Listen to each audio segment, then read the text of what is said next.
does. This is Spoon 107.5 FM. New, urban, ethical, authentic, sports, entertainment, something for the old, something for the new, something for everybody in between. We leave nothing untouched. We are Spoon 107.5 FM. Yes, sir. A special one from the CEO, stand coming with the spoon. And your boy, right in the South, man. Charges on the beat. To get your information, for the spoon to be part of my discussion. Spoon television. Spoon radio.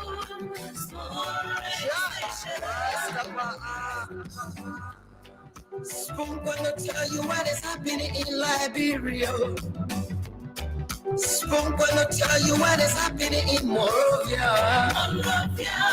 Spoon gonna tell you what is happening in Africa. Just to the spoon, you will know.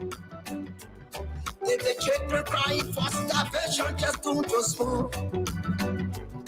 You want to get a news update, my brother, to the spoon. You want to know what is happening in Morocco, to the spoon. Politicians want to make their decision, just to the spoon. You want to know what happening in the ministry, to the spoon. Yeah, to the spoon. Yeah, to the spoon. You from Vanjama, Maryland, to the spoon. Yeah, to the spoon. If you eat kepa, grudging like my brother, to the spoon. You got a spoon TV, you got a spoon radio, to the spoon. Yeah, to the spoon. You want to get a news update, to the spoon. What? Yeah, Rastafari. Kilibamba.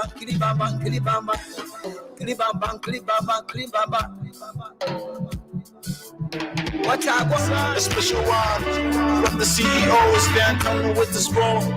And your boy, right in the South, man. Charges on the beat.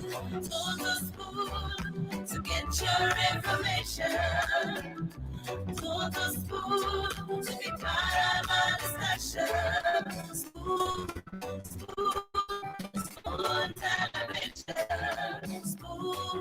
Spoon radio. Spoon gonna tell you what is happening in Liberia. Spoon gonna tell you what is happening in Morovia. Spoon gonna tell you what is happening in Africa. Just to the spoon, you will know. If the children crying for starvation, just to the spoon. You want to get a news update, my brother, to the spoon. You want to know what is happening in Morocco, to the spoon. Politicians want to make their decision, just to the spoon. You want to know what happening in the ministry, to the spoon. Yeah, to the spoon. Yeah, to the spoon. You from Vanjama, Maryland, to the spoon. Yeah, to the spoon. If you eat kepa, grudging like my brother, to the spoon. You got a spoon TV, you got a spoon radio, to the spoon. Yeah, to the spoon. You want to get a news update, to the spoon. What? Yeah, Rastafari. Kilibamba.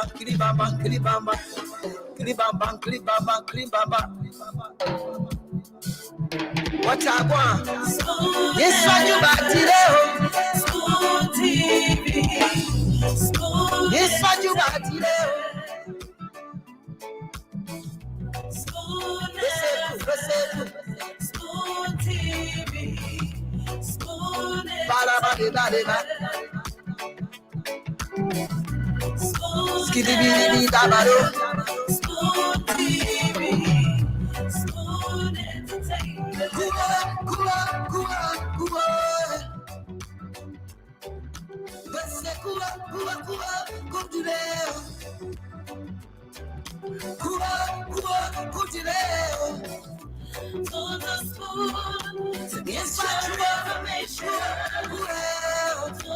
John Tokpa is watching us from his AB Talbot Road residence. Hope you're doing good, John Tokpa.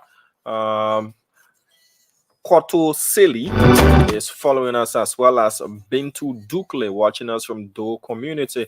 Isaac Williams, hope you're doing good. Lasana Fanta Kruman is watching us from the National Reform Youth of Liberia. Hope you're doing wonderful as well. Marcus Say Peka is following us from 20th Street Sinker, as well as William Ezra Sibo Haynes is watching us from New Georgia North Road Community. Shelton Yawase Car is watching us from Ganta City, Nimba County. Hope you're doing good there in Ganta. Kader Sadie Bar is also watching us. Jackson Moore Dumoy.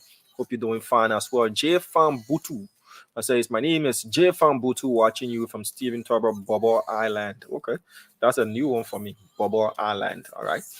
Florence Mamin Page, as well as Lofty Bondo, Divan, God can bless anybody. Yelu Emmanuel T. Dombo Jr. is watching us from OAU Village.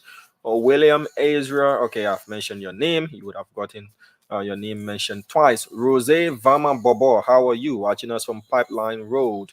The list is very, very long. Good afternoon, good morning, good evening to those of you watching us all around the world. A pleasant night to you here in Liberia. It is 23 minutes up to 8 p.m. Today is Sunday. Hope you had for yourselves a wonderful Sunday. If you did go to service, well, hope it was rewarding as well. This is one-on-one with the CEO, former CEO, Mr. Stanton Alexander Witherspoon, and Kafa San, Abdullah Kiatamba. We wish you a speedy recovery. Today's guest is the managing director of the Liberia Petroleum Refining Company, LPRC, in other than Amos Twe. He's our guest here tonight on the show. But you can rest assured that it promises to be insightful, informative, as well as providing you with all of the twists and turns you need to know. The things you need to know and things you need to hear about coming your way right here on One-on-One with the CEO. We'll definitely go to the phone lines as we warm up to the show for you to tell us what's on your mind, what's going on, what you have to talk about. Yes, the traditional council or the Council of Chiefs and Elders have got a new chairperson. Chief Zanzan Kawa is gone. Chief Goa from Bon County is now in the seat. Also, the Mayor's Council also elected their new core of officials as well there in Nimba County. A lot of other things happening in the country that needs to be mentioned, but you are definitely going to tell us what's on your mind. So Daniel Junior Boazizi Dode says, tell him to take that keke back because it is not a bus. He's talking about the Oilers bus. But Daniel, do you know that's the same keke that civil servants ride to go to work every day, various ministries and agencies? So once it's good for civil servants, yeah, footballers are stars and all of that, but in a country where we don't really have so much money being infused, is it about how beautiful it is or how efficient it is? Civil servants get reality. What happened to football players and do they get right to go to fee and come back and go to practice and come back? Anyways, let's go to the phone lines. 0777-1075, 101075. Those are the numbers to call. Call us up and tell us what's on your mind as we gear up to have a wonderful show, one-on-one with the CEO. Let's go to the phone lines quickly, 1 minute per caller. Tell us what's on your mind, and we can move on to the next person. Pleasant night to you. How are you doing? Hello? Okay, that person on the Lone Star line, I lost you. Let me go to the orange number here. Hello? Yeah, I do it. Fine, let's hear you out, please. Hello? You live, sir. What's on your mind? Yeah, my name is Ruben Gono. Your name again? Ruben Gono. Let's hear you out, Mr. Gono. Yeah. I'm very happy today to be on Spoon Radio today. And I tell the manager, thank you so much. Ruben, your line is terrible, sir. I'm not really getting you. It's cracking. So you want to change your location and please call us back. Do that, sir. 0777-1075, 0555-101075. Stephen Cotter, hope you're doing great. Bernice. God can bless anybody. Has not been cancelled. We are re-collaborating and definitely it's going to come your way bigger and better. But it has not been cancelled. It's just been rethought of how to do it in a better way. Hello.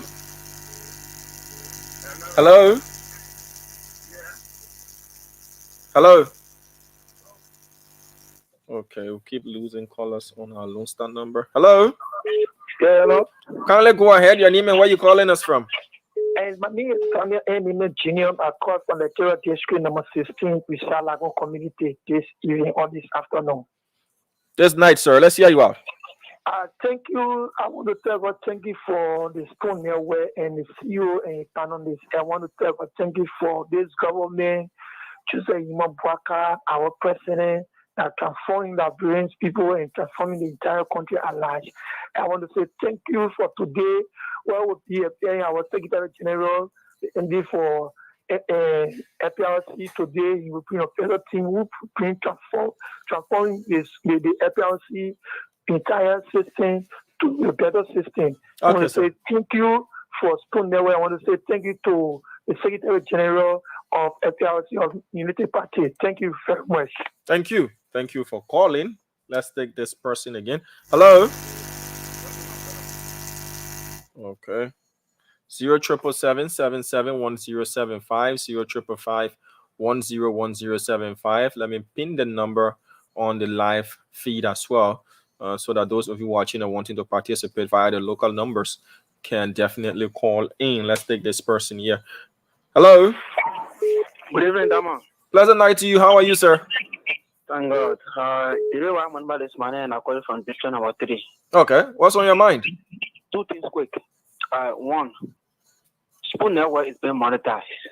The last time we listened to Azedo trying to threaten the states, CEO got vexed, the former CEO got vexed, and the CEO even called and said those should leave the program for some time. Even just for that day. But the former CEO still decided to keep him there, which I think was wrong.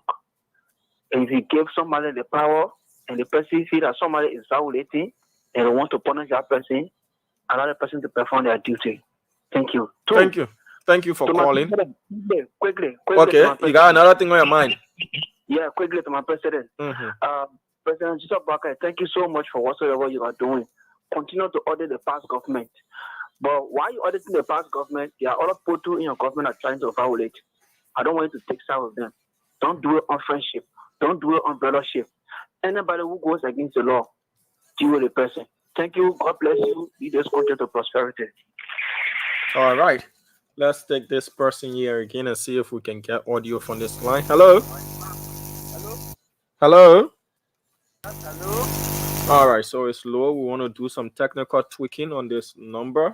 Let's take this person. Hello? Hello. How are you? Hello. Yeah, thank you.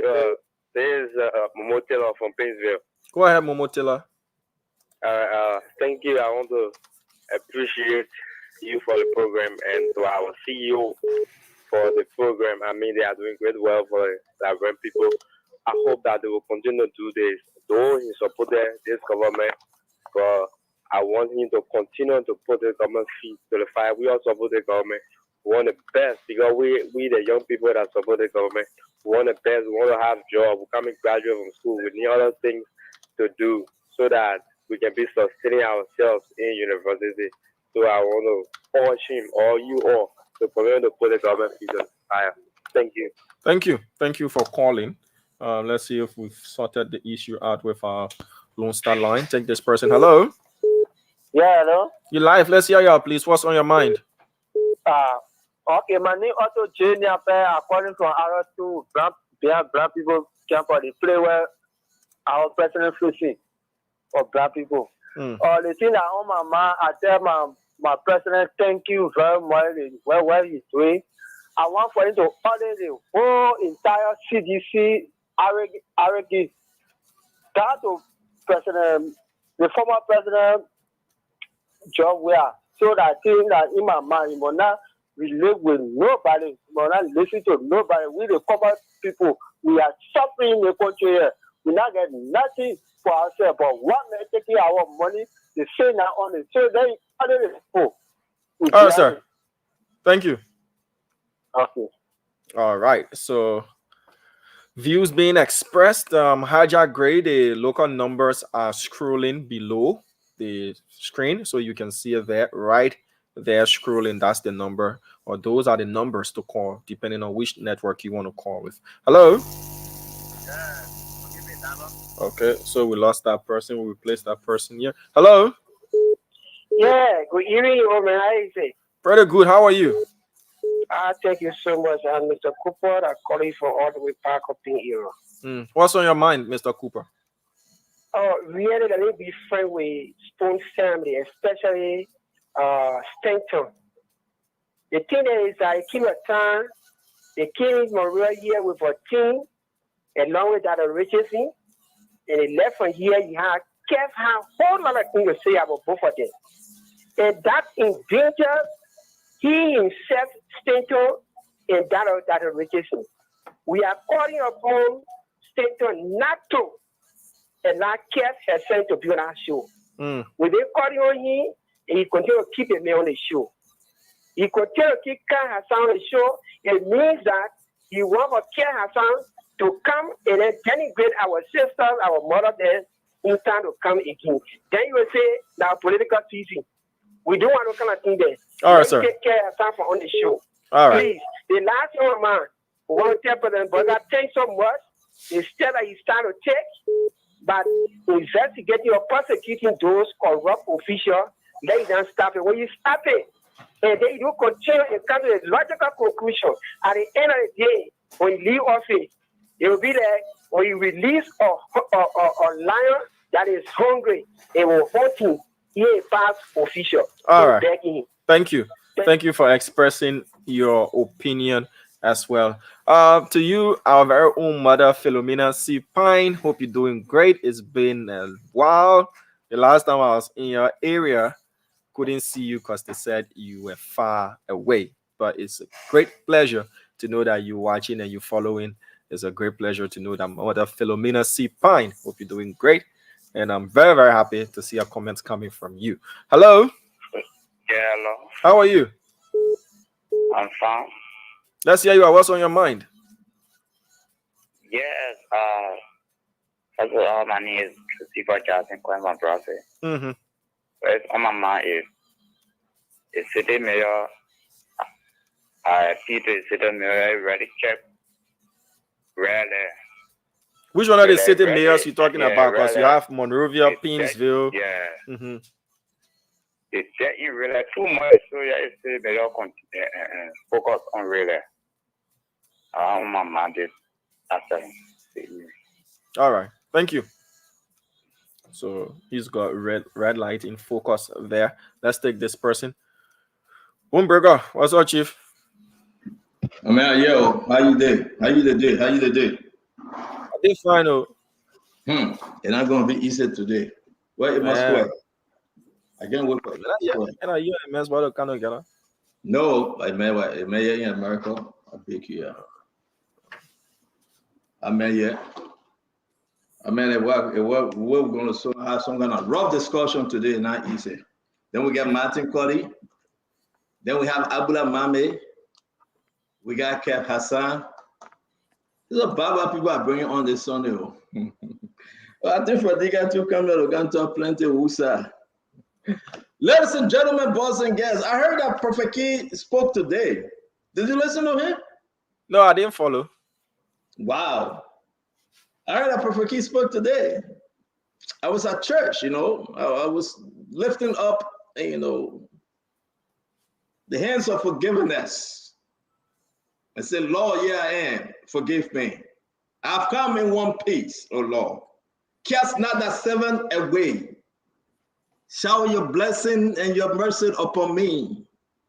I think Emma's doing the show from a link, Magic. So you should take that down. All right. And this is who we are. We want to say, ladies and gentlemen, welcome to the show. Welcome to the show. Let's talk Liberia. Let's start the program. I'm here. The rest of the guys, you know, Katama is sick. Well, he's not well. Yeah. As a matter of fact, let me place a call to Katama. And the men love to go in that interior there and do some baba thing. That's when you don't the call, I'll share something with you. You know that there is a group called Disenchanted Viewers of Spoon.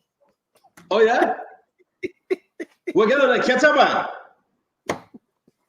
Ketaba, the People's Network. The People's Network.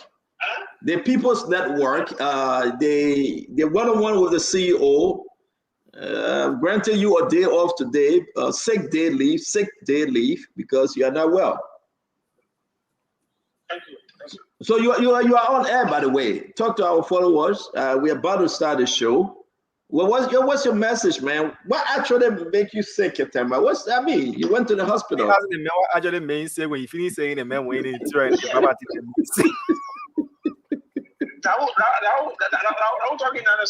That Dama from the studio. No, but Stanton, I got terrible cold, man. I know every time. I know when I go up country, I got terrible cold, and it just pile up. My whole body just got like fire, man. So when you go up in the interior, Ketema, when you go in the interior, do you eat on the country chicken? No, I can eat the food, but I can eat a selected part of the food. But I think it's. So you go in the interior, you don't eat country chicken. What do you eat? What I eat, the guy, I sort of go. What I eat cassava, I eat the kind of stuff. I eat cassava, I eat rice. Do you eat meat? Do you eat meat? No, I don't eat meat. So you eat everything, but you avoid the meat. No, I eat a fish. I can't what I So you eat fish. I eat fish, but the fish is well done. You eat the fish from the hair or from the tail? I love you. From the stomach. Wait, you trying to talk your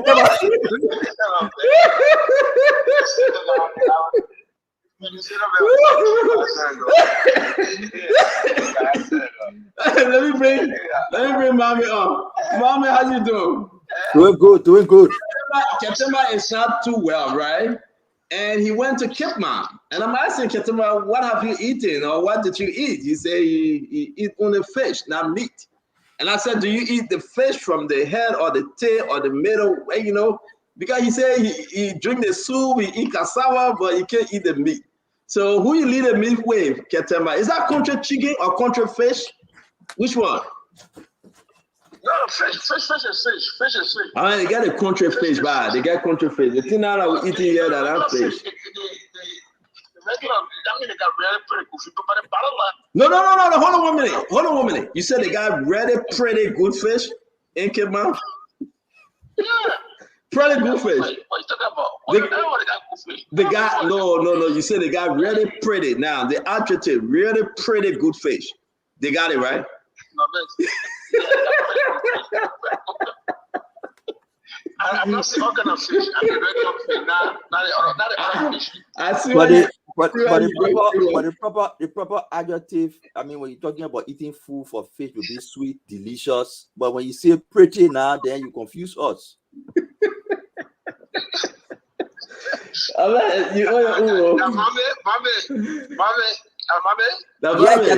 My point is, if you eat a food, listen to me. You enjoy it, man. You enjoy it. Stand on. You must stand on.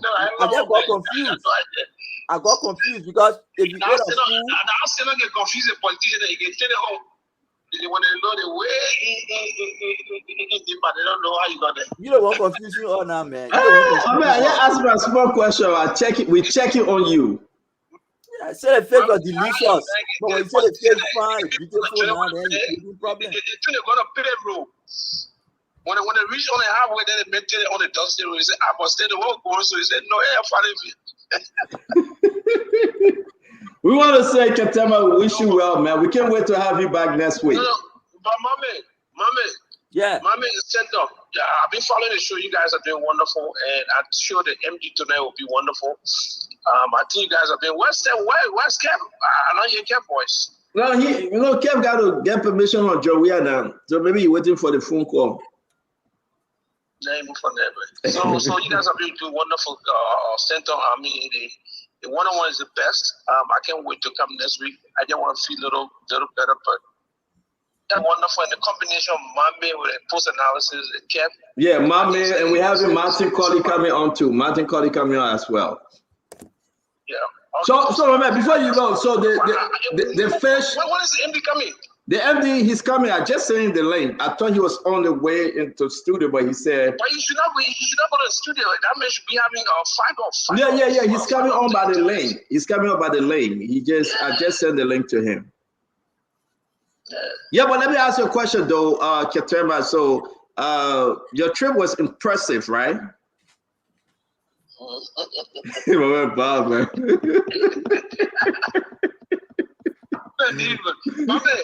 Yeah. I know what I'm going. I don't say no Tabata.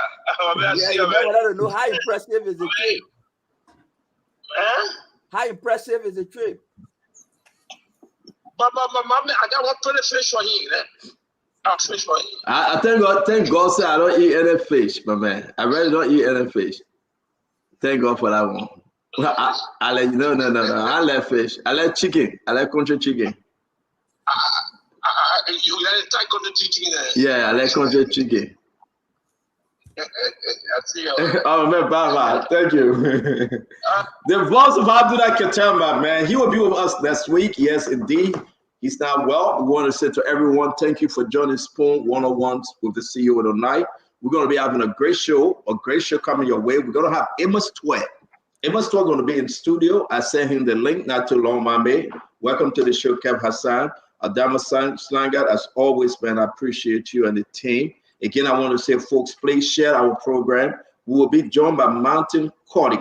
Martin Colley will be joining us later on for us to have this roundtable and talk about national issues, the central bank, fisheries. We'll be talking about all the audit. Now, the big one coming up is LTA audit.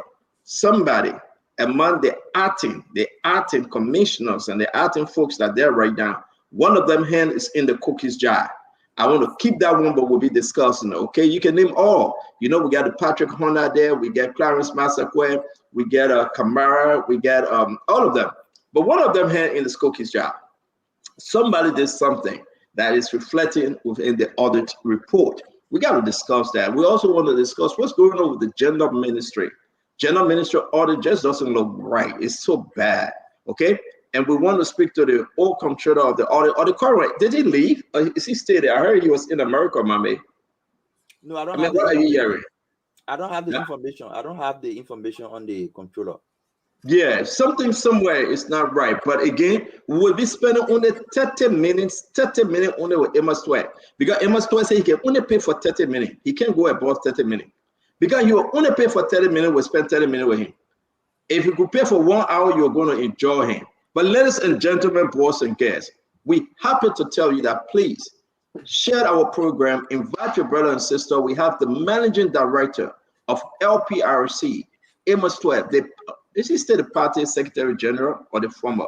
Either or, he's going to let us know. But we'll be having a great show today. We want to say again, I'm so glad that Martin Colley joining me on this show. I'm so glad that Mame is here, that Kev Hassan is here. Let me hear from you guys before we bring Amos. Amos is in the back, by the way. He's here. He's in the back. But let me hear from you, Mame. Let me hear from you, Kev Hassan, 30 seconds each. Then Damo will lay this thing out. We'll bring in Amos 12. Mame? Yeah, I mean, it will be a good conversation today. Wide range of national issues. We'll talk about service delivery. I mean, Amos will speak about the efforts they made to save resources and add additional value to the contract they signed and the potential benefit from their, new facility they will construct. We'll talk about audits. We'll talk about President Boakai's, the threat to President Boakai's legacy on accountability. I think people around him have arrested our agenda. We'll talk about it. We'll also share light on the need for us to pay attention to solving lower hanging fruits that directly put impact on the people, lower hanging fruits, issues about bus, issues about rice, transportation, electricity, water, those basic issues that pinch the people directly. We will emphasize that and call the president attention to it. It will be a very interesting show today. And again, folks, like Mama said, we have Amos 12 coming on. We're talking about what was just presented to the Liberian people, the farm tank. All right, a big achievement. We want to go more into that, and I'm happy. Amos 12 going to discuss the way forward now for LPRC, but we have only 30 minutes for him because we want to discuss other national issues like Mame lay out. Kev Hassan, let's hear you. Welcome. Oh, well, welcome to the 101. Let me say hi to everybody. One of the things I want to hear from Amos where it seemed like some miracle happening, you know, in Liberia. He talked about the gas, right? The fuel talking about it is, you know, is low, but I don't know what miracle because the people are not feeling it. You know, the price on the market is different from what he's talking about. I don't know, maybe it's too Liberia, but I want to hear, you know, that, you know, from him, how come he will announce that gas is low since this government took power, and the people are not feeling it. So the market is different because if you open the line, the people will tell you that gas price is up, but he's saying it's down. So that miracle, I just want to. And again, you are quite correct, and I think it's a fair question. And who's best to answer the question? Amos 12, the MD. Dama, can you please remove Abdullah Katemba link? Amos 12 is in and out. Probably it's his internet, but he's coming back on. So once he appeared again, he was just in the back. We're going to bring him on. But Dama, give us an overview of trending issue in the country now. Talk to us. Well, what we hearing, what is trending is whether or not a writ of prohibition was issued from the petition filed by the suspended central bank governor. There is still questions surrounding whether or not a writ was issued by the justice in chamber after the conference. Also, the issue of the LPRC, the MD is going to be on the show. Liberians are concerned about whether or not the LPRC is going to resuscitate, you know, facilities that are in other counties like Nimba County, Ganta. There is a storage facility there that has been obsolete for years now after the civil crisis. And whether or not they're looking to also have tank farms as they're doing at the Freeport area in the southeastern region as well, to make sure that there is adequate storage and supply of petroleum products across the country, especially with the road challenges that we have. On the flip side, I know the MD is going to talk about that because he doesn't shy away from issues. Is this question, though it's not so serious, but Liberians are concerned as well, as we see the social media posts on the bus, the bus that was given to the football sure. team. We address it, and thank you for bringing it up. He have agreed to address that bus issue. So you're quite correct, Dama. I see the MD on the back. Sorry, go ahead, Dama. Yeah, I just wanted to conclude, as Mami said, lower hanging fruits, transportation, public transportation. You know, where are the buses? Liberians need public transportation. What's the government doing to intervene? The issue of the rice price across the country, though we've been informed that the president has opened the market, Liberians also want to feel that impact. And other things like basic utilities, water and electricity supply, and all of those things. Those are issues that Liberians are still concerned about and wanting to see, as well as audit reports and those things. But I do That's see the bread and butter issue, Dama. That's what you're hitting right now. The kitchen sink issue, the bread and butter issue. Folks, I want to say, listen, while I bring Amos on, he's in the back. I'm going to bring him on right now. Please go to your Facebook, go to your YouTube, go to all of your social media outlets. Share the program. It's going to be very interesting. I'm speaking to you, Bill Carson, Jeremiah Davis. I'm going to go on all of your Facebook and just watch and see who shared our show. Let me bring in Emma Stewart, the MD, Manager Director of, how you call it? Emma, welcome to the show. Are you watching something? Do you have the program on? Lola TV. No, no, no, no. Like I said to you, Stanton, I'm actually on the highway. You know, I'm just returning from out of town, and so because I have to honor this invitation, so I made it my duty to be somewhere where that will be in range, of internet to have access to the shore. So I'm in a car, but I am very honored to be on But you're tonight not and driving. having a good conversation. You are not driving. No, no, no, I'm not driving. I'm not driving. Okay. All right. Thank you. We just got to make that very clear. Thank you very much. It's good to have you. And again, I want to say we hope we're not distracting the driver either. But as always, it's very good to have you. And thank you for honoring this invite, that we can have a very good conversation. Liberia is all what we have. And we are talking about the LPRC, Liberia Petroleum Refinery Corporation. Amos, let's give you the chance. And now you have settled in. Talk to us what's going on. Why are you here? What are we talking about? Your intro, Amos. Well, you invited me basically, but let me thank you for the invitation and let me extend greetings to Mr. Ambula Mame and the rest of the panelists on your show. I'm glad that we're back after I think few months of being away from this talk show. I want to say thank you very much for continuing to entertain and inform our citizens, and for those of you who continue to probe the critical governance issues. We're very glad that we have people like you. I'm happy to be here, and I want to extend greetings to the citizens of Liberia, people who are listening to me, wherever you are. I am looking forward to having a brief conversation with Stanton and his team.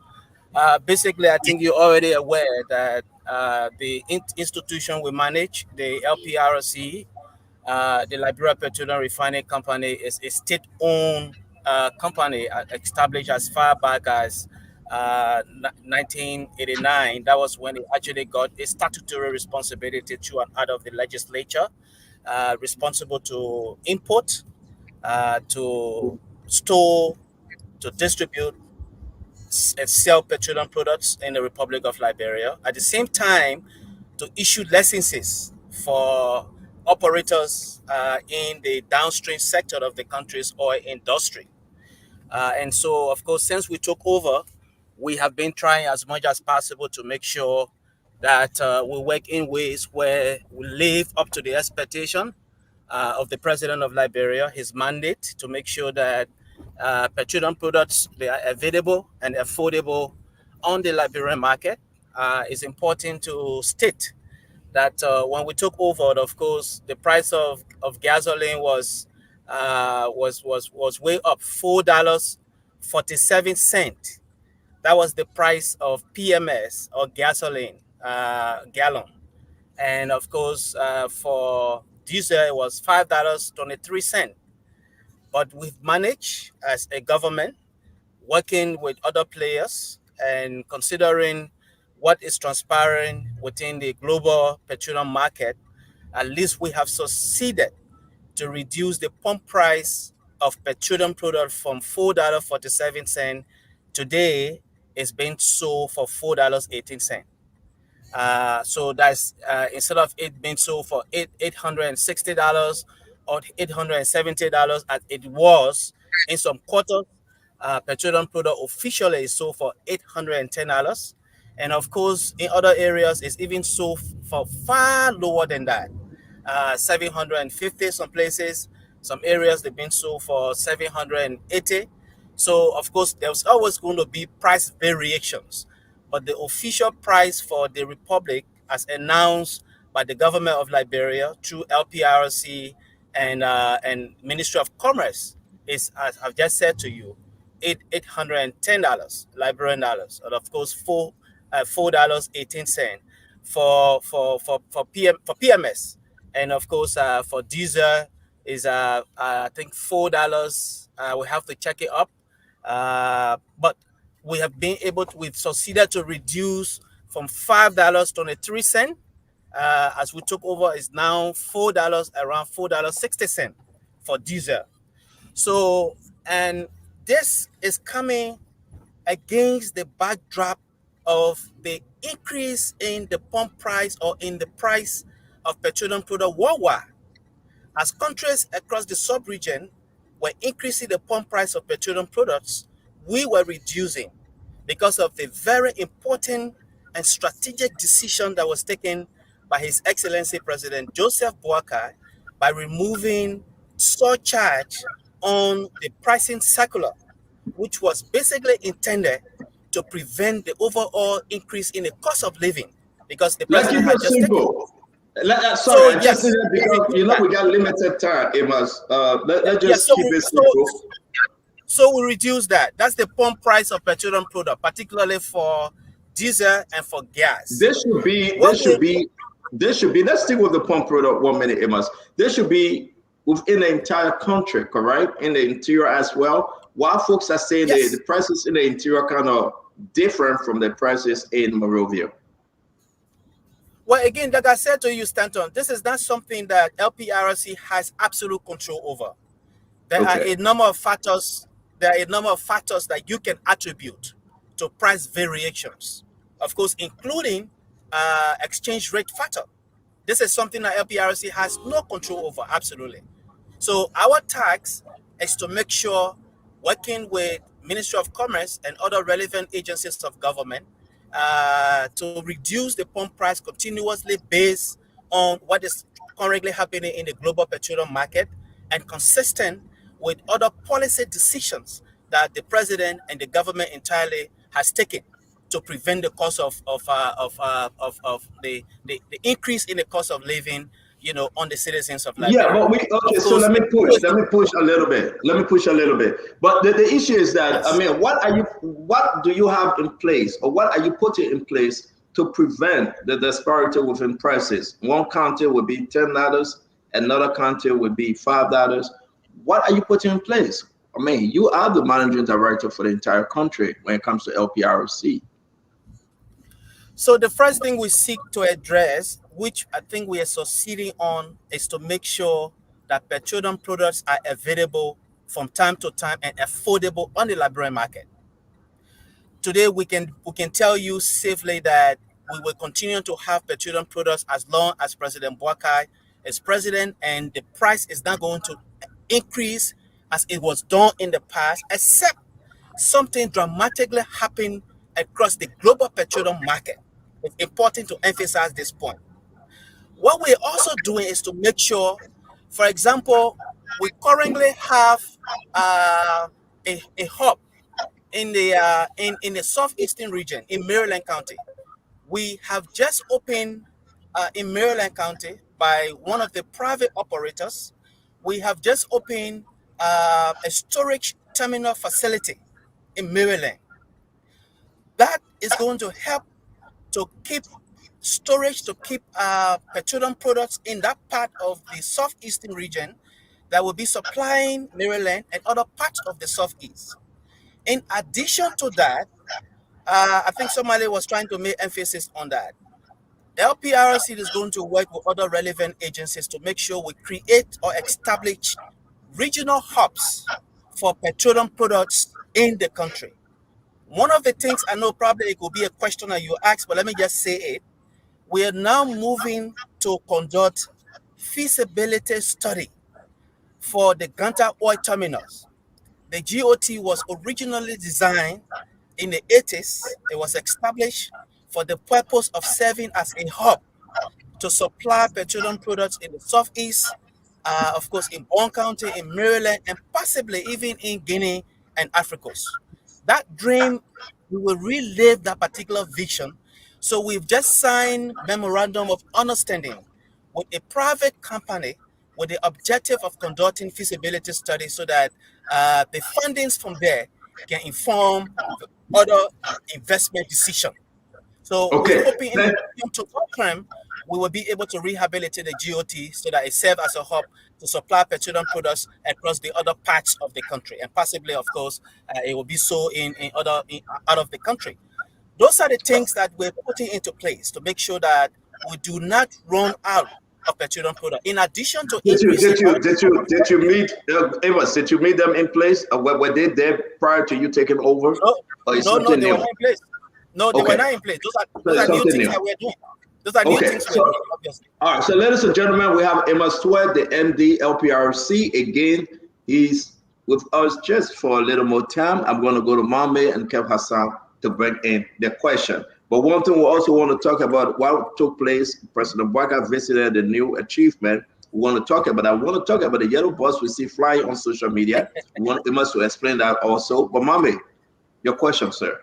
Yeah, I'll push brother Amos to the achievement that was recorded.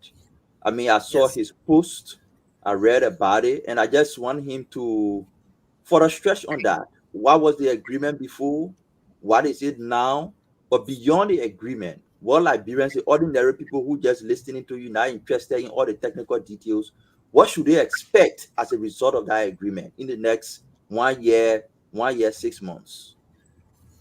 Well, to begin with, Mame, they expect increased storage facility for the Republic.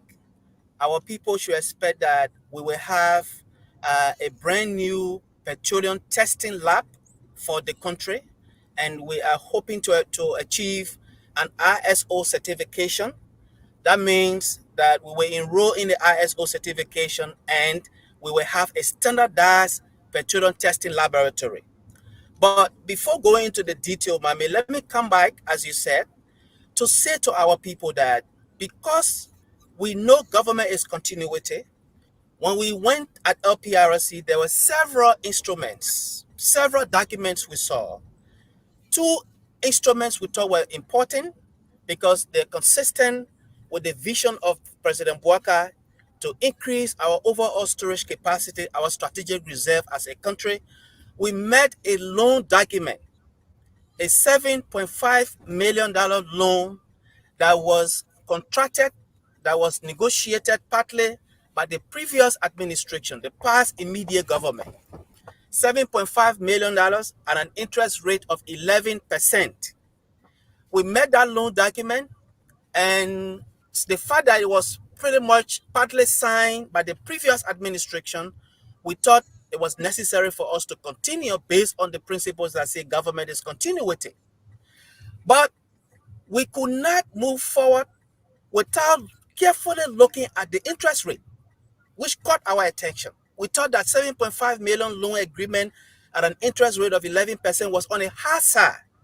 So we set out to renegotiate aspect of that particular loan, focusing on the interest rate. We went back and forth for almost a week and a half or so, and we finally succeeded to reduce the interest rate based on our strong negotiation skills with the rest of the colleagues at at LPRC, including the board of directors. We negotiated very thoroughly to reduce the interest rate from 11% to 9%. By reducing that interest rate, we were able to save the government of Liberia 450,000 United States dollar with a period of 3 years, because of course that's the duration of the loan. So we saved the government that amount. We also, when we saw that the previous administration has signed a construction contract with the contractors for the construction of 17,000 metric, 12,800 metric ton of petroleum product or PMS tank. Let me repeat, 12,800 PMS tank. The actual value in gallons will be around 4.9 or so million gallons of gasoline. So we made that contract already signed by the previous management. We could not do further, but we called the engineers and said, this is a new government. Even though we have a desire to increase our strategic reserve, but there is a need for us to renegotiate this construction contract aspect of it. And then we went back and forth again, for almost 2 weeks.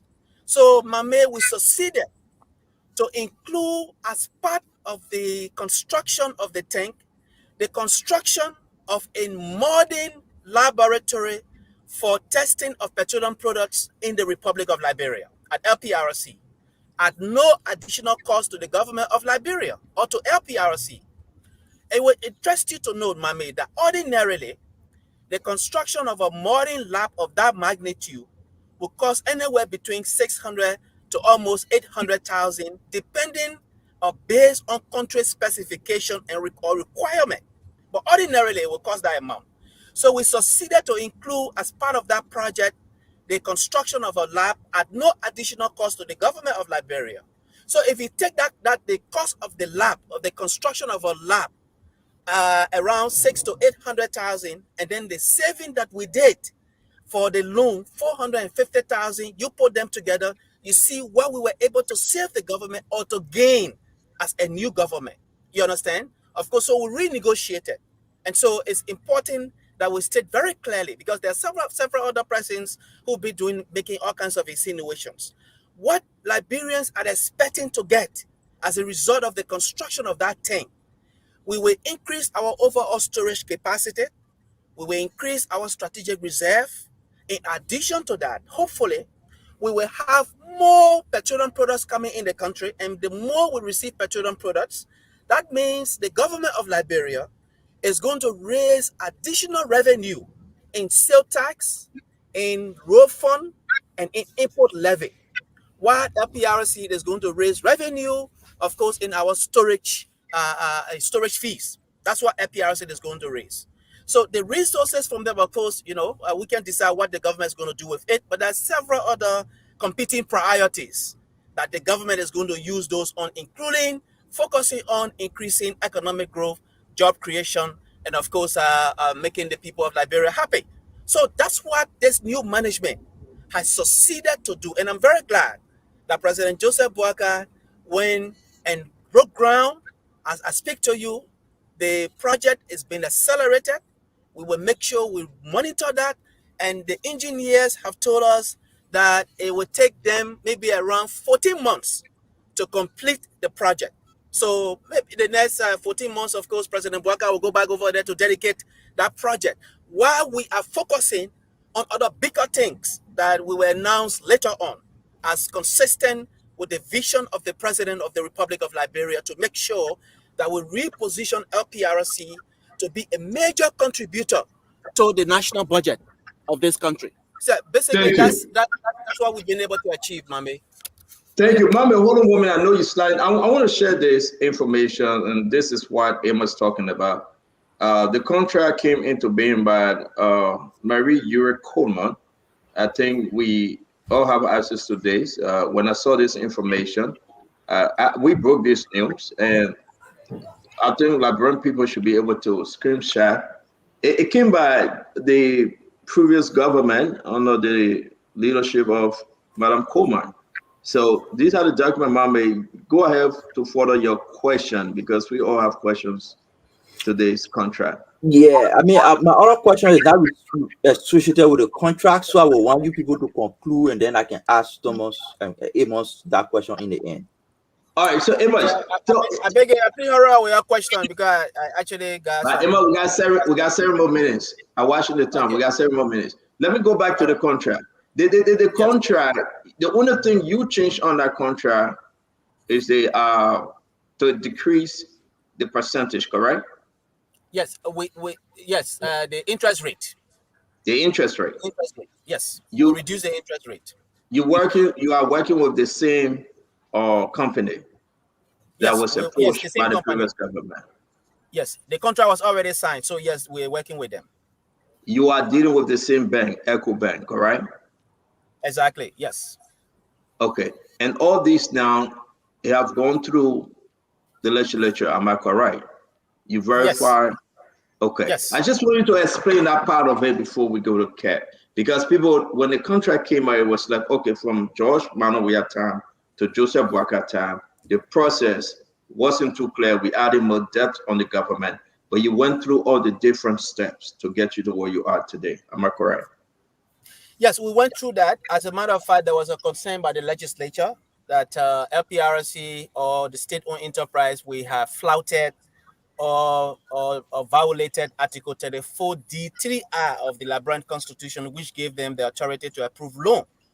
But in that same article, it also says that the legislature shall prescribe other means by which, those kinds of loans and so to be contracted.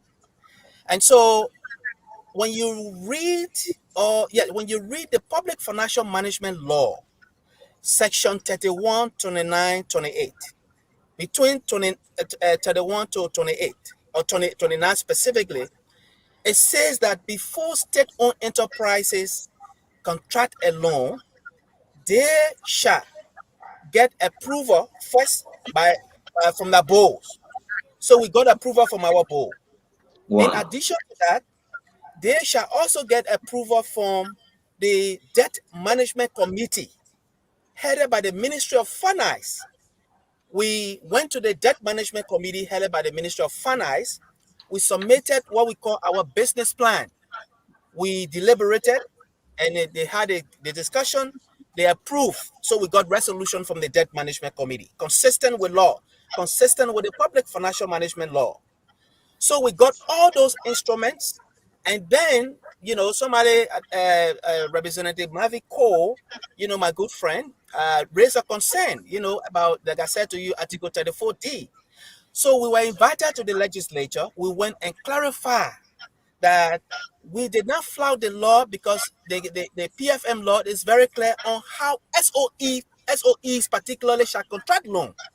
So we went through the back and forth discussions, and so at the end of the day, the legislature wrote me and said, well, they have received, the different justifications, and so even though they will seek to address what appears to be a confusion between the Constitution and the Public Financial Management Law, but yes, LPRC shall go ahead to proceed with negotiation. And so it was on the basis of that.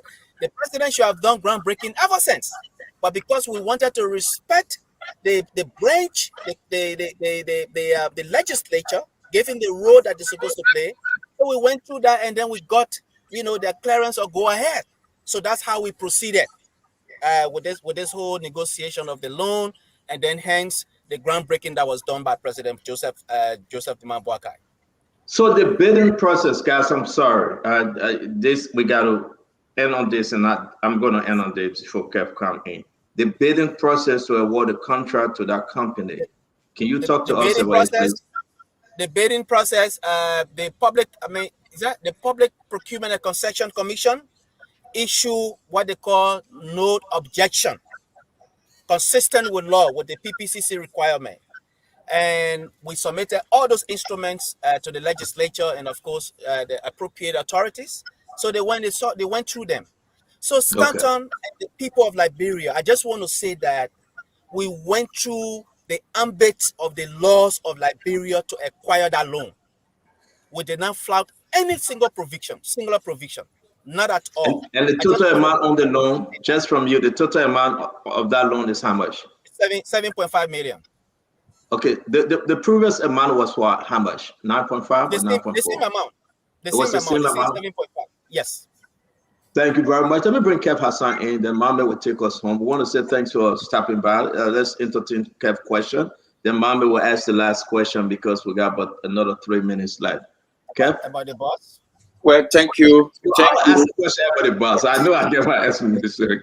Yeah, thank you for making it clear that, the previous government did most of the work, and basically what you guys did, it was a photo ops.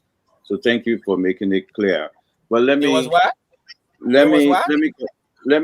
Must let him finish a question. Let him finish a question. I didn't get him. Yeah, let me continue to my question. You talk about the gas price in the country, right? You said 810 LD. But the figure that I'm getting from Liberia as I speak to you is between 890 to 900 LD. What is the disconnect with your price? If there's a two Liberia, there's a price for certain people, a price for certain people. But what the street is saying is they're telling me you are dead wrong. That's not what on the street. is about 890 to 900. Explain the disconnect. There's no disconnect over there. But your This price is is the different. official Kev. There is no disconnect over there. Maybe that your own price you're quoting. When you go on the streets, people who even sell on the sidewalk, they sell far below $800 as stipulated by the government of Liberia. So our official price that I have just quoted, when you go to the gas stations, the filling stations, that is how people are buying pump price, gasoline for or diesel for. I don't know where you're getting your quotation from. And again, there could be slight price variations from Monrovia to the interior based on several other factors which LPRC does not have control over. That's what I can say to you. But we succeeded, for example, to reduce the price of diesel to 62 cents since we came into power. So currently, diesel is sold for $4.61 from $5.23. That's what we did. We also succeeded to reduce gas to about 29 cents from $4.47. Now it's sold for $4.18. That's what we did. You understand? Even though at other countries in the sub-region, the prices of gas went way up. But President Bouaka said he cannot be president of Liberia. We sit here in this country and allow the price of gasoline to go up.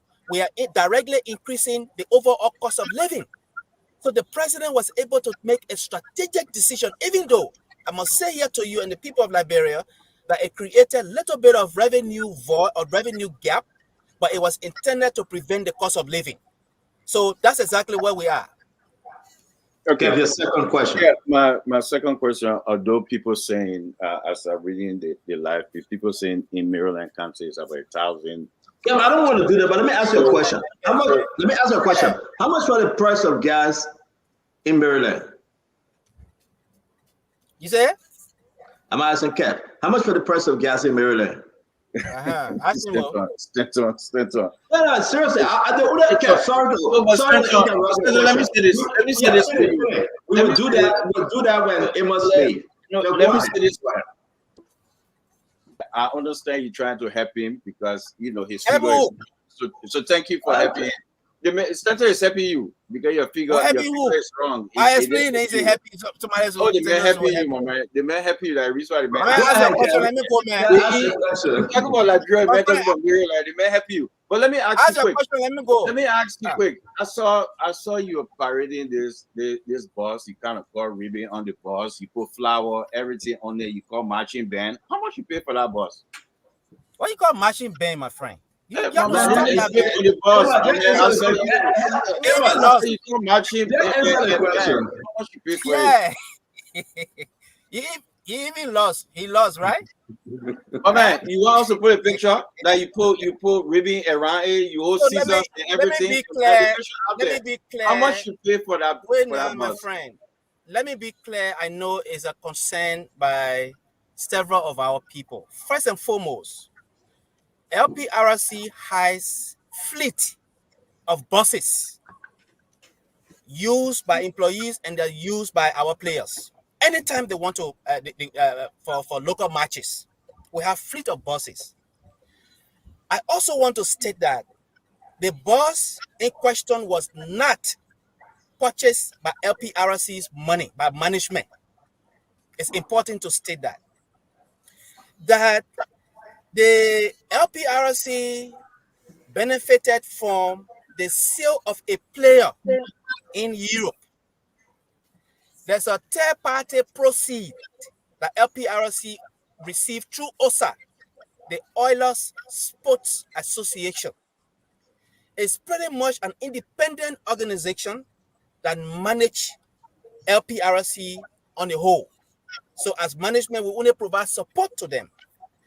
When they receive that money, my understanding is, I think around 155,000, but LPRC received around 97,000 because the money was shared between the players' agent consistent with FIFA's regulation and LPRC. So LPRC received 97,000.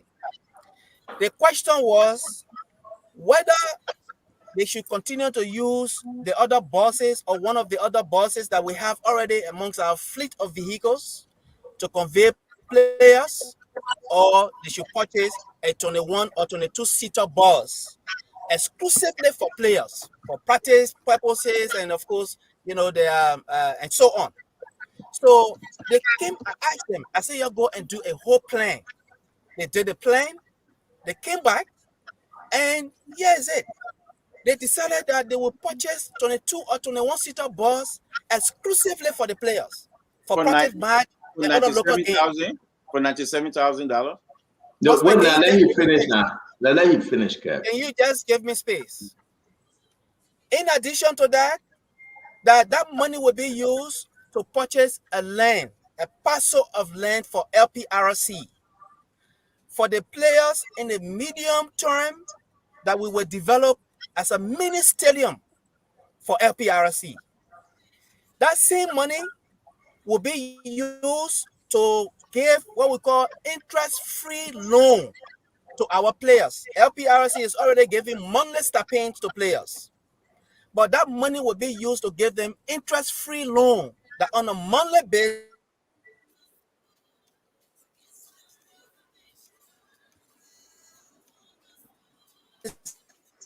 Somebody playing spoon in the back. Guys, can we take a loan, interest-free loan, and at a later time pay that money back.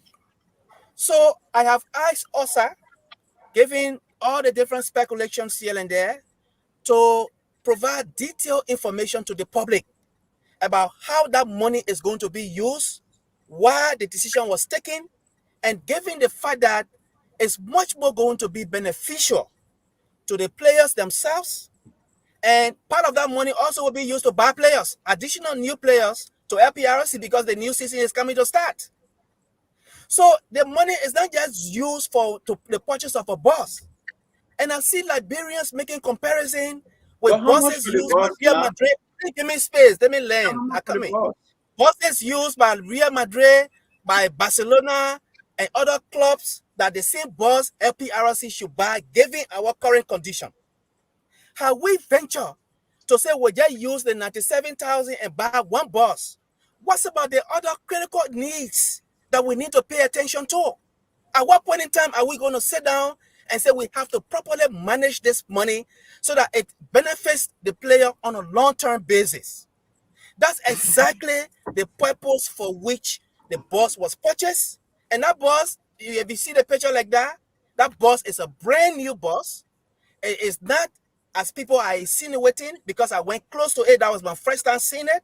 They asked me to go and commission the bus as chief patron of the LPRC Sports Association.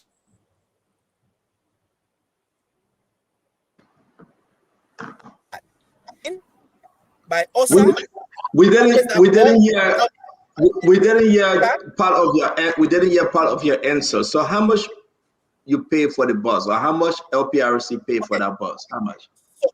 So the OSA, let me come to the total amount, because I have asked the gentleman question to tell us and even provide receipt to that effect.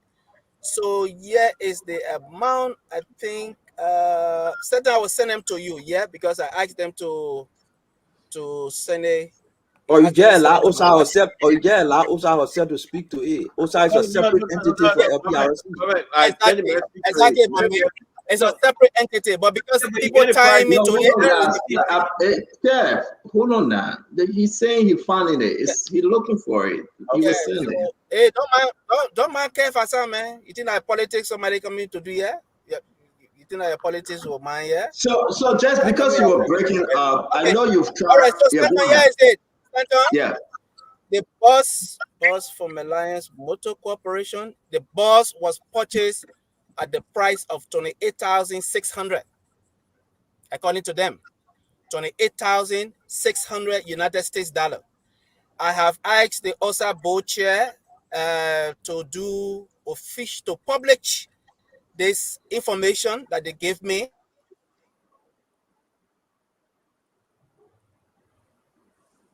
and it's going to be have an opportunity to go through them to see exactly how much they use.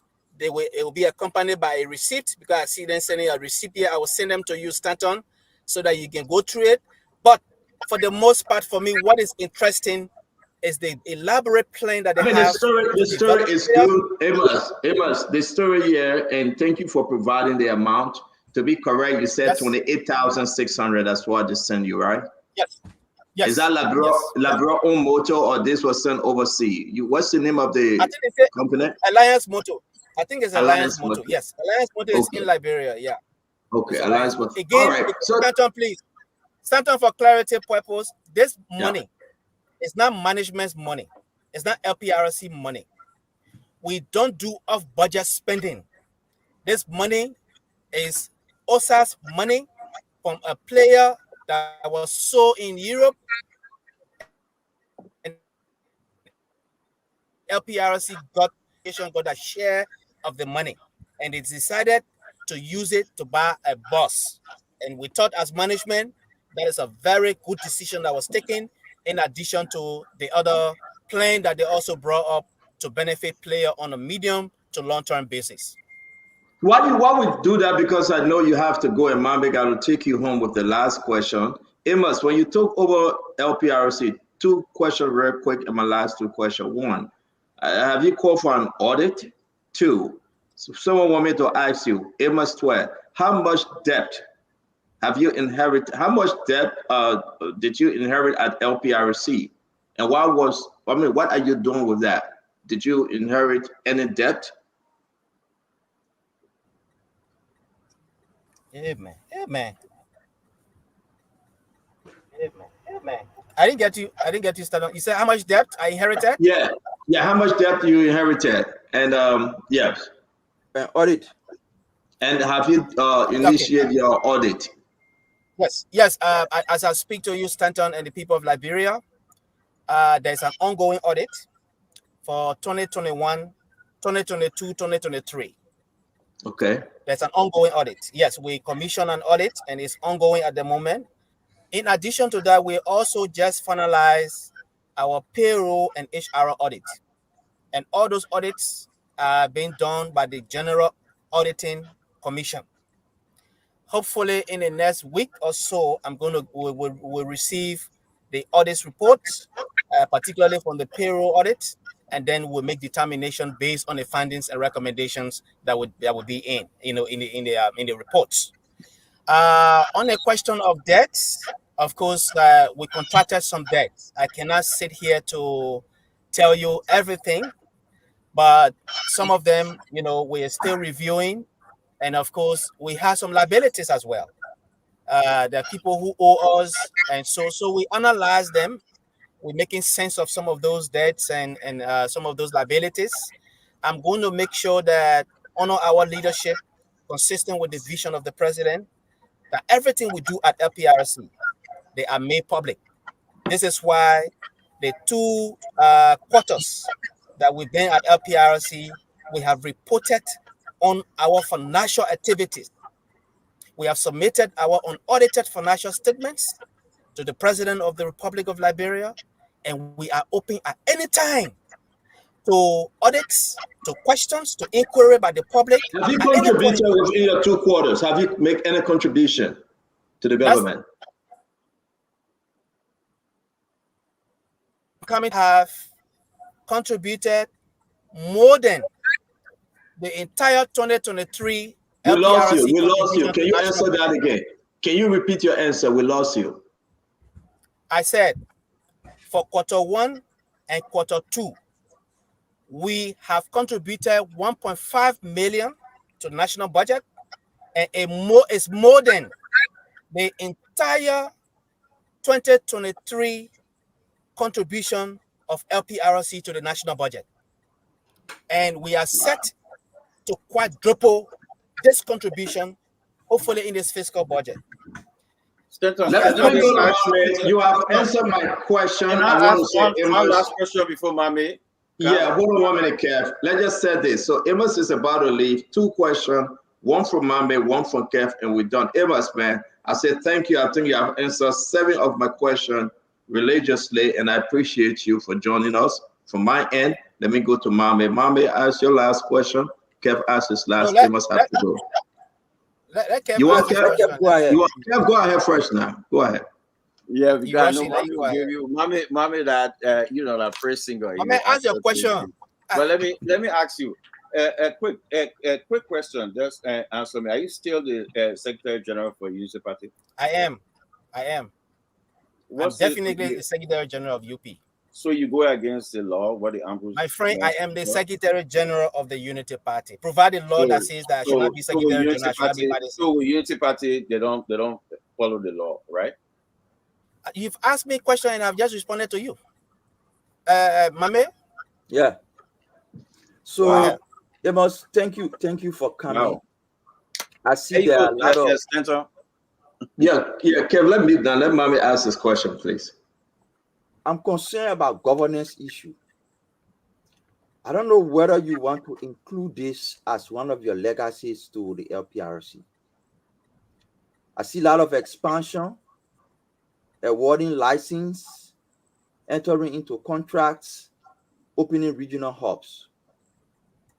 Currently, the LPRC is playing a role of a participant and a referee. I have not seen technically what the regulator of the LPRC is and how compliant is the LPRC to a regulator. I've also been trying to find the act of the legislature that created the LPRC. I've now also been able to find that.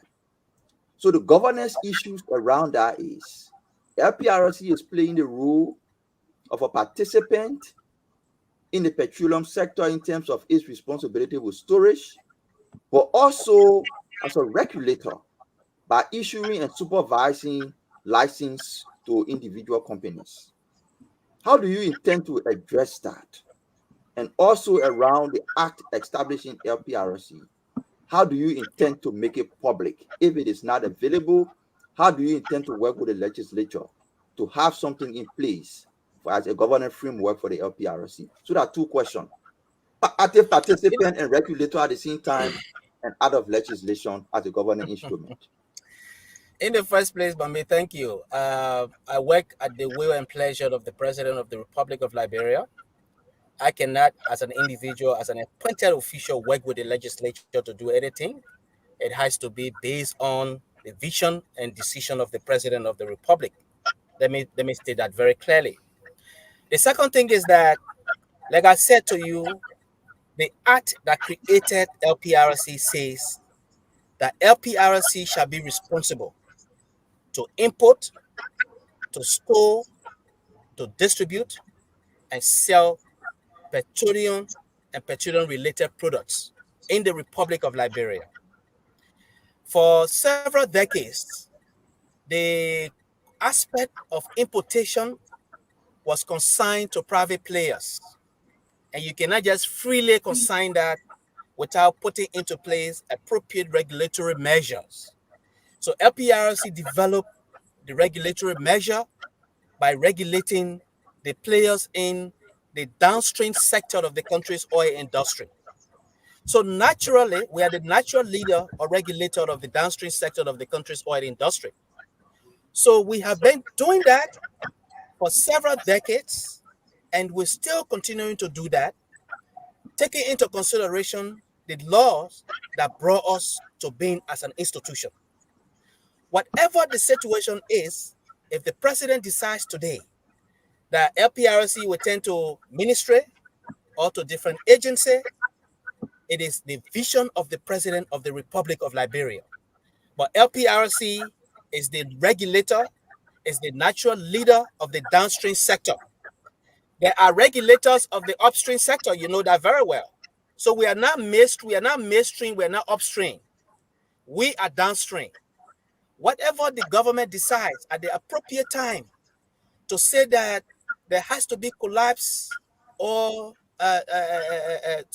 we have to scrutinize the functions of the different agencies in the entire petroleum industry of the country, it has to emanate from the executive branch of government, and then of course that decision will be made by the whole of the government. But as an individual who works at the will and pleasure of the president, I cannot jump up and say I'm working exclusively with the legislature, because it is not within my purview. It is not within my constitutional prerogative. It is exclusively the constitutional responsibility of the president of the Republic of Liberia. Whatever the situation is, as management team, we are very much open to suggestions, recommendations to improve governance on the overall, so that governance is responsive to the needs of our citizens. But at the moment, our primary focus is to make sure that the president's vision for making products available and affordable on the Liberian market, regulating the Liberian market properly, making sure that there is stability and there is peace. We want to focus on doing that. We want to make sure that the different hubs that we want to create in the country, they are established to service the population, to service the Liberian petroleum market. Thank you, Amos. Thank you so much. God bless you. Amos Stuart, MD, LPRC, we want to say thank you for joining Spoon. Amos, anything else you want to say? We appreciate you for coming on tonight, my friend. What I want to say, Stanton, finally, is that because there are several persons who've been insinuating, oh, people witch hunting, people targeting, people now remove people from payroll and all of those. At LPRC, we are one family, consistent with the president's vision. Since we went there, we have not removed a single person from our payroll, except if you do something that contravenes the law. Neither have we targeted anybody. We want to make sure that Liberians have the opportunity to work and to be able to harness their potential in the interest of the entity and the country on the overall. I just thought it's important to emphasize that point. What is size on your payroll? What is size, the number? Also, 700, we have 700 plus people on the payroll. Mommy. You know, that's huge. However, we have commissioned this payroll audit, and then whatever comes from there, based on the recommendation that come from the GSC, we'll be able to act appropriately. But I just thought it's important to emphasize that point. But I know that there are several other rescue missionaries that are listening to me as Secretary General of the Unity Party. Since I appear here, I just want to say to our people, again, President Bouaka appreciates the fact that you went all out to canvass and to make him president. Those of us who have the opportunity to work at his pleasure, that he's appointing, we just want to say to you that you voted Bouaka, will not be in vain. There are challenges, of course. Governance on the overall way will be faced with challenges, but the president is very determined to make sure that he lives up to his promise of improving governance and improving the objective and material conditions of the people of Liberia. A number of you sometimes who call us, who come around for opportunities, it's not possible that we create opportunities for all rescue missionaries. But we just want to assure you that we improve governance, because that should be the primary objective of the country and the government on the overall. To improve the economy, to make the economy to work for the Liberian people, and you can pride yourself that President Joseph Bouaka is working around the clock. He's pushing his appointed officials. He's pushing everyone to make sure that we live up to his vision of improving the system of governance so that it's responsive to the shared needs of the citizens of Liberia. And you can pat yourself on the back for making this change, for effecting this change, and for making Joseph Bouaka president. I just want to reassure you that we'll do all we can to make sure we live up to your expectation. I know it's difficult. A number of you think that probably somebody has disregarded you or is not paying attention. Not that, but it's not easy to put everybody on job. Is really extremely difficult. We just want to assure you that the president is determined to work to make sure that the system is improved in such a way that you can be proud of the vote, of the decision that you make. I just thought it's important to emphasize this point to let our partisans and all rescue missionaries, the people of Liberia, on the overall, to know that the president is determined to improve the system of governance. I want to say thank you for allowing me to be here, for the invitation. And anytime we have time, Stanton and the panelists, we will be able to face you to answer your questions when the need arise. Thank you. Thank you, Emma. Thank you, Emma. It's cool having you. Thank you. Drive safe and be safe. Thank you. All right, so there you have it. We're going to be moving over, folks. Let's talk about ports. And I thank God that Damo came back. Damo, you in Liberia. The price of fuel, the price of gasoline, everything, it's kind of different when you go up in the interior. You're in Monrovia. That's why I asked my brother Kev. I know I shouldn't have done it, but I love to stick Kev and switch him a little bit. Mommy, you from another state. How much for the gallon of gas or diesel? It will be different from what I pay here in New Jersey. Am I correct? Sure. Same thing with Liberia, though. Kev, am I correct? You in Maryland? No, it's not same thing. He gave me different figure on the ground. So it's not the same here. So if you sell that to the people in Liberia, they will think it's the same. No, it's not the same. The same prices are going down in Liberia. That's not true. They're going up. So it's different. No. My question to you. The reality on the market is different from what Emoswa is saying. That's the debate. Of the four of us on this platform tonight, I'm in Liberia, and it will be fair as well to open the phone lines and let the folks tell you what the actual Martin price is coming on, but let's go ahead, open the phone line. I agree. Gas is sold by Voice between $710 to $750 in and around Monrovia and Pinsville. At the filling station is $810.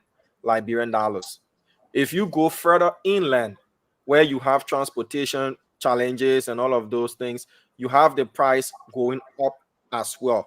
But in and around Monrovia, gas is sold between 710, 780 filling stations, 810, and that is within the line. But we can open the phone. Open the phone line. Damo, you're right, because let me just announce real quick.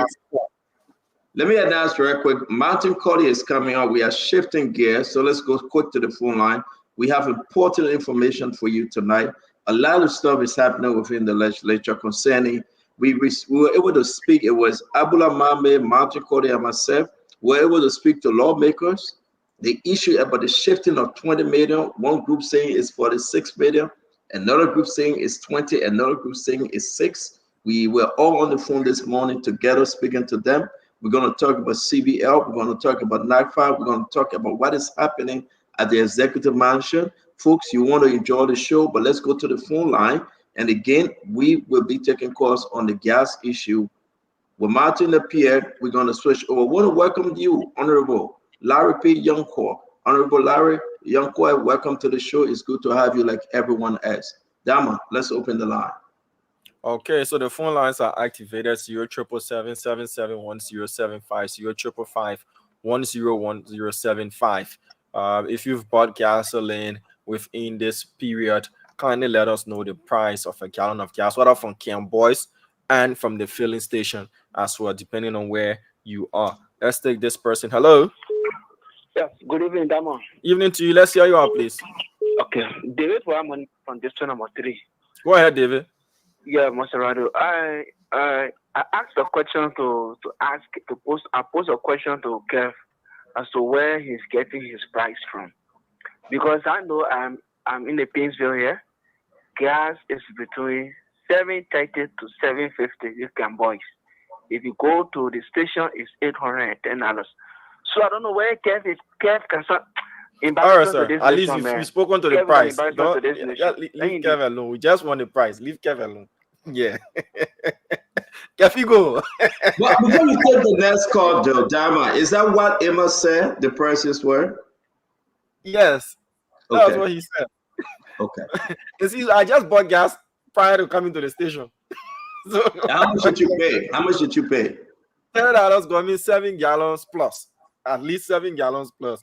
Yeah. Okay. That one you are sympathizer, my man. So where you got sympathizer? Speaking in reality, it says sympathizer. Hello. Hello. Yeah, let's hear you out. My name is Mark. I'm calling from Florida. Yeah, let's hear you out. What's the price of a gallon of gas there? Price complete embarrassment or show. That's if football here is $710, $730. Yes, you can find gas in football here. No, beg you. Y'all leave Kevin. Just leave the full line now. Just leave the full line. Mommy, what you think? Just leave the full line. We got that bottle fried Kev Hassan. No, let him call. But listen, the gas we know because I spoke to people. People can call. But let me ask you guys something. You and Mommy, that one can come in. Something important that Amos West said, and is very, very serious. People lose their job for that. People are not working today. He said, I'm still the Secretary General. He's saying, I do not care what the code of conduct is saying. I don't give a damn about the ombudsman. I am still the Secretary General. But we have folks who lose their job today, who now Let's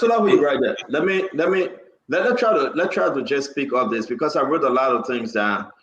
Folks are saying it must pay $97,000 for the vehicle. Mame, it must on record showing document they paid $28,600. We'll come to it, right? A lot of stuff he said. But let's talk about he being the Secretary General. Can you help us? I do not have the law. Okay.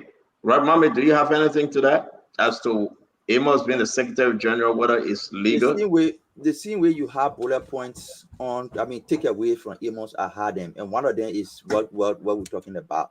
So I just wanted to highlight some of those. One is, and the people need to know, the LPRC football team, basketball team is a separate entity from LPRC. Correct. People need to know that. But because you're the head of the LPRC management, you always associate and show up. I would have just allowed Amos to just ask the Oilers Sport Association to speak to it rather than he doing it. But since he didn't, rather the fact it's okay. I believe Amos and any other person who is serving party's position and serving in government is in violation of the code of conduct. That is my belief. That belief is something I've heard more than 10 years ago and I still hold today.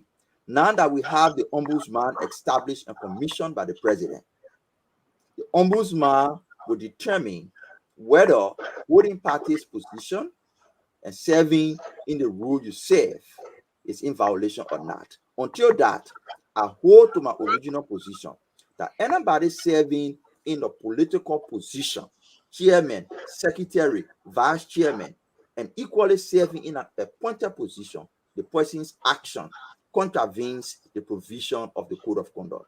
That is an old position I hold. I still hold onto it today. We'll look over to see what the ombudsman will say. Oh, okay, so again, I let us to feed our audience. If what you are saying is true, I think I had it before. I'm looking for it. Just to read it to our audience. Do you have that within the code of conduct that we can post? Because you still have Amos Twe.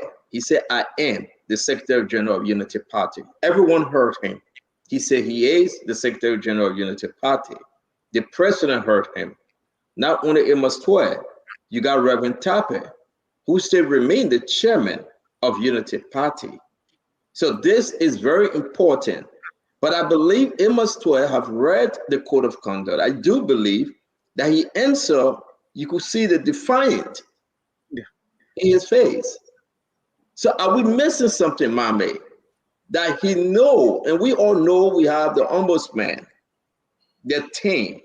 He know, and we all know that we ran on this before during election time. But for him to say, I am the Secretary General of Unity Party and also the Managing Director of LPRC, Mame, do you think he have any reliance that, he's hanging to? They got lawyers in the country who will look at the law and tell you, you're not in violation. They got some lawyers who will look at the law and tell you, no, you are in violation. I'm not a lawyer. I read the law. My understanding of the script of what I read, not being a lawyer, is that you cannot be a political appointee working and heading an agency and at the same time serve in the political party's position. Other people argue differently. They argue that It says you cannot be actively engaged into political activities. And by just being a Secretary General, in the absence of election, you are not engaged into active political activity. That is a whole school of thought. That is an argument people make. That just being Secretary General, no election, no campaign going on, I'm not actively engaged in any political activity. When election comes, I will withdraw myself as Secretary General. Election goes on. That's people's argument.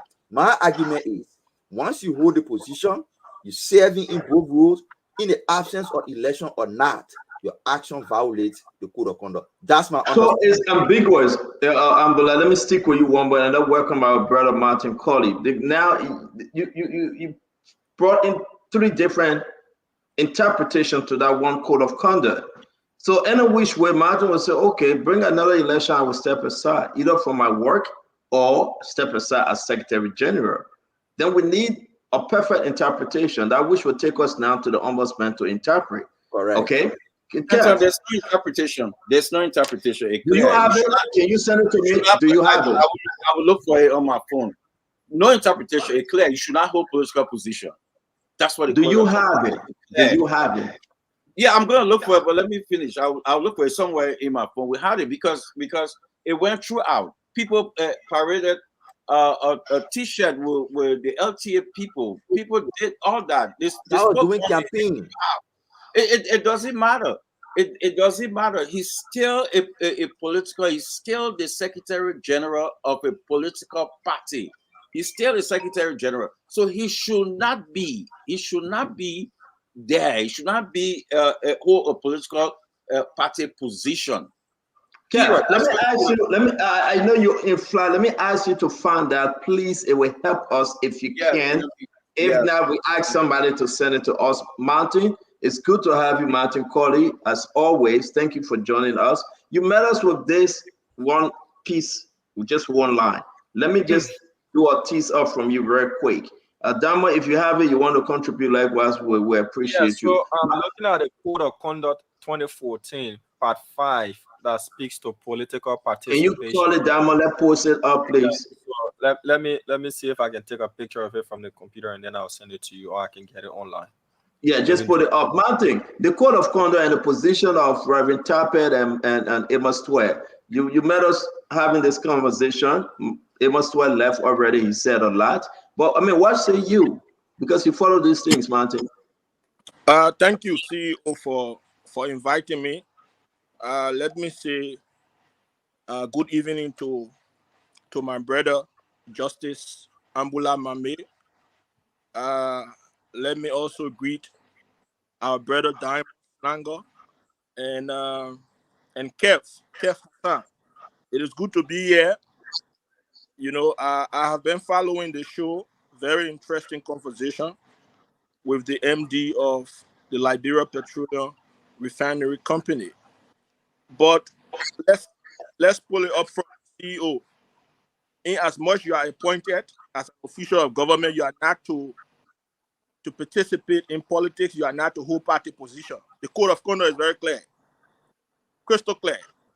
We have to be honest. When the president appoints you, you can't hold party position because political party is party politics. We have to be honest with our people. Either you resign from the party or you resign from the position that the president has appointed you in. That's the Code of Conduct. That's the law. But to hold party position... Martin, do you have it? Do you have it? Can we post it? Because I got it, law. Can you send it? Let me post it, please. Yeah, I want people to see something. I beg you. Can you send it to me? Martin, Yeah, go ahead. Continue, brother. Yeah, so if you read the law, Part 5 of the Code of Conduct, you talk about political participation. You can be serving as a minister or a deputy minister, be serving as secretary or chairman of a political party. In fact, it conflicts your role. That's the first thing. It conflicts your role as a government official to be serving as chairman or party official. So let's be clear about that. Probably Mame who want to put the law up for us to see. Yeah, the law is here. Yeah, Mame, I'm putting it up. Just the one that you sent, right? Yeah. Let me put it up, but go ahead and talk to us. It's important for us to note that because, like I said to you, Mame, Amos spoke in a defiant tone, and you were on the show. So maybe that's something we don't know. Talk to us. So the law reads, and like I said before, lawyers have the way to do their interpretation. So the law reads, all officials appointed by the President of the Republic of Liberia shall not, 1, engage in political activities, canvass or contest for elected offices. B, use government facilities, equipment, or resources in support of partisan or political activities. C, serve on a campaign team of any political party or the campaign of any independent candidate. Those are the highlights of the provisions on participation.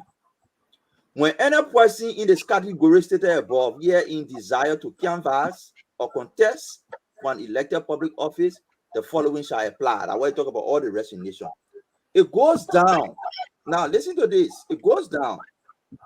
It says every employee of government shall ensure that his or her participation in political activities does not bring him or her into conflict with official duties. You listen to that? Yep. Section 10. It says every employee of government shall ensure that his or her participation in political activities does not bring him or her in conflict with official duties. So technically down here is telling you that employee of government can get engaged in political activities, but they should ensure that their participation doesn't come in conflict with their official duty. But for appointed official, it says the emphasis here is on canvass for vote, contest for office, and serve on campaign team. So do you still hold to your position that maybe they are reading something? Because if you go all the way to 7 to 10 and whatsoever, it's saying that what do you think the ombudsman going to do, my man? That's why we wait for the ombudsman opinion. My opinion after reading this thing over and over is it becomes technically impossible, which is not law. It becomes technically impossible to be the chairman of a party, even though you're not canvassing for vote, but it becomes technically impossible to not engage into political activities. But like I said before, I hold that view that when you hold political office, you should not serve in appointed position. But lawyers have a way to interpret laws, and they have done so, and I'm sure that's why everyone relies on to make a case. At the end of the day, the ombudsman will decide. But like I read here, the emphasis is on participation, canvass for vote, and serving on campaign team. Kev, you have anything else? Martin is reconnecting to join us again. There you go, Martin. Kev, talk to this. We got to go on other issue that we get for, please. It clear, and I don't think you need a lawyer to declare. The Unity Party made this as a discussion with folks who took part in the election or who held position, and make it clear. So I don't think any debate in this, but when it comes to the Unity Party, this particular government, I don't think they dare to respect the law. I don't think they dare to change anything. So if you see how the government is running, nothing about the law, nothing about respecting the law. The judiciary system, the judiciary system in the country now is so weak than any other time in the country. All right, so let's get to it. That's the fight we just read the code of conduct. Let me just zero in on this. It is very important. So if you go further to read 5.10 or 5.10, avoidance of conflict, politics, and work, it is clear. Every employee of government shall ensure that his or her participation in political activities does not bring him or her in conflict with official duties. So I gave you an example, CEO. When you go to the Unity Party's headquarters to have political meetings, that's political activity. It is just impossible for you to be serving as an MD and serving as party secretary simultaneously. On the other hand, see, it makes the party weaker. I give you an example. Mr. Twe is appointed by the president. The president is the standard bearer of Unity Party. The law says Mr. Twe works at the will and pleasure of the president because he's a presidential appointee. At any given time, Mr. Twe disagrees with President Boakai. President Boakai can remove him. So he's afraid to disagree as secretary of the party. So you see how the party gets weaker? He's the secretary. He's supposed to disagree with the standard bearer on policy issues. But because the standard bearer appointed him as MD of LPRC, he's afraid to disagree. So the party becomes weaker. The party cannot disagree with its standard bearer on policy issues. And this is why we are now building institutions in the country. How can we build institutions? You work at the will and pleasure of the president. If the president goes contrary to the norms and ethics of the party, can you disagree with him, Mr. Twe? When you are the MD of LPRC, he can easily dismiss you because the Constitution gives him that power. So the best thing to do is resign from the party. There are other qualified people. They can disagree. They are not working in government. But you are working in government at the whims and caprices of the president.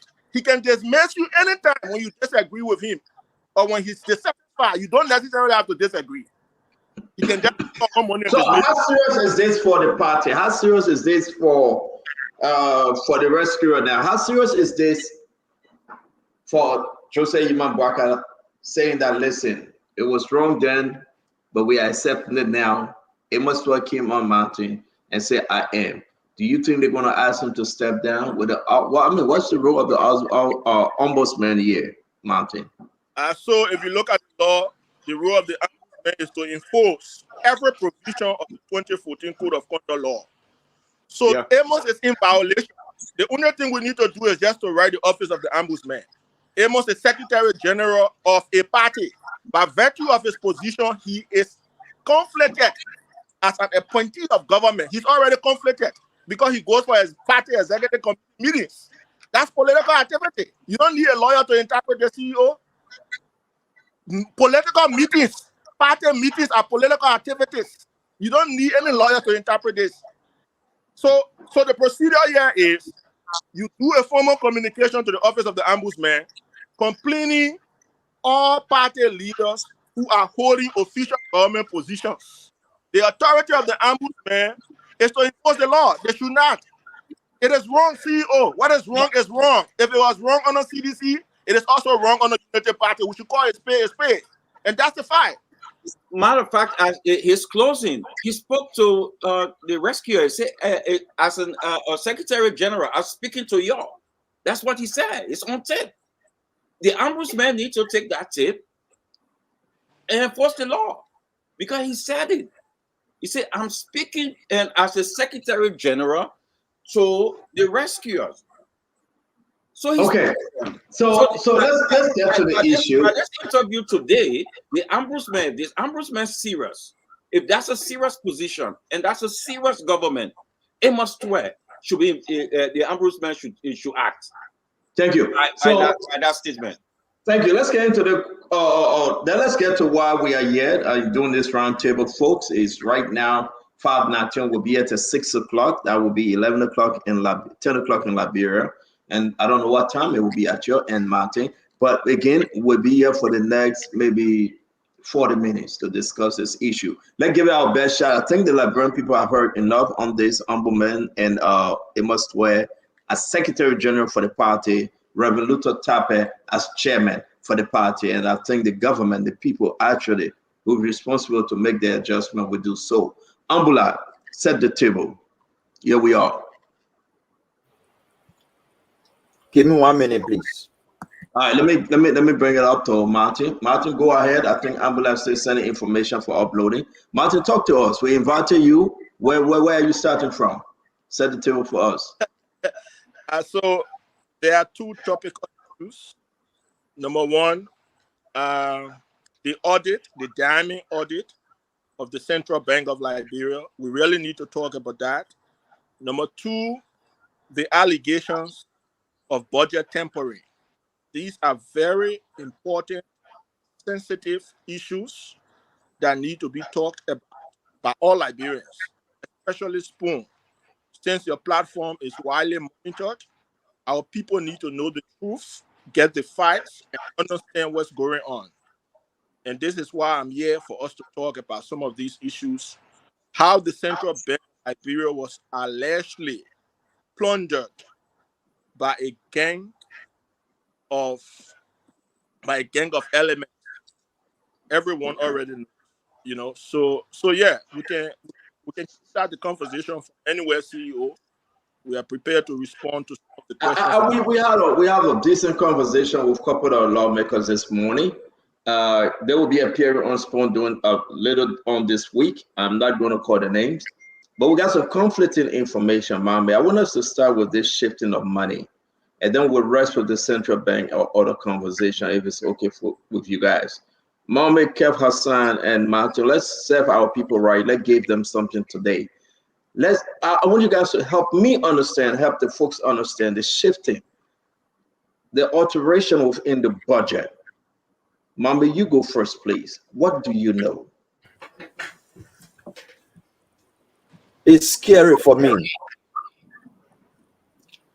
when you see group of policy makers, lawmakers, both from the House of Representatives and people in the executive, making argument over a simple thing like budget transfer, and nobody can say specifically what the number is. One group in the House of Representatives, two different groups in the House of Representatives have two different numbers. In the Senate, different numbers. In the executive, different number. My fear is there is something wrong happening that people are trying to cover, and because it is wrong and they try to cover it, those that suffer are the ordinary people. There is an attempt, as per what I'm hearing. I was on the call with you. People promised to send documents that we've not received. What I'm hearing is people intentionally move resources from different budget lines to places where they feel they have control, at different government ministries and agencies where they feel comfortable to be able to have access to those resources. That is my understanding. That is where I stand. Until they can bring the facts, until we can see the facts and access it, the information we're gathering, people tamper with the budget intentionally to move resources to places where they have control, to places where they are comfortable to have access to those resources during the budget year. This is not the first time. The practice of changing laws, moving budget resources after they are passed, is not strange. It happened during President Salif time. It happened during President Weah time.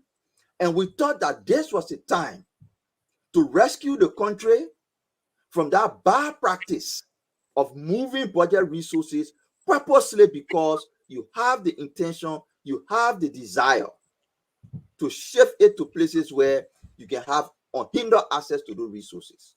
We thought this was the rescue time. But are we seeing the semblance of that thing repeating itself? And nobody can call specific number. You talk to Amara Kone, he get different number.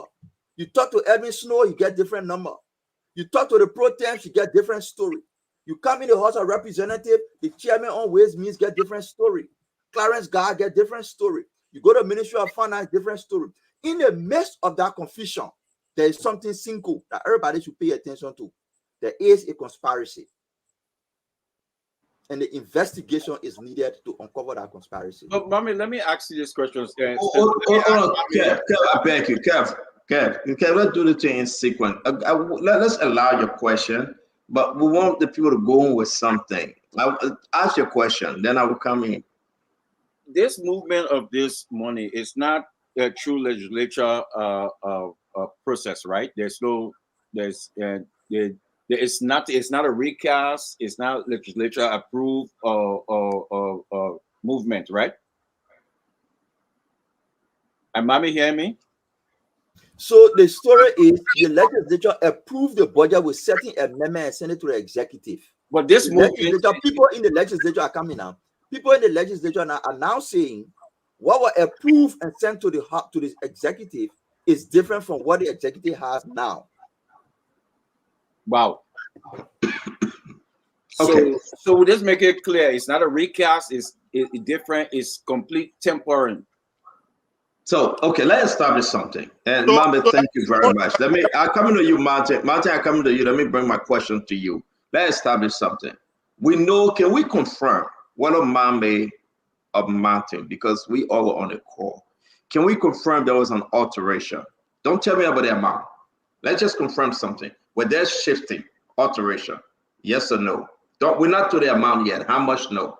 But with there's some kind of activities of shifting. Based on the conversation we had on the phone from the people in the House of Representatives, they confirmed that there was shifting. That one is confirmed from what I heard. Okay. Martin, what say you? Yes, so based on the conversation we had, according to the lawmaker we spoke with, he said there was a shift. So I still consider that as an allegation because I want to be very careful with my conclusion. We are investigating. We'll get at the bottom of it very soon. But what we have received so far from some lawmakers, because they are authorities, right? They are lawmakers, they are legislators. They have the authority to pass the budget. So when they are filling us with these data of different variances based on sectoral shifting, we hold what they've given us, we will investigate further. So as the conversation goes on, we'll be able to explain to our people what is happening, what we've heard, and what do we think going forward in terms of the right thing being done. So let me ask you a question. What are the numbers we are talking about? Martin, to you, what are the numbers we are talking about in the shifting? Numbers, CEO, it is good for us to contextualize. Let's give our people a background of this entire episode. Please do. Go ahead. So according to the amended and restated Public Financial Management Act of 2019, the budget process requires that the executive sends a draft to the legislature, the House of Representatives debates the draft, and then pass that draft into law and then forward to the Senate for concurrence. So let me give some specifics. So CEO, the revised 2014 draft budget was submitted on Thursday, March 14, 2024. The House of Representatives passed it at 738 million from 692 million. Specifically on Monday, April 29, 2024, at 14:50 GMT. That was when the House of Representatives passed the budget at the ceiling of 738 million. So when did the House of Senate concur? When the budget was sent to the House of Senate concurred with the House of Representatives on Tuesday, April 30th, 2024 at 18:52 GMT. The next question is, when did the president sign? Because if the House passes and the Senate concurs, then the president has to sign the budget into law. The president signed the budget into law on May 8th, 2024 at 1700 GMT. After the signing of the budget, CEO, another process has to go on, and that process is printing the budget into hand bill before it becomes a law. So when was the budget printed into hand bill? The budget was printed into hand bill on May 16, 2024.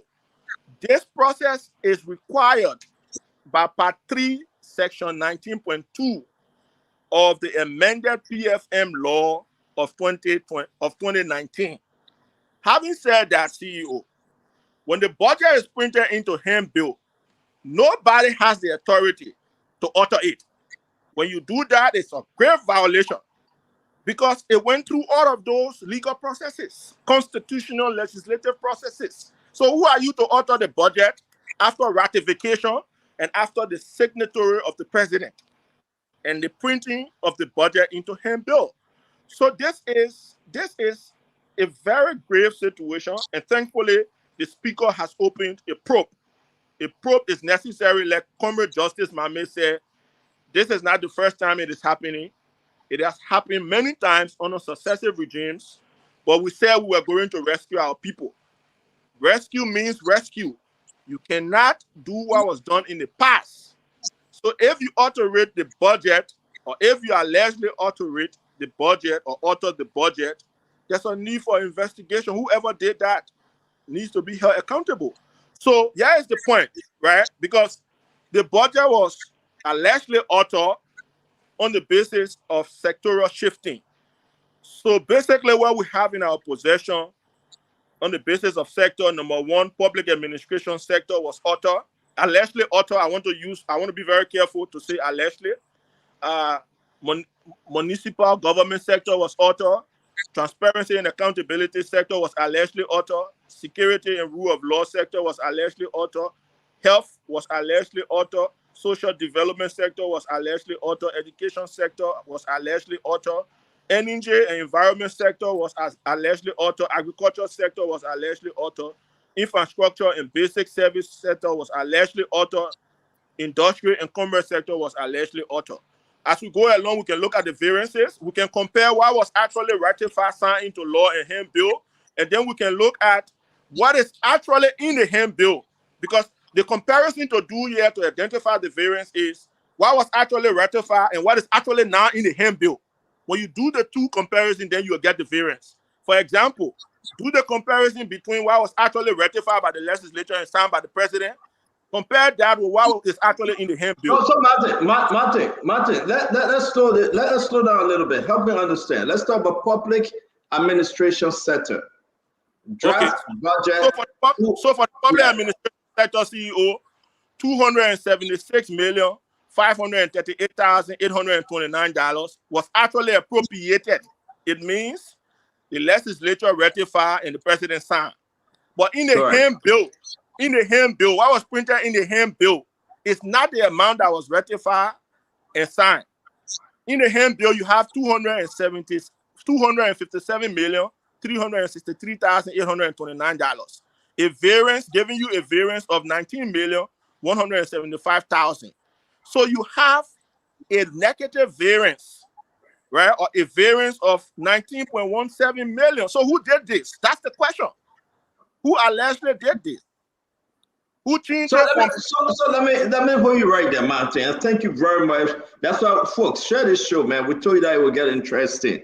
This is very important. This is the reason why we're uploading these different chats. We got a lot of information with you. I had to step out of church to be on the phone with Martin Cuddy, Mame, and the rest of the team in Liberia. We invited and we spoke to a couple of lawmakers here today, and it's troubling.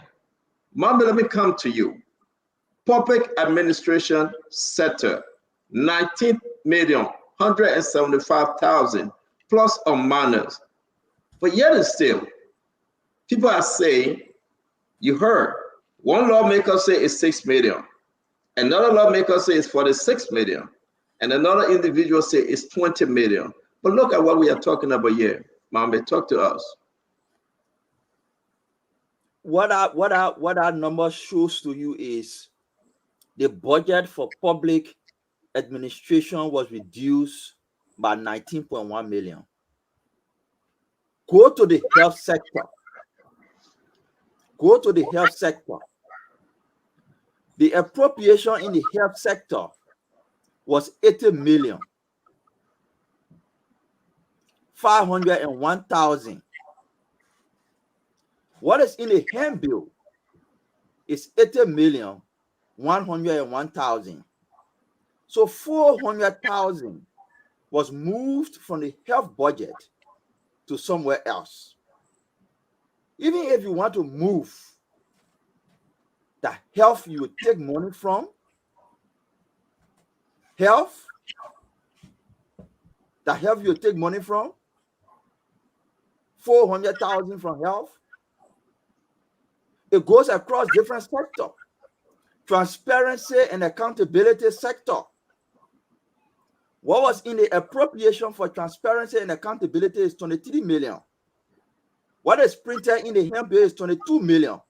It was 23 million, 23.2 million. What is in the published is 22.7. No, I'm making a mistake with the number. No, that's it. You're right. That's it. Transparency and accountability, right? 23.2 and 22.7. You are correct. You're correct. They took off 500,000 from the fight against fraud, waste, and abuse, from efforts to ensure transparency and accountability, and move it somewhere else. We noticed that there were also movement to other places. I'm sorry, Mommy. I'm sorry, because I want people to understand, Mommy, I beg you, we are all on the same page here. They move something. Except for a good cause. I want to run straight to Martin and we'll go to Kev Hassan. The movement, decrease or increase, the shifting, but it was all done after the lawmakers have reviewed it, right? So who did it? Where was it done? CEO, the first thing is a law was violated. When a law is violated, we cannot be asking whether it is a good cause or not. There's a violation already. If they did it, that's why an investigation is important. And I like the fact that the speaker has opened a probe. So if they did it, like Mama said, why are you cutting down on health? Look across the country. Look at public health facilities. They are challenged. Sorry, Martin, answer my question. Where was it done? Where was it done? Sorry? Where was it done? When and where? What? Yeah, where? Was it done at the executive? Can you say that it was done at the legislature? From what you see on the spreadsheet, it was done in the executive. From what you see in the spreadsheet, the changes were done in the executive. Whether it was done in the executive in connivance with people in the legislature is what the investigation will show. But what is showing here, the appropriation, the difference is between the appropriation and the HEMP bill.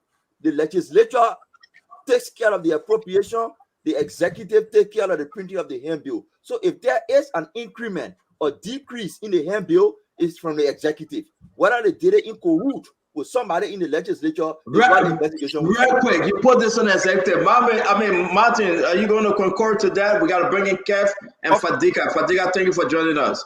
Of course, I agree 100% with former Justice Mame, 100%. Because the thing is, CEO, let's look at the law again. Who is responsible to print the HEMP bill? That the Ministry of Foreign Affairs. If the Ministry of Foreign Affairs is responsible to print the HEMP bill, and the ministry falls under the executive, then who is responsible? Yes.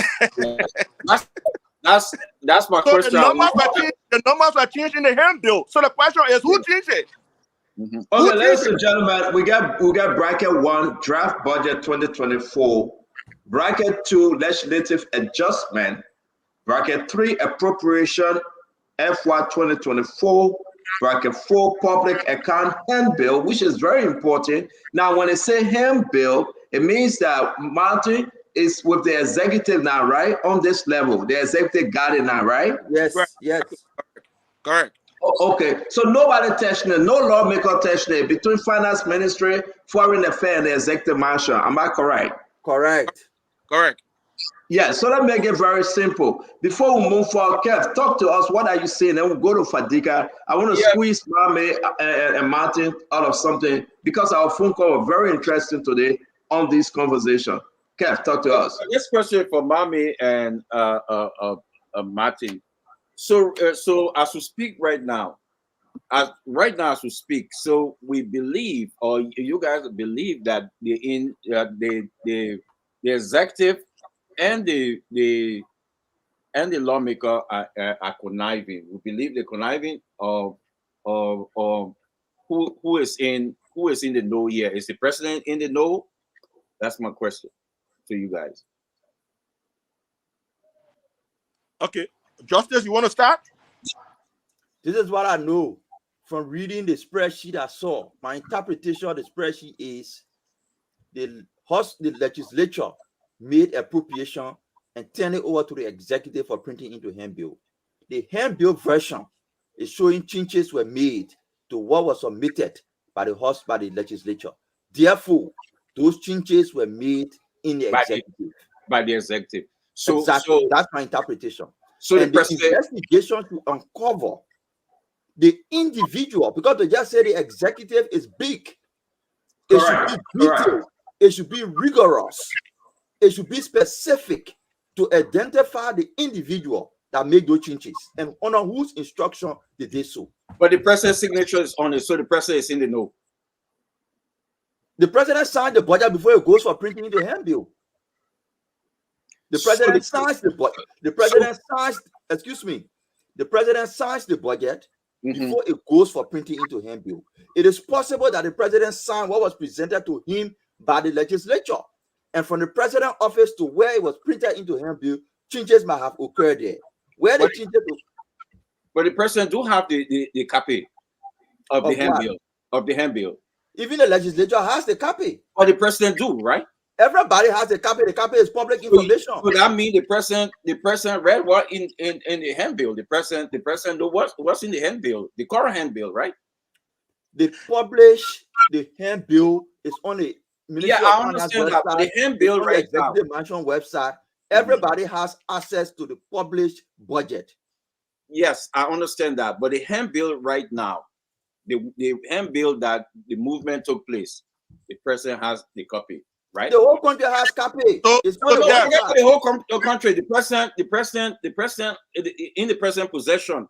Even Joe will get copy. Yeah, that's not the question. Everybody can get it, but I said the whole country get it. Okay, so the president know exactly that there's a movement, right? Joe will say get copy. Hey, my man, answer my question. So let me address that. Joe will say get copy. Yeah, let me address your concern. Right? Across the executive, across the government or the executive, there are 103 spending entities, right? The executive, like Mami said, it's a big tent. The president doesn't see everything. This is not a defense for the president. I want to be very clear before you say I'm trying to defend the president. But what I'm saying to you, when the president signs, right, the Ministry of Foreign Affairs takes the signed document or the signed budget to go and print it into handbill. That is what the law requires. When that is done, copies are shared across the government with the president, the speaker, the Senate pro tem, lawmakers, ministers. Everybody has access. So we don't want to shift blame on a specific individual. That's why we are saying to you, Kev, an investigation will uncover who changed the numbers. Because if you look at the handbill's numbers and you look at the numbers relative to appropriation as per the ratification done by the legislators, there are variances. So the question now is, why are there variances? Because the total fiscal envelope should be $738,859,827, right? But there were shifts along the line based on sectorial shiftings. The numbers still remain the same. The total still remain the same in the handbill, Kev. But when you look at the various numbers per sector, the numbers are different. So how come the numbers are different per sector? That's the question. That's the code of the investigation. The investigation will establish who did that, who printed the handbill, who changed the numbers. That's why the legislature, through the office of the speaker, has established a joint committee to investigate. So we wait for the findings while we do our own investigation as well. Does that answer your question? Why the minister prints something different from what was approved? The Minister of Foreign Affairs. Why the print? Why the print? No, it is the Minister of Foreign Affairs. Like I said, I want to wait to see what the investigation will bring. We too are investigating. Let's investigate and get to know who did that. You can say the Minister of Foreign Affairs because the investigation could prove otherwise. So let's wait. Let's But that's the ministry, right? They're responsible to bring him to Hemville, right? We got That's the ministry. we got Hassan Fadiga on the show. He just joined us. Welcome, Hassan, for joining us. We were discussing movements in the budget line, sectoral movements. We made a position here that, given what we saw, that movement was done in the executive. Whether it was done in cahoot with people in the legislature is what the investigation will uncover. Who specifically did it is what the investigation will uncover.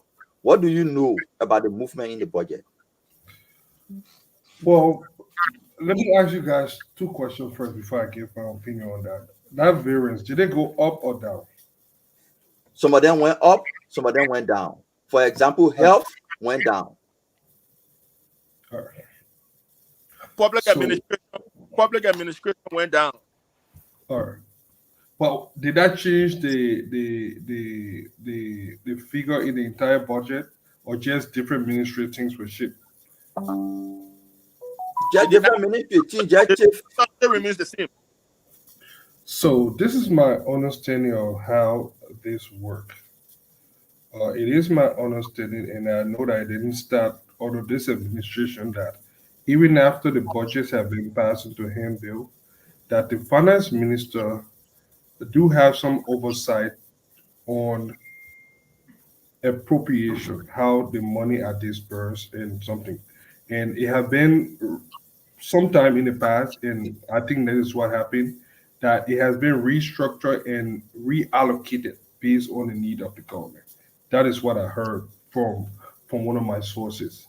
And what I was also told is that it doesn't mean that anything happened. I know there's an imminent recast. All these things going to come out when that recast is done, which is I think about a month or two from now. But based on everything that I know, I don't think anything nefarious or anything shady had gone on. All we are doing right now is speculation. I have no reason to believe that somebody took our money. But the process is illegal. The process it's not illegal. Show me where it is illegal. Oh yes, show me the law that was written. Movement of money without legislative approval. Show me which law is illegal. Which law? Your company they can tell you. Can you show me which law? It's illegal without the approval. Illegal for what? Is it a public? It is. Let me tell you one of the problems that with our PFN law. It has given a lot of authority to the finance ministry to make that shift. And I was with some couple of senators the other time, and they were talking about even the IMF have been concerned about that clause within our PFN law. I have not found it. I tried to find it before the show, but I couldn't find it. The finance minister do have the authority to make that shift, and senators let me talk. You talking and say something happy, but you even know what happened. Fadiga, me say Fadiga, carefully give Fadiga a chance to learn. Yeah, you just say something. You're looking for a got-to movement. Look, Kev, this is not how you guys will come back to power. This is responsible governance here. You know, the fact that we can even argue and put all these things, all people you have your time to speak.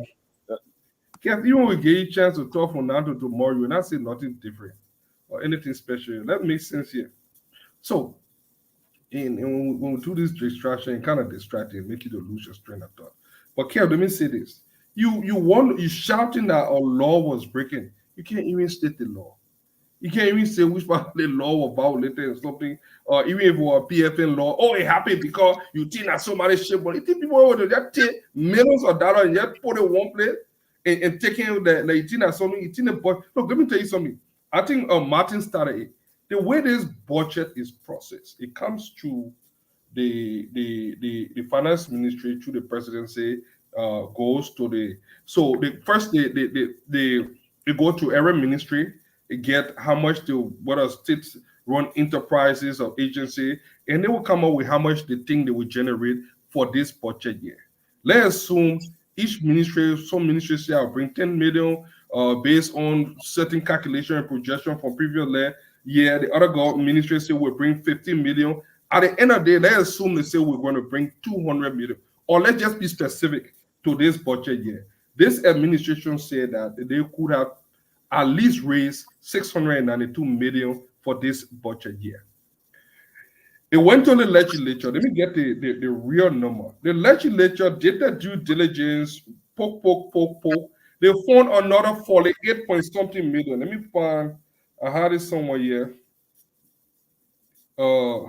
They found another 48 million, which took the entire budget to what? Gentlemen, can you help me with the actual figure? The for another 46. 46 million, yeah. I'm trying to find it to 7. It's up. It's up. Yeah, 46. You know, my eyes not good, so I like for it to be big. But let me. So they found another 46. We took it out to around 70 something million. I'm trying to. 70 something million. So that was how that 40 something million came there. That doesn't mean that we're going to generate or raise the entire amount that is said. If it comes, yeah, that's a surplus. I'm told that the president did sign this with a reservation. That somebody, I'm hearing myself. Keith, can you mute? Keith, I sent it. Yeah, I'm hearing. No, we're good now. We're good. Yeah, all right. Yeah. So I'm told that even before signing this, the president did it with reservation that none of those money that was added on the budget could be used until it is actually collected. You know, in the past, some lawmakers, some official will go about spending that money that was added on it without it being captured or collected by the LRA. So the president, I'm told,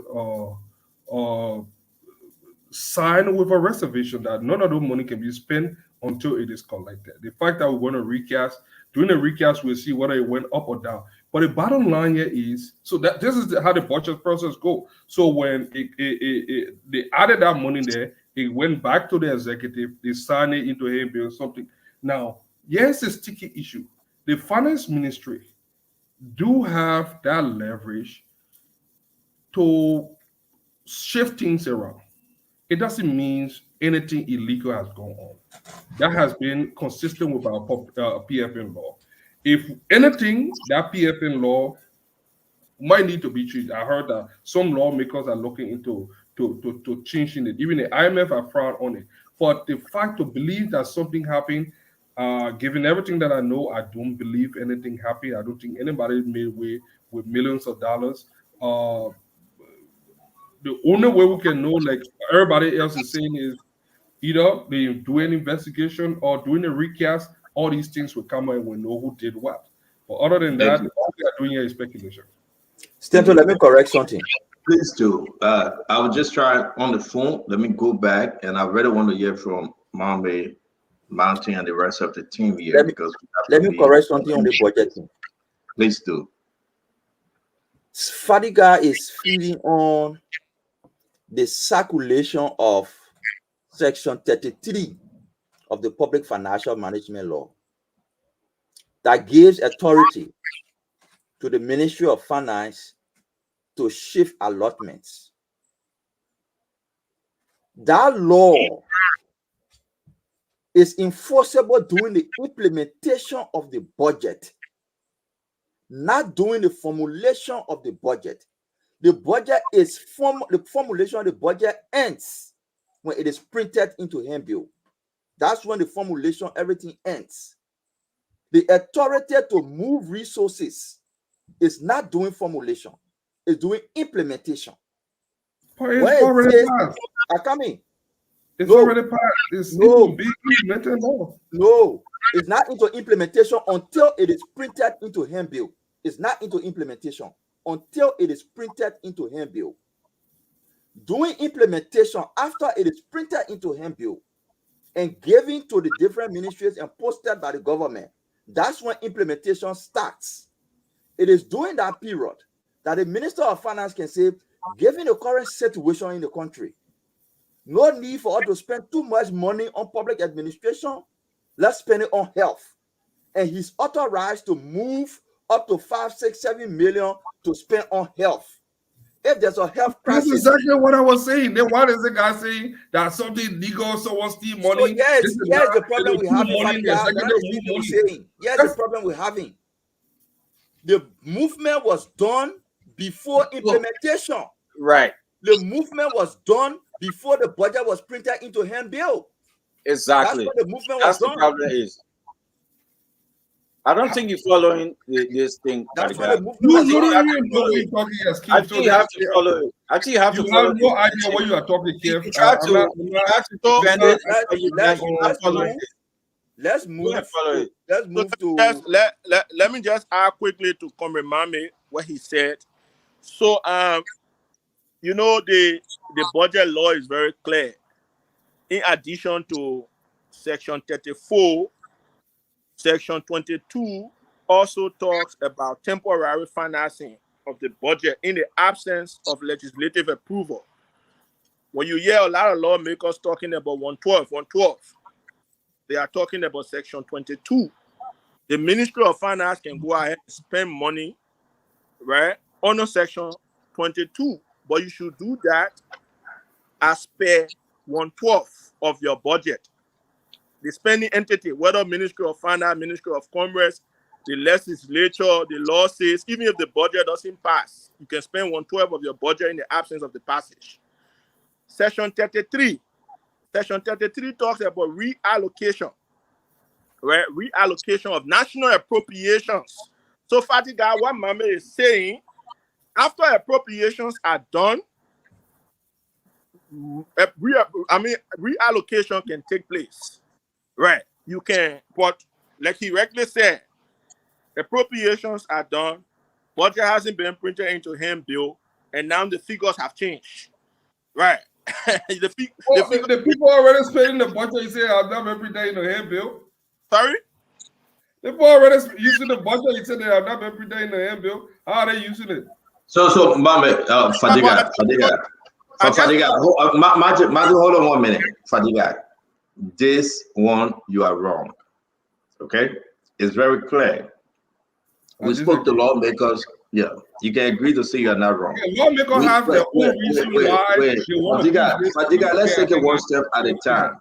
Fadiga, let's take it one step at a time. I will ask Martin to go over this again. Martin, at what point did this become a hand bill? And after it was made into a hand bill, the Foreign Affairs Ministry now should send this to the lawmakers. Am I correct? Right.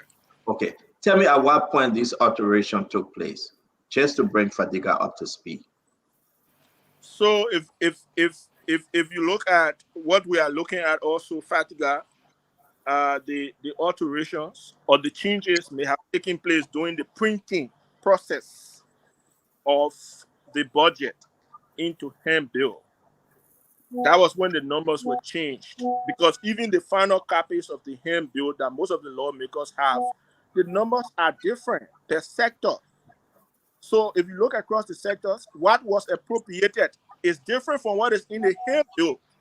So that's what we are saying. To do that. So Martin, let me make it very simple for those in the radio land. Draft budget 2024. Who came up with this draft budget 2024? Let's start from the beginning, Martin. So the budget process is such that it emanates or it starts from the executive through the Ministry of Finance. So before we even arrive at draft budget, there's something called budget framework. Okay. The ministry develops the budget framework, inculcating the different budgets across 103 spending entities of government. Because if you look at Liberia has 103 spending entities. We are a very small country. Right. So all of the various stuff comes from different places. The ministry compile that, do a budget framework. The budget framework leads to a draft. The draft is sent to the legislature. The legislature look at it. They are public. Let's take it slow. I beg you. Let's take it slow. We're right here now for the draft budget, right? This draft budget it came from the executive. Am I correct? Correct. And now you send it to the legislature. That's why we have legislative adjustment, right? Correct. So the legislature are going to do that when they're going to work the magic. They're going to ask the question, am I correct? Correct. It say in the legislature when appropriation come up, appropriation, what is it right now? So when the draft went to the legislature, it was 692 million. So the legislature looked at it and said, no, we have to increase it. So they added 46.4 million. Correct. So 192 million, thereby giving us the total fiscal envelope of 738 million. So the House of Representatives agreed that, look, this is what we are sending to the Senate. And the Senate did not add anything. They agree with the House of Representatives to keep it at 738 million. So the and we went to appropriation now, right? 738, right? Right, we went to appropriation. So the Senate and the House of Representatives agreed. Right. So the Senate ratifies and sent to the the House of Representatives ratifies and sent to the Senate for concurrence. Correct. For agreement. So the Senate agreed. And then they agreed to send it to the president for six. Now, here's the technical aspect. So in the case where the president disagreed with the legislature about the figures because they increased it by 46 million, the president can say, no, we don't have this money. We have to stick with 692 million. He can veto. When he vetoes, it goes back to the legislature. Two-thirds majority of both houses can override the president's veto. Or they can negotiate. Or they can meet in the middle. Exactly. Yeah. So let's keep it simple. We went to appropriation now. The Liberian people following us, they want to understand, Mountain. We are at 738 million. Yeah. House of Representatives agree, Senator agree. They send it back now to the executive. And we are talking about public and hand bill. Am I correct? Now it is with the executive. Am I correct? Correct. So the president signed already, meaning that he agreed with the legislature also at 738 million. Now, after the signature of the president, it must be printed into hand bill. That is what the law requires. So during the process of printing it into hand bill, then the numbers allegedly change. So who changed the numbers? So our problem right now, we are stuck at hand bill and we're figuring where all the variances come from. Where you get the 19 million, the 2.6, the 500,000. That's our problem. It was you, Mr. Executive. You got it. Whether you send it to finance, whether you send it to foreign affairs, whether it's within the executive mansion, right there our trouble begins. Am I correct? Correct. Sure. So it is with the executive to tell us who changed the numbers. So then the executive took it and signed it and say, you know what?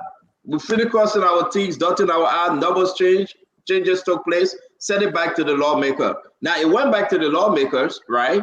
And now people begin to go over it, Abula Mame, and they discover that we have an issue. Text it, we have an issue. SOS call. Am I correct? Correct. And I mean, if it meets the consensus of the other panelists, this is a emerging story. We have received, I mean, not story I'm announcing. I'm saying this budget story is an emerging story. We receive it, we analyze it. Our point is the changes based on what we show were done in the executive. Whether it was done with people in the legislature is what the investigation will continue to show. Nobody is making allegation that somebody stole money, but I am making the allegation that it was moved to those places for bad intent and not for good intent. It was not moved there for good intent. It was moved there for bad intent. And the investigation will show that. But something more damaging is happening, which is the audit. Before we get that, let's get the last one from Kev Hassan. I'm going to bring you guys to do the edit. Kev Hassan, last one on this budget. Well, we at this moment we understand that the executive changed it because through the foreign ministry, the one that printed it. So I think they should know about it. It comes from the executive. What I'm saying here, I don't think the issue is on the lawmakers, because I think they already they sent in what is sent to the executive. The executive changed it because I remember the budget took long time to go back. I remember I asked that question: why the budget is still in the hands of the executive? The signed budget from the president, which was signed May 8th. I think it went back 2 or 3 months after that. So at this moment, we need to understand why they do that, why the money is being shifted. I think Father God they did not understand the whole issue, and it's good that Mame kind of educate him on it. But there's an issue from the executive. There's an issue right there. Why they shifted? Why they send it to agency that were not approved by the legislature? Why is in it? Okay. So at this moment, we'll wait for the investigation. That smell corruption. But let me ask. Let me ask. We are going to Martin for his closing on this one. This is one and last question. The executive say anything about investigation? The executive saying anything about the investigation? Anything coming from the executive on this? All right, so let's take that question, and I believe no, because now it is in the power of the House of Representatives. They are calling on investigation. I've never heard anything from the Senate. I've never heard, and I mean, the Senate did though. I'm recording with all these text messages pointing finger on Francis Dopo. But I think, if I may ask, I think, and Senator McGill flagged this. I think he was the first person from the Senate that flagged this publicly. Yeah, publicly. We're talking about in the chat room. They're pointing finger. You in that chat. You in the chat room, so you know that you're so you know where you're. Martin, let me bring you that close on this alteration issue. The way forward now, we are just waiting for Funati Kofa. So CEO, Liberia is a sad narrative for the fact that most of our people in the country continue to suffer, whilst a few group of politicians remain bent on keeping them in poverty. Do you know how many young people in that country are unemployed? Today I raised an issue about elected and appointed officials making thousands of United States dollars, and at the same time appointing their family members, including sisters, brothers, wives, and children, on the boards of corporate entities. This is greed on an Who are you talking about, Mountain? This is level. Let's get into it. So what I'm saying, let me respond to your question first, CEO. So what I'm saying is that over time, the budget has been used as a cash cow. Look at the recurring expenditure. You're talking about over 90% on fat salaries, coupons, whereas schools, health centers around the country, very deplorable. You're reducing the budget of accountability and integrity institutions, yet you talk about fighting corruption in a country like Liberia, where corruption is an epidemic. So the point I'm making is, look at the reductions they did in the shifting. Look at sectors that they reduce. Health sector, transparency, accountability sector. You think we are serious? Yeah, about change in the country? The extent at which corruption is prevalent in Liberia cannot be overemphasized. But you're reducing the budget of LACC, you're reducing the budget of GAC, you're reducing the budget of Good Governance Commission, you're reducing the budget of RAA. These are anti-graft institutions that should be fighting corruption, but you are making them toothless so you can steal more from the poor people. Even security, right? You think it's fair? You think it's fair to the people? It's not fair. In the first place, why did you shift? If you actually did it? Which, of course, the investigation is going to establish. This is concerning a CEO in other countries, but now heads are rolling. People are in jail. Yeah. People are in jail by now. This is the same thing past governments did, and nothing came out of it. We should be setting different examples and different standards. This was the promise we made to our people. So let's establish something. Martin, I want us to go to the CBL. Let's get to it before it gets late. We got a lot to discuss. You guys here for those such a reason, but I want to establish something. This goes to the foreign ministry. Why? They just sent it to her because it is the law. The foreign ministry is the dean of the cabinet. Any modification, nothing required, right?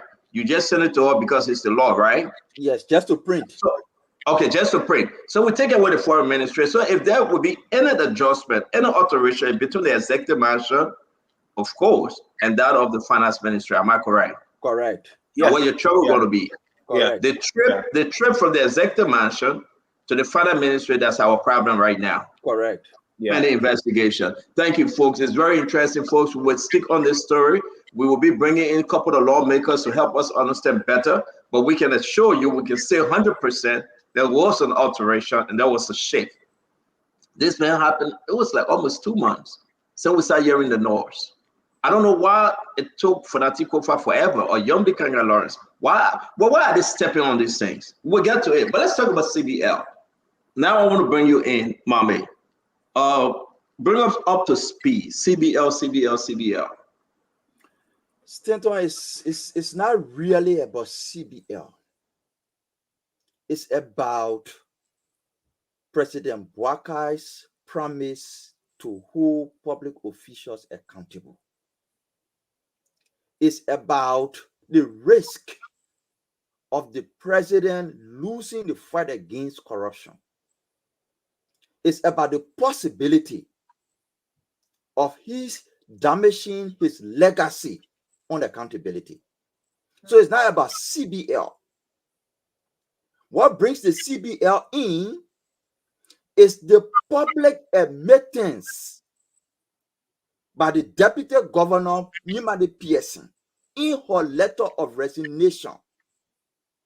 We have been saying here over and over that people around the president are compromising audits. People around the president are stepping on audit findings for personal benefits. People around the president are shielding corrupt officials.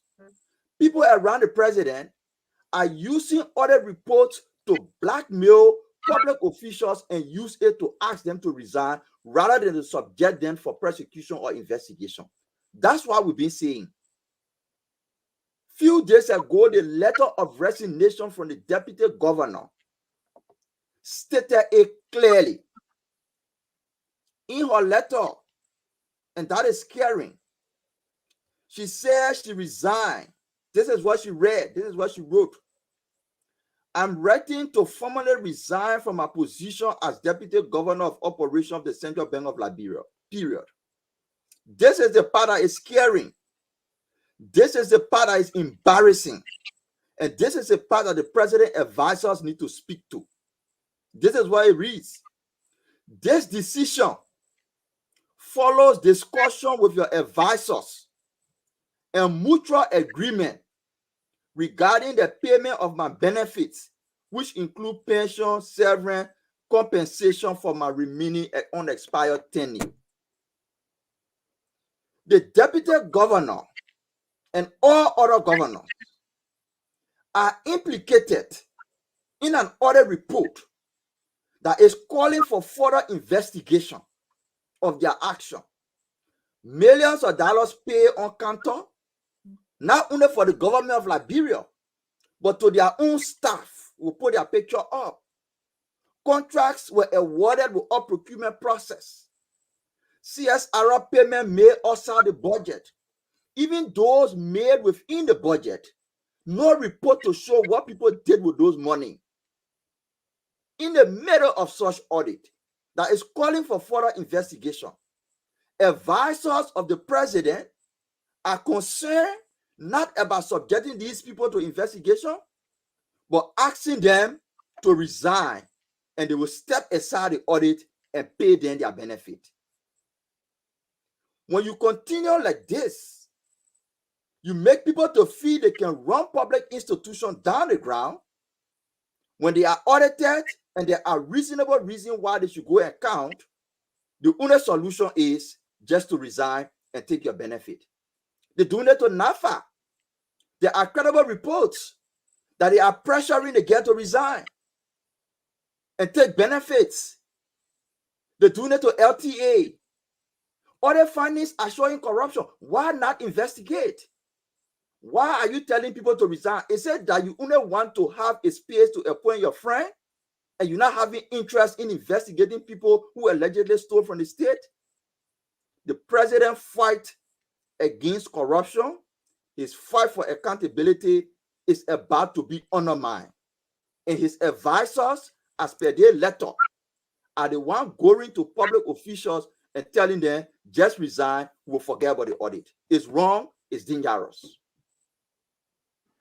Mohammed, let me, before Fadiga and Kev come in, let me ask you a question. You want them to carry on full investigation, or you want them to settle? The same thing happened with LTA. Some of them say we will resign. Some of them say we're going to court. What's the balance out here, my man? The penalty for alleged corruption is not resignation. Okay. When somebody allegedly mismanaged public resources, the next step is investigation. It's not resignation.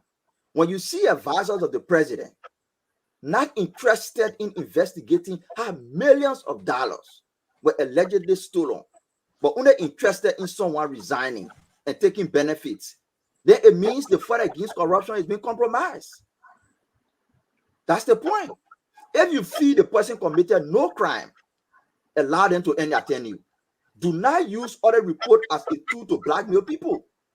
If you do you think that's what is happening? The audit report now tend to be like a witch hunt on everybody. They're using the audit report to blackmail people. They will call you and say, yes, the audit finding is damaging, go and resign. Only to have a space where they could recommend and appoint their friend. But that's not the reason why you came to rescue. You came to rescue so that people who allegedly stole can account for their stewardship of public resources. Wow. Okay, very quick, and we're going to bring in Fadika because this is big. Martin Cody will be back shortly to add his voice to this discussion. Kev, do you agree with Mame? But let me. I agree the part that the audit is witchcrafting. I agree with that. It's purely on witchcraft. But anything on that audit that implicates Nimai Pearson that I want to know, anything there, her name, it was an audit against her, and anything there that show was just there's an observation. Is anything there that I mean, if you have not read the audit report, then take time to read it. That's why I will say to your question. If you not read the audit report, no, but you calling for investigation on her, right? You calling for investigation. Find time to read the audit report. Yeah, but you calling for investigation. I just need you to educate our people, because you're calling for investigation. You're blaming others. You're looking at it as, you call it a dangerous thing by her negotiating her payment. So we want to know, because what I see on the audit report, I'm not seeing anything that you calling here for on her. So what I'm saying is that is anything that you can point to that they should go after her, because there's nothing there. I'm not seeing nothing specific to her. So you can educate the public on that. The audit report shows 83 million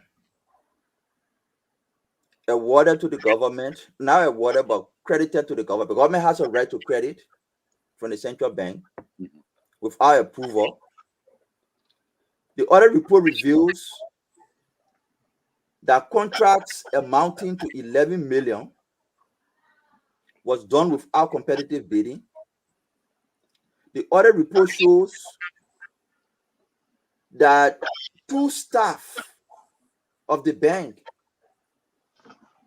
Innis Mr. Innis, Councillor Innis, and Mistress Barkley received over 700,000 cash on counter. The central bank respond that they provided the money to them so they can go and pay people who commission or did services for the CBL. Over 700,000. The president of the country has asked the central bank governor to step aside and go respond to the audit findings for further investigation. That's the president's letter to the central bank governor. What we are saying is the central bank governor did not act alone. If he is qualified for an investigation, other deputies who work with him are equally qualified for similar investigation. More than that, staff who receive money and admitted to receiving money of over 700,000 are also qualified for similar investigation. If you don't do that, you send a message that your fight against corruption is selective and they are sacred cows. There are people that you can touch and there are people you can touch. And if you send that message at the early stage of your fight against corruption, you will lose the fight. People will see through you and know that you're not fighting corruption, but you're fighting individuals. That's the Let problem. me ask you on this. Kev, get your chance to ask question. I beg you, my brother. And we want to bring Fadiga in. Mame, who is this lady? I'm seeing on Facebook, Esther Barkley is the head of the legal department of Central Bank of America. What have she done?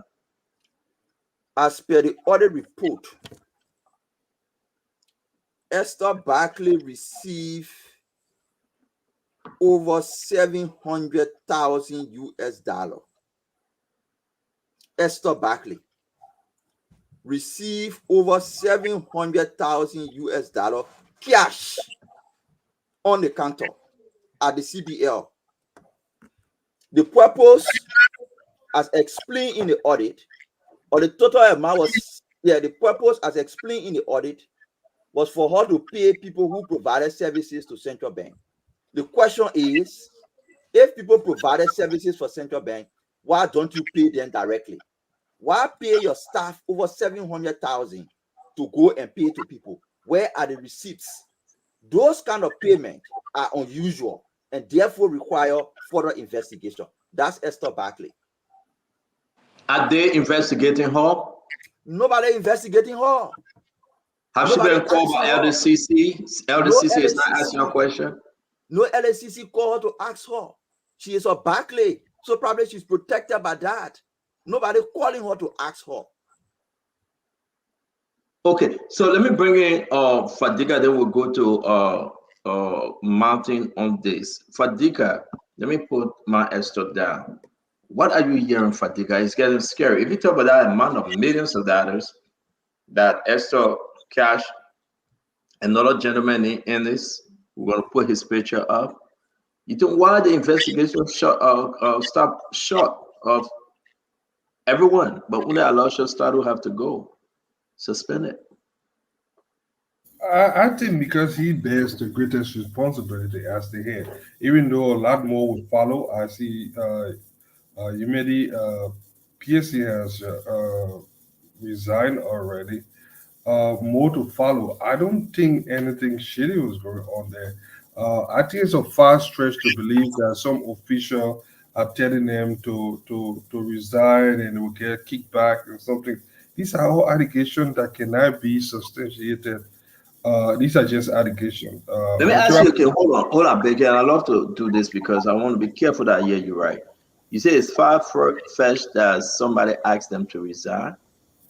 No, for people to believe that something sinister is going on because she resigned and then she asking for compensation or. She was asked to resign. I want to establish that she was asked to resign. Well, she resigned. But she was asked to resign. Well, nothing in the letter that states that she was asked to resign. Can you read the letter, Mommy? Yes. Can you send me the letter? Maybe Fadiga wasn't on the show, so he didn't yet. Fadiga, do you have the letter? I do not have the letter. Okay, can you put it in our chat room, can you put it in the chat room? Did she state in the letter that she was asked to resign? We are about to put up the letter. Yeah. So go ahead, Fadiga. No, but yeah, like I say, these are all allegations. We cannot prove these allegations. While you guys are at it, like I said earlier, I was able to find the handbill. It was I just want to piggyback a little. It was approved on May 8th when the president came before going to Guinea-Bissau, and it was printed on May 16th. So it was printed. It has been printed. So I just thought I would do that. And I will share it in the chat room. But let me go. We got it already. We discussed that. You just gave it. We discussed it. So that's exactly what I was saying the first time. And Martin, you guys say it has not been printed. No, we said the changes were made before it was printed. That's what. But finally, that we provided all the dates first before you came. We provided all the dates. Akeem. Well, let's move on the other side. We'll talk about that. But look, the fact of the matter here is Newman PSC resigned. I don't have any proof that somebody was requesting kickback from it's a far stretch. There's nothing to prove that. Yes, I do not want people demanding that if they did something sinister or if they were responsible for money that were inappropriately taken from the CBL. I don't think that people should be able to get benefit after they did those things. But for all we know now and everything that I know, I don't see anybody rewarding them for doing wrong. I think the president is well within his right by suspending Governor Talu, and one other person have resigned. As the investigation continues, will show that more people will be caught in the process. But to think that something shady is going on, that I don't think it's right. Okay, so let me bring in Martin Cody. I'm uploading the letter, Martin Cody. Talk to us. I'm trying to zoom in it for us to read it better. Martin, where are you with CBL? We got Esther Barkley, we got Ernest, we got people getting money over the counter. And the agreement that they went into with Human PSC, listen, she said, let me get out of here. It's getting too toxic for me. I have to leave, but I need, because her term is expiring on October next year. So she said, pay me, let me go. They offered that also to Aloysius Talu. Well, because Aloysius Talu asked for much and they said no, they couldn't give it to him. They're making different offer, Martin. Where are you on this one? You're muted. So, CEO, in the first place, we should not be making offers to alleged corporate. When you do that, like Mame said, you are weaponizing audit reports. And it is dangerous to weaponize audit reports. You suspended Talu. A very good move, right? Because you didn't remove him, you suspended him. There's a difference between suspension and removal. But the question is, why only Talu? When you look at the organogram of the central bank, there are different layers or structures. The bank has 5 governors and 2 deputy governors. Talu is just the executive governor. When there is a board sitting, the 5 governors can vote to agree on policy decisions. So I had an opportunity to talk to a senior government official, and he wants to invoke the doctrine of respondeat superior, meaning the head takes the blame for the action of the subordinate. In this case, respondeat superior does not apply. It is not permissible or applicable. And yes, why, CEO? Talu had 1 vote. The other 4 governors had 4 votes. So Talu was not instructing them to vote. They voted like Talu voted. So they didn't work at the will and pleasure of Talu. So they must be held liable like Talu is held liable. Let people understand this, Martin. Are you saying it's not a manager, deputy manager, assistant coming down the line? They are all equal, but Talu run the ship for now because we need to deal with one person if we go to the bank. So he's the executive governor. But Correct. They all have 1 equal vote each. Exactly. So Talu does not control them, right? So you see, Ducle were voting, Yemade were voting as equally so as Talu. No, the deputies do not have voting right, but they can attend board meetings. So the five governors have voting right, and I want to reference you to the case of SRBB. No, before you do that, maybe I'm confused. No, I want to get a point through, CEO. The reason why I want to reference you to that case, look at the signatories on the 8 million, right? Yes, all of them signed. This Talu signature, you see the 4 governor signatures. So they have voting rights, 5 of them. So Talu was not the only person who was signing. So why are we holding Talu responsible alone? Talu is just one of the alleged culprits. All of them should be held responsible, including the deputy governors.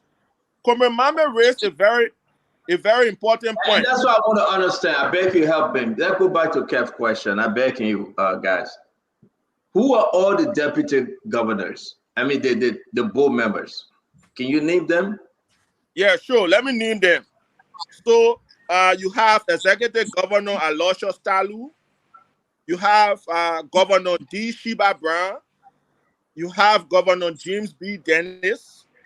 You have Governor Timothy Thomas. And you have Governor Richard Dolly.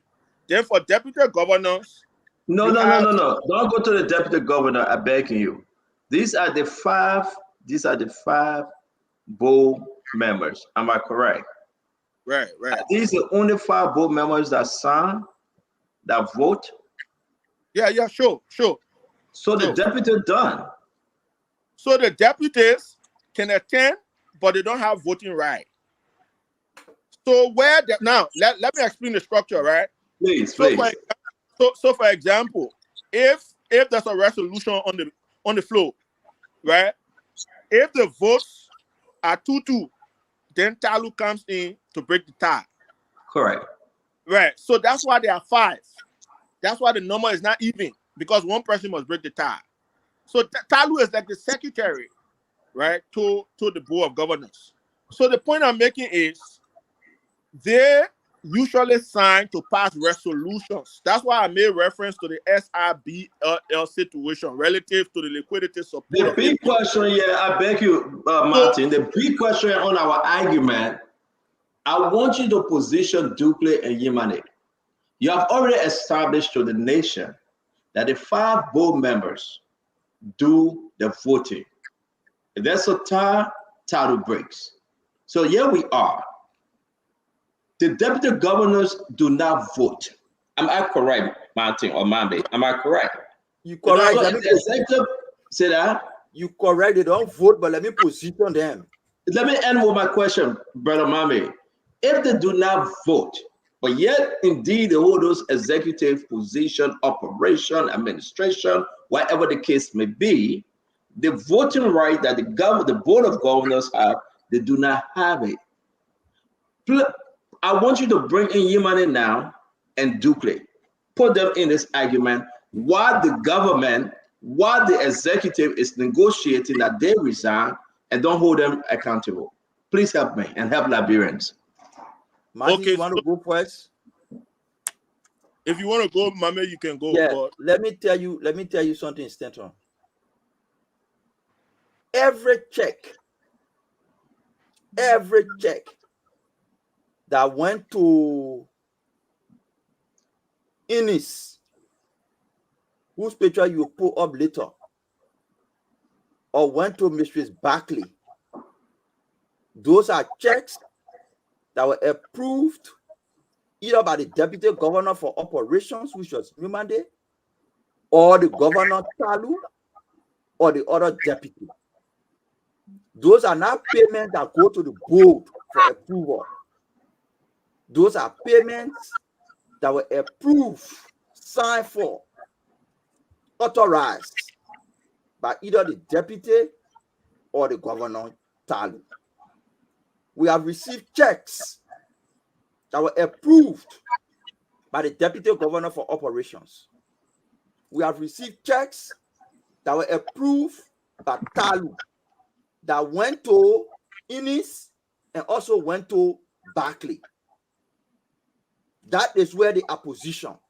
They were approved single-handedly, or they were approved with instruction? They were approving single-handedly. They were approving checks. With instruction from who? Requests from Barclay to executive governor or deputy governor. Dear Mr. Executive Governor, please approve payment of XYZ. Executive governor put approve. And they prepare the check, executive governor sign and send to them. What Martin is discussing about voting at the board level are decisions on the monetary policy of the bank, are decisions on major procurement and financial issues of the bank. For example, the bank want to buy land. The bank want to invest. Those are decisions that go to the board. The day-to-day running of the bank is done by the executive and the deputy governors, not by the board of governors. Most of the issues we identify in the report are not monetary decision issues, are not policy issues. They are operational issues. They are management issues. They are not policy issues that the board is making decision on. That is where they are situated. The issue that have to do with board decision are monetary policy issues that the board decide on, like in the case of SRB. That's a monetary decision. It has to go to the board. So that's what Martin was referring to. But day-to-day operation of the bank, the board of governors have nothing to do with it. It's left with the executive governor and his two deputies. And that is where the mismanagement occur. That is where the abuse of resources occur. Wow. So then there's I think we're moving somewhere, folks. It's good thing that you guys helping to educate Liberians the separation of the different governors and I mean the bank governors and the board of governors. Kev Hassan. Let me ask this question. You talk about Nima approve checks. Do anything shows on the audit report that she approved any check to the lawyers? And you talk about Mr. Innis. Anything shows that when he went over the counter, to cash a check, the check is illegal, or the check is something that under the table or on that? Because it seems like you already passed the judgment that they are wrong, illegal, they should be investigated. Anything shows that, Imami, on the audit report? Kev, let me answer you. Go ahead. Quite frankly, it seems like Kev has not been following, and thankfully, Mami said it right, because the reference I made was basically about policy decisions. So the major function of the deputy governor for operations, that person deals with commercial banking, checks, wire transfer, and all the kind of stuff. So, Kev, I want you to look at the anti-money laundering law of 2021, Republic of Liberia. Check the threshold or the limit of cash payment. The law says you cannot pay more than 10,000 over the counter. In other words, you cannot pay more than 10,000 in cash to an individual or an entity over the counter of the Central Bank of Liberia. The law is there, 2021, anti-money laundering law. So if you pay 178 million United States dollars plus 1.4 billion Liberian dollars, it is a violation of the law. somebody must be held accountable for that. The law says you can pay. What's the internal policy at the central bank? Is that Sorry? law cover the central bank? But it is the law that regulates payments at the central bank. Whether cash payment, wire transfer, check, it is the law that regulates that. So what I'm telling you, Kev, It's in the internal policy is there. Of course, that's the law. Yeah, can you direct me where can I find that law in at the central bank? Can you just direct me where can I find it? Well, I just told you 2021. I can send you the law if you want. From the central bank.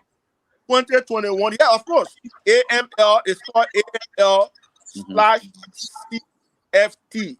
And the meaning for this is anti-money laundering and combating the financing of terrorism law 2021.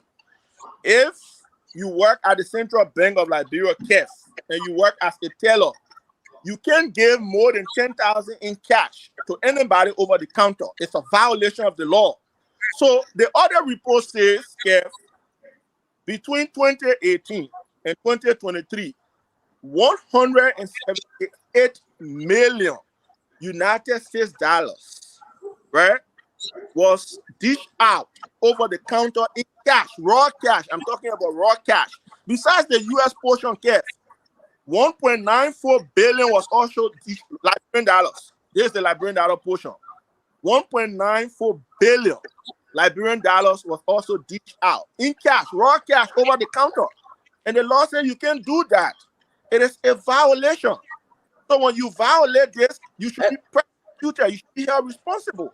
Anything for the money piercing on those any that she approves those checks according to Mommy was talking about one of her responsibilities to approve check. But anything on those checks that she approved is on the audit report. Of course, Kev. Yeah, where can I see that on the audit report? That if you look at the audit report, her name was there. Her name. Of course, her name is in the report. That she approved checks.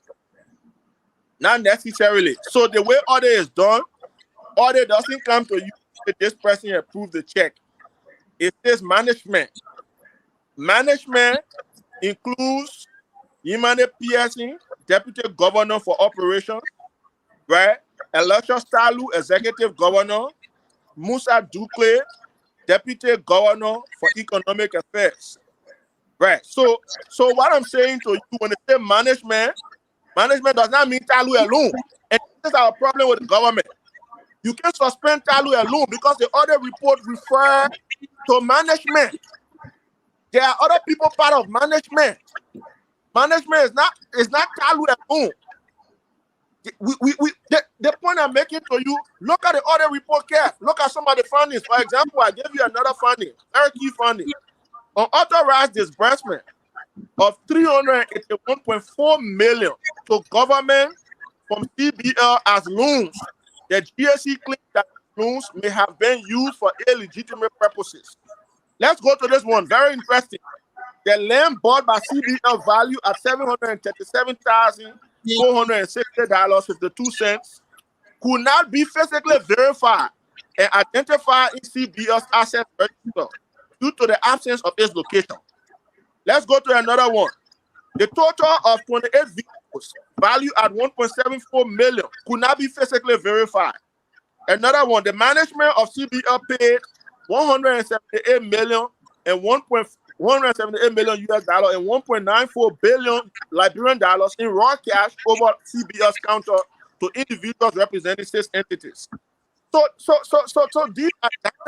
these are damaging. So your issue is they went over the counter and they cash check, which is wrong to you. What you found out, it shouldn't be more than 10,000. But you are not saying they took that money for illegal purpose, right? But Kev, you are not understanding the issue. No, I'm just asking you a question. I'm asking you a question. Do you know the implication of money laundering? The law says when you do that, you are involved with money laundering. Let me ask you this way. Yeah, but ask the last question. Let move on now. I gotta bring in Fadiga. Let me ask you this way: if this entity take check, right, which is central bank check, over the counter of $20,000, right, to go and fix something at the ministry, right, or wherever, and they go and take that check over the counter and cash that check, because is over $10,000. To you, you say it's illegal according to the internal policy of the CBL, which I will check and come back and on it. But does that mean that that money is under the Money Laundering Act? They're doing something illegal with the money? That's the question I'm asking you. Let me clarify this to the public, justice. Let me clarify this. Audit reports are not guilty verdict on anybody. Exactly. Please give me 10. Audit reports are not guilty verdict on anybody. However, when audit reports are conducted, based on their findings, it is required you subject them to investigation. Under no normal business practice, with a bank pay over $700,000 to a single staff to go and pay to people who they claim did work for the bank. That is suspicious. This man received 370, I think 2,000. This is Innis. This is my girl's brother-in-law. He received over 300,000 cash in the audit. Central Bank did not dispute it. Central Bank acknowledged but argued that he received the money to pay people who did work for Central Bank. Under normal condition, that's not how you pay people. So therefore, it requires investigation. This guy, called Frank Slebo, was the chief of staff or special assistant to Jason Thibault. He received $1 million Liberian cash at the Central Bank. What work did he do? He doesn't have a company. These are the things that will subject the investigation. This is Esther Barkley. She received over 700,000 cash. Central Bank did not dispute it. Central Bank said she received it, but she received it to give it to people who did work for Central Bank. So what we're saying is LSCC should call in Mrs. Barkley and ask her, what did you do with this money? Who did you give it to?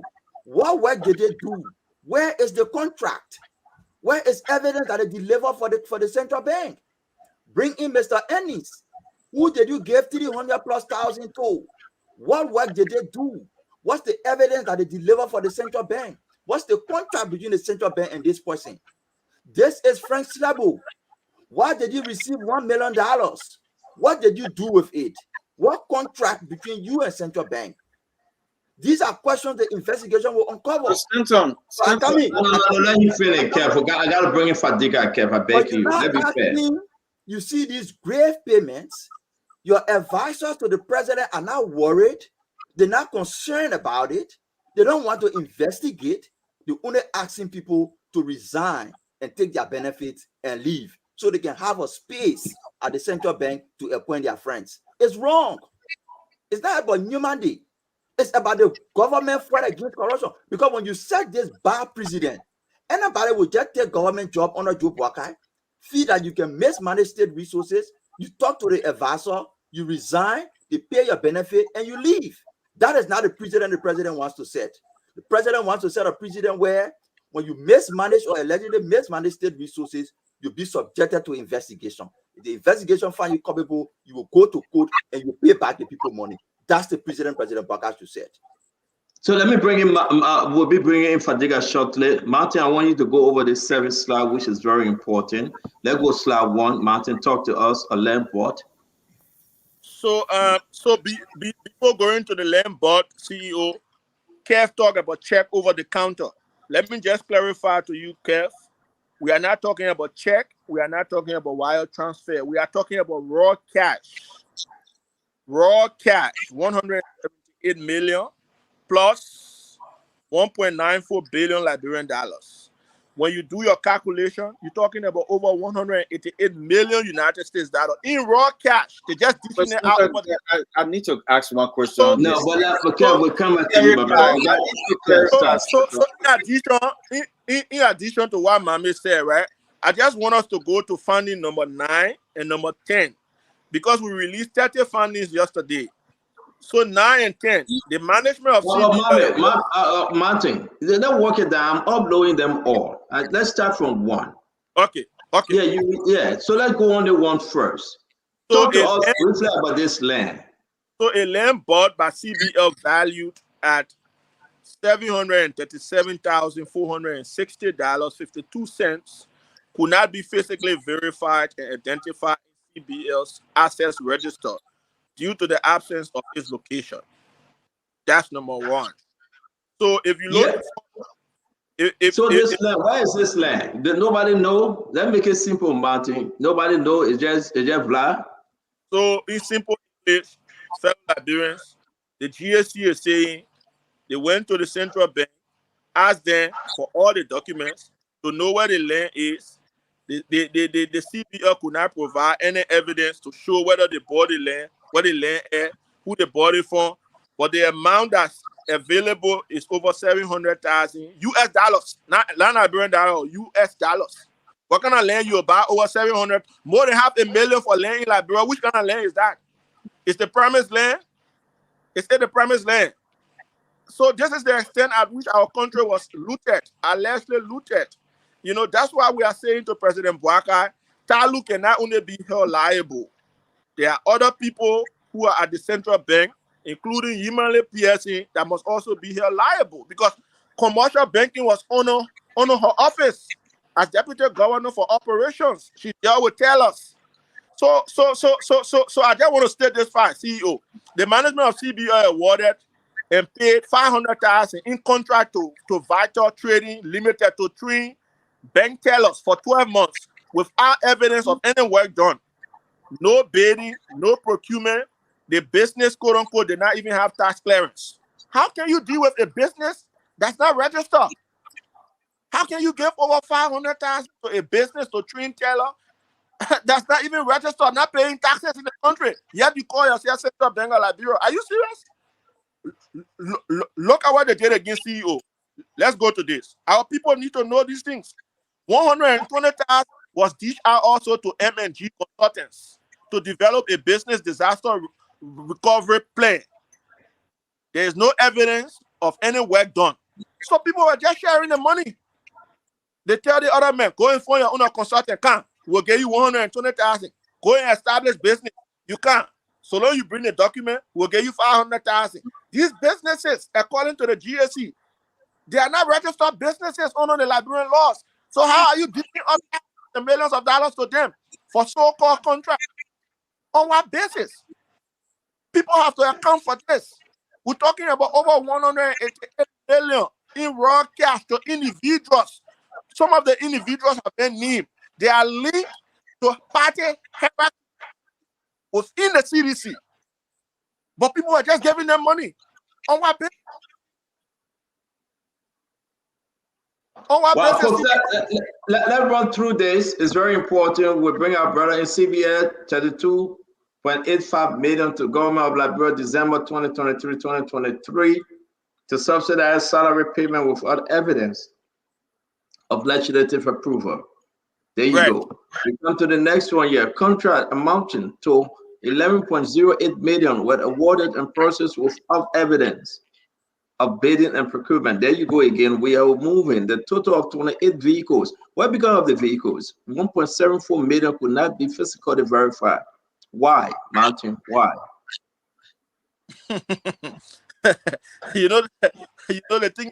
The thing is interesting, very serious, and President Bouakai has a task, because he's a legacy president. These people stole from our country. They need to be prosecuted. They need to account. One of the reasons why President Bouakai was voted as head of state, the people wanted him to prosecute, to end impunity, to put an end to corruption, to minimize it, even if we cannot put an end to it. So to be negotiating with a deputy governor for operations to give her severance pay or benefits, whereas the central bank was looted and gang raped, it is unfortunate. It undermines the fight against corruption. Why are we only suspending Talu? Other people should be suspended as well, because the other report referred to management. Management is not Talu alone, Mr. President. The other report referred to management. This every line observation you hear management. Management did this. Management did that. No evidence of payment, including supporting documents such as vouchers, invoices, and delivery note amounting to $781,768.85. So who accounts for this? Who accounts for this? Who really accounts for this? Talu?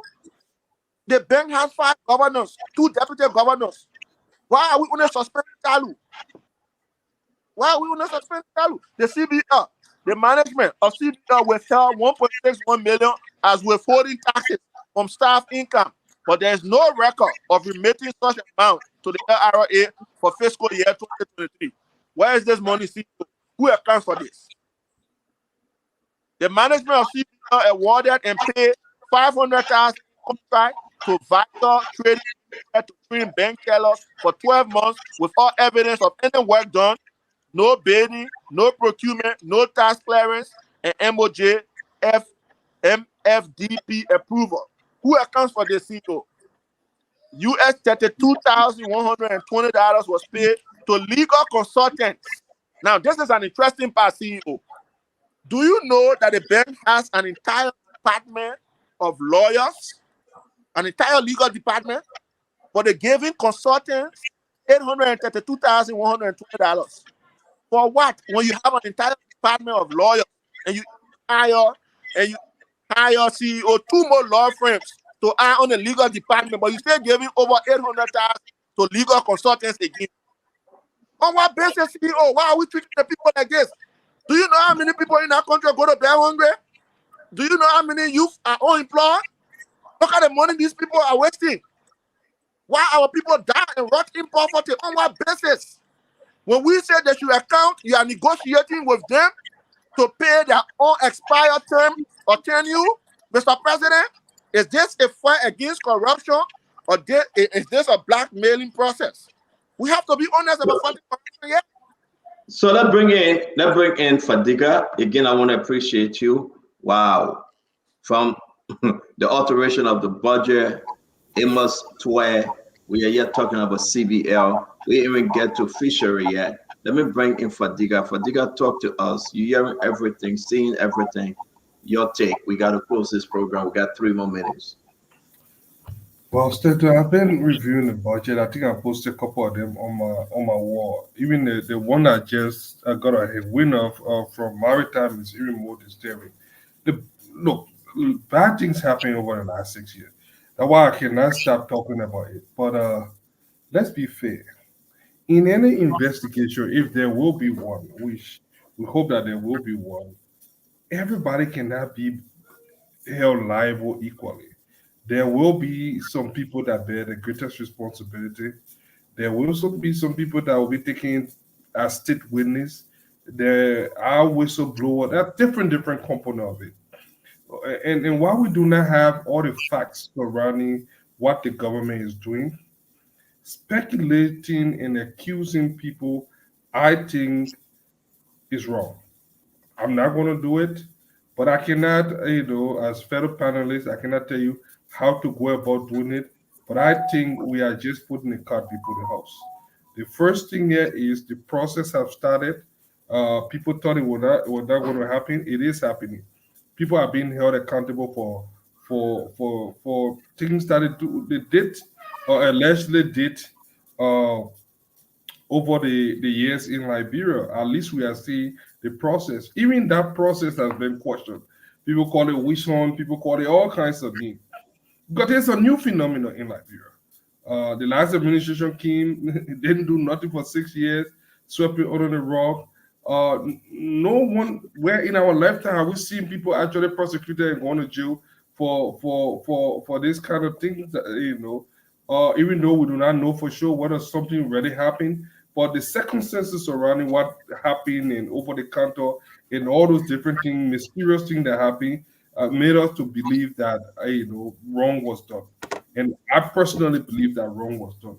But I don't think we can hold everybody, to the same standard. As the governor of the bank, I think dismissing him or suspending, I don't know what would the mere action taken. I think it's in the right direction. But I don't know many Pearson well. I've seen her. I would like to believe that she's a reputable citizen until she can be found guilty. The fact that the government negotiated, and I don't know why she thought to put it. I think it was a way of showing the government, handle, this is what happened, what we discussed, so that if somebody else decide to change their mind, I think she was just holding us up. But the bottom line here is, if she did something, she shouldn't be compensated. If she didn't do something, she should be compensated for what is owed her. And when you read the letter, that a few things that are highlighted in the letter that I would like to share.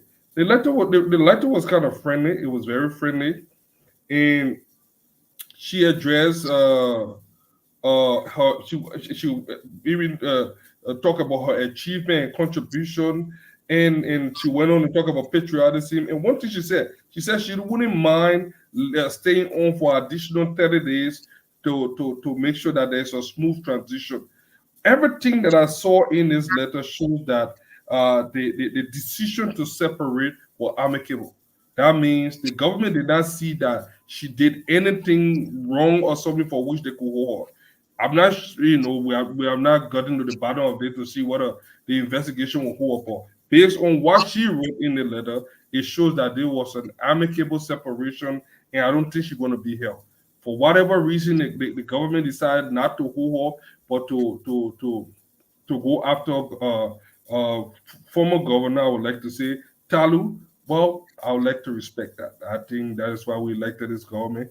That's why we elected this president. I believe in his wisdom, and I will still believe in his decision to, the decisions that he make. Yes, there will be some bad apples around the presidency that could make bad decisions, but like I like to say, the president, Joseph Human Baka, that I've gotten to know over the years, is very meticulous in his decision making. He doesn't make rash decisions. I'm not saying that he's going to get it 100% all the time, but whenever he makes decision, most times he get it right because he takes his own time to make decision and he strives to make the best decision. So that's my own input on this whole numeric stuff. All right, guys. So let's end the show. I know we'll be firing tomorrow. A lot of information from Mame, a lot of information from Martin Colley, Kev Hassan, and everyone. We got to wrap this thing up. It's 11 o'clock in Liberia. We appreciate you. We'll start from you, Kev. Your overall take. Let's get each of us 1 minute, please. Yeah, what I'm hearing, right? Now, I believe my brother Mame. Kev, I'm so sorry to interrupt you. I forgot one thing. Martin, is the gentleman coming on? Martin, we're not hearing you. He's having some technical issues, so I'm not too sure. So let's go ahead. Let's show this. Martin, you want to explain your paper coming up tomorrow? Then we can do our closing. Oh yeah, certainly. So tomorrow, you can see the headlines. Our team in Monrovia has been working very hard, thanks to sub-editor Zach Shemmer. He should have come on to actually say a few words about some of the headlines. So as you can see, the main story, CEO cover up, who shot Afonso Yakpa, is coming up tomorrow. You need to get to know. Who is Afonso Yakpa? So Afonso Yakpa was the chief of the armed robbery unit, right? Okay. So he was the chief of that unit of the Liberia National Police. He was shot, and then something happened. They tried to twist the story, and now he was afraid to say what he had to say. Now the real story has come up. So in our possession, we have audios of conversation between high-ranking members of the police trying to tell him to compromise, but he was actually shot, right, by another police officer and not an armed robber. So that's the What real year is this, Martin? 2021. 2021, yeah. So the next story, if as you can see, we just discussed it on the show. Over alleged budget tempering hospital opens probe. That was discussed right here. Another headline for tomorrow: Orange and Lone Star MTN risks license revocation over unpaid fines. And the last on the front page is unsolicited, unbudgeted CBL dish out over 1 million in corporate social responsibility payment, according to the GSC. So that's it for the front page, and on the back page there are 4 captions, 4 stories. Liberia and EU to hold 12th partnership dialogue. That's the first story on the back page. The second is Supreme Court places no stay order on CBL governor suspension as previously claimed by some reports, because we got the official document or the official decision of the justice in chamber, His Honor Yusuf D. Kaba. So another story: Liberia marks African CRVS Day with free birth and death certificates. And the last story: Gender Ministry set to launch rehabilitation program for street children. So basically, these are the stories for tomorrow. There are many other stories inside the paper. All you need to do is to get it. The paper is sold for 40 Liberian dollars. And thanks to our hard-working team of independent investigative journalists in Liberia who are doing a lot of work, putting a lot of time into it, investing in research and evidence-based reportage. Yeah, that's all I can say on the paper. Yeah. Thank you very much, Martin. And I think we agreed that you want to put the Spoon logo somewhere with some trivia question. If you answer, you go home with $1,000 liberty. So every newspaper that come up again, are we going something we're working on with Martin called it, which will be so unique that one person will be able to win themselves something. If you buy the newspaper, you answer a couple of questions, you will go home with something. Again, these stories are stories were true. Yes, the gentleman reached out to me, man, with those recording, Martin. They are horrible recording about who shot that guy. And I think we'll take time after your newspaper wrote out tomorrow. We'll discuss it in the evening and play some of the recording. Again, let's do our closing, guys. Thank you very much, Diamond Snago. Thank you for keeping up with the time. Kev Hassan. Yeah. Listen to everything on the show today. I believe that this government, as my brother Mami saying, and thank God he used that word, witch hunting. Folks, I think the how this government is very vindictive in going about fighting corruption. Because the reason I said that, they had a backdoor discussion with the governor because the governor refused. They found something on him. They have the same discussion with Nimai. She accept nothing. So there is something going on. The same thing at LTA. They asked them, hey, let's talk. They refused. They went to court. They found something on them. So what this government is doing, they will call you and say, leave. If you don't want to leave, we will find something on you. That's how dangerous this government is. And that's how wicked this government is. This government will go down as one of the most wicked government and wicked time since the war. There is no time in our history post war that can compare what's happening now in the country. Back there, during the war, right? They will come to you. They ask you for something. If you don't give it, they say, "Oh, you are on the other side." They execute you.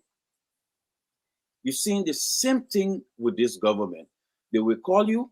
They will talk to you. If you don't agree, something coming up for you the next day. So watch the whole thing about this government. So when they call you and you don't talk. Now somebody say they are in talk with the MD fisheries, right? If she doesn't agree, guess what will come out? Something will come out. You know. So what we're saying now is the most dangerous time in our politics. Dangerous time that you have to agree with them. You have to be on the side. If you're not on the side, I can tell you right now on the show, if my brother Fadiga speak truth to power, his brother will not have that job. I can tell you right now, the reason Fadiga is saying that wrong on topic. Just fired. Just fired. They say Fadiga throw conscience on the bus. The reason you see Fadiga is taking this position because he wants to save his brother. That's the country you want? That's the Liberia you want to live in? That's the Liberia? Martin right here, he speak truth to power. He was off. He was off a chat room. They blocked him. He said it, not me. That's the Liberia you want to? This is the most dangerous time in our lives. That the witch hunting gone to the highest. That you cannot speak truth, that you get your job. So sometimes I don't blame my brother for the car. Seriously. He got to save his brother. What kind of country is this? What kind of country is this? You know? So the only way you can survive, the only way you can sit with the president, you gotta say something. You gotta say something. So at this moment, we are living in the most dangerous time since the war. Since the war. So thank you, Kev. Yeah, you guys just thank watch. you. Just watch what going on. Yeah, Martin. There. Thank you, Kev. Martin speak truth to power. $9,000 for billboard. He spoke about it. He was out of the chat room.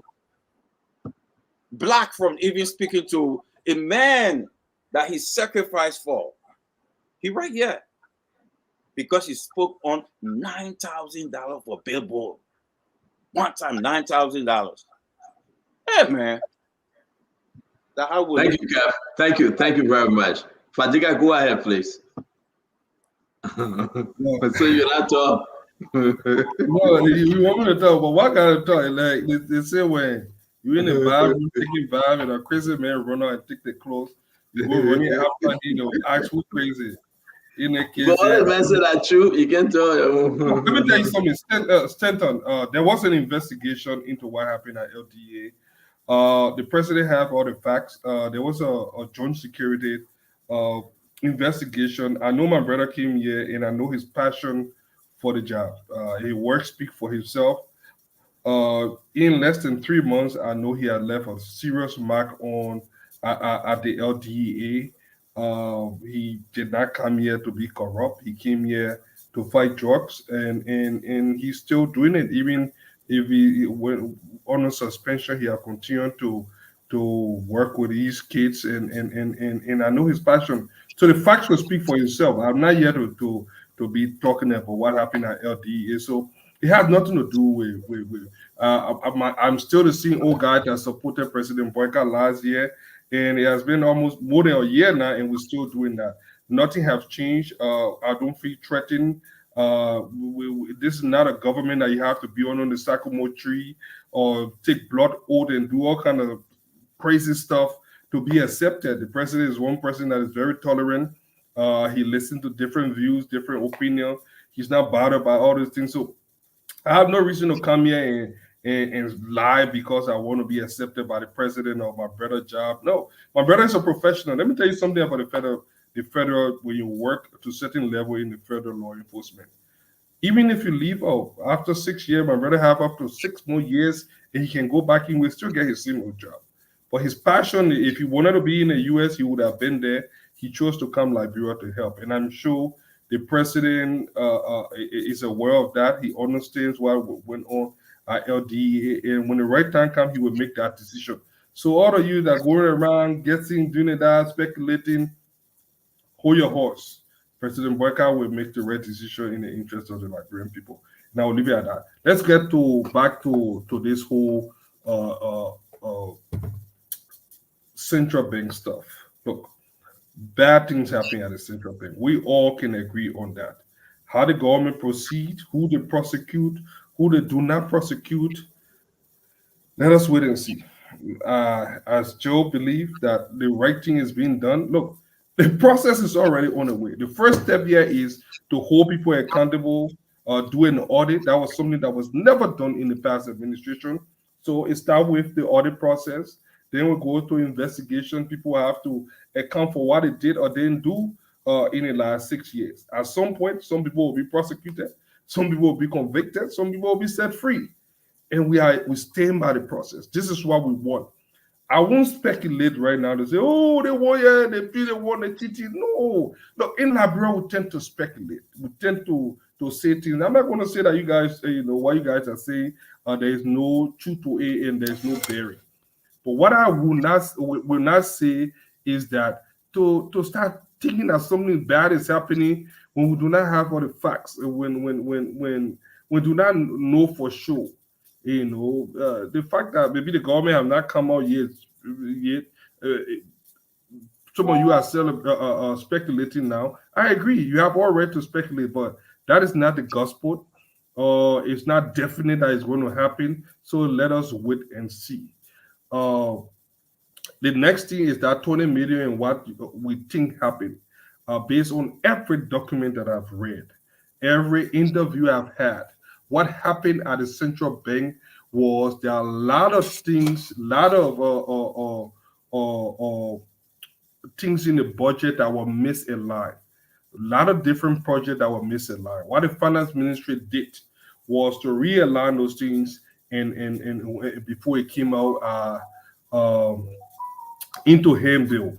If those lawmakers believe that something sinister happened, let them open an investigation. Let them do it. I know, even if it is not done in the investigation, but I do know. And I wanted to ask Martin and Mommy, can you guys prove, with all the allegations, have the legislature made any formal complaint that 20 million was reapply or whatever the term is, that or any of these things ever happen? Have there been any formal complaint? The answer is no.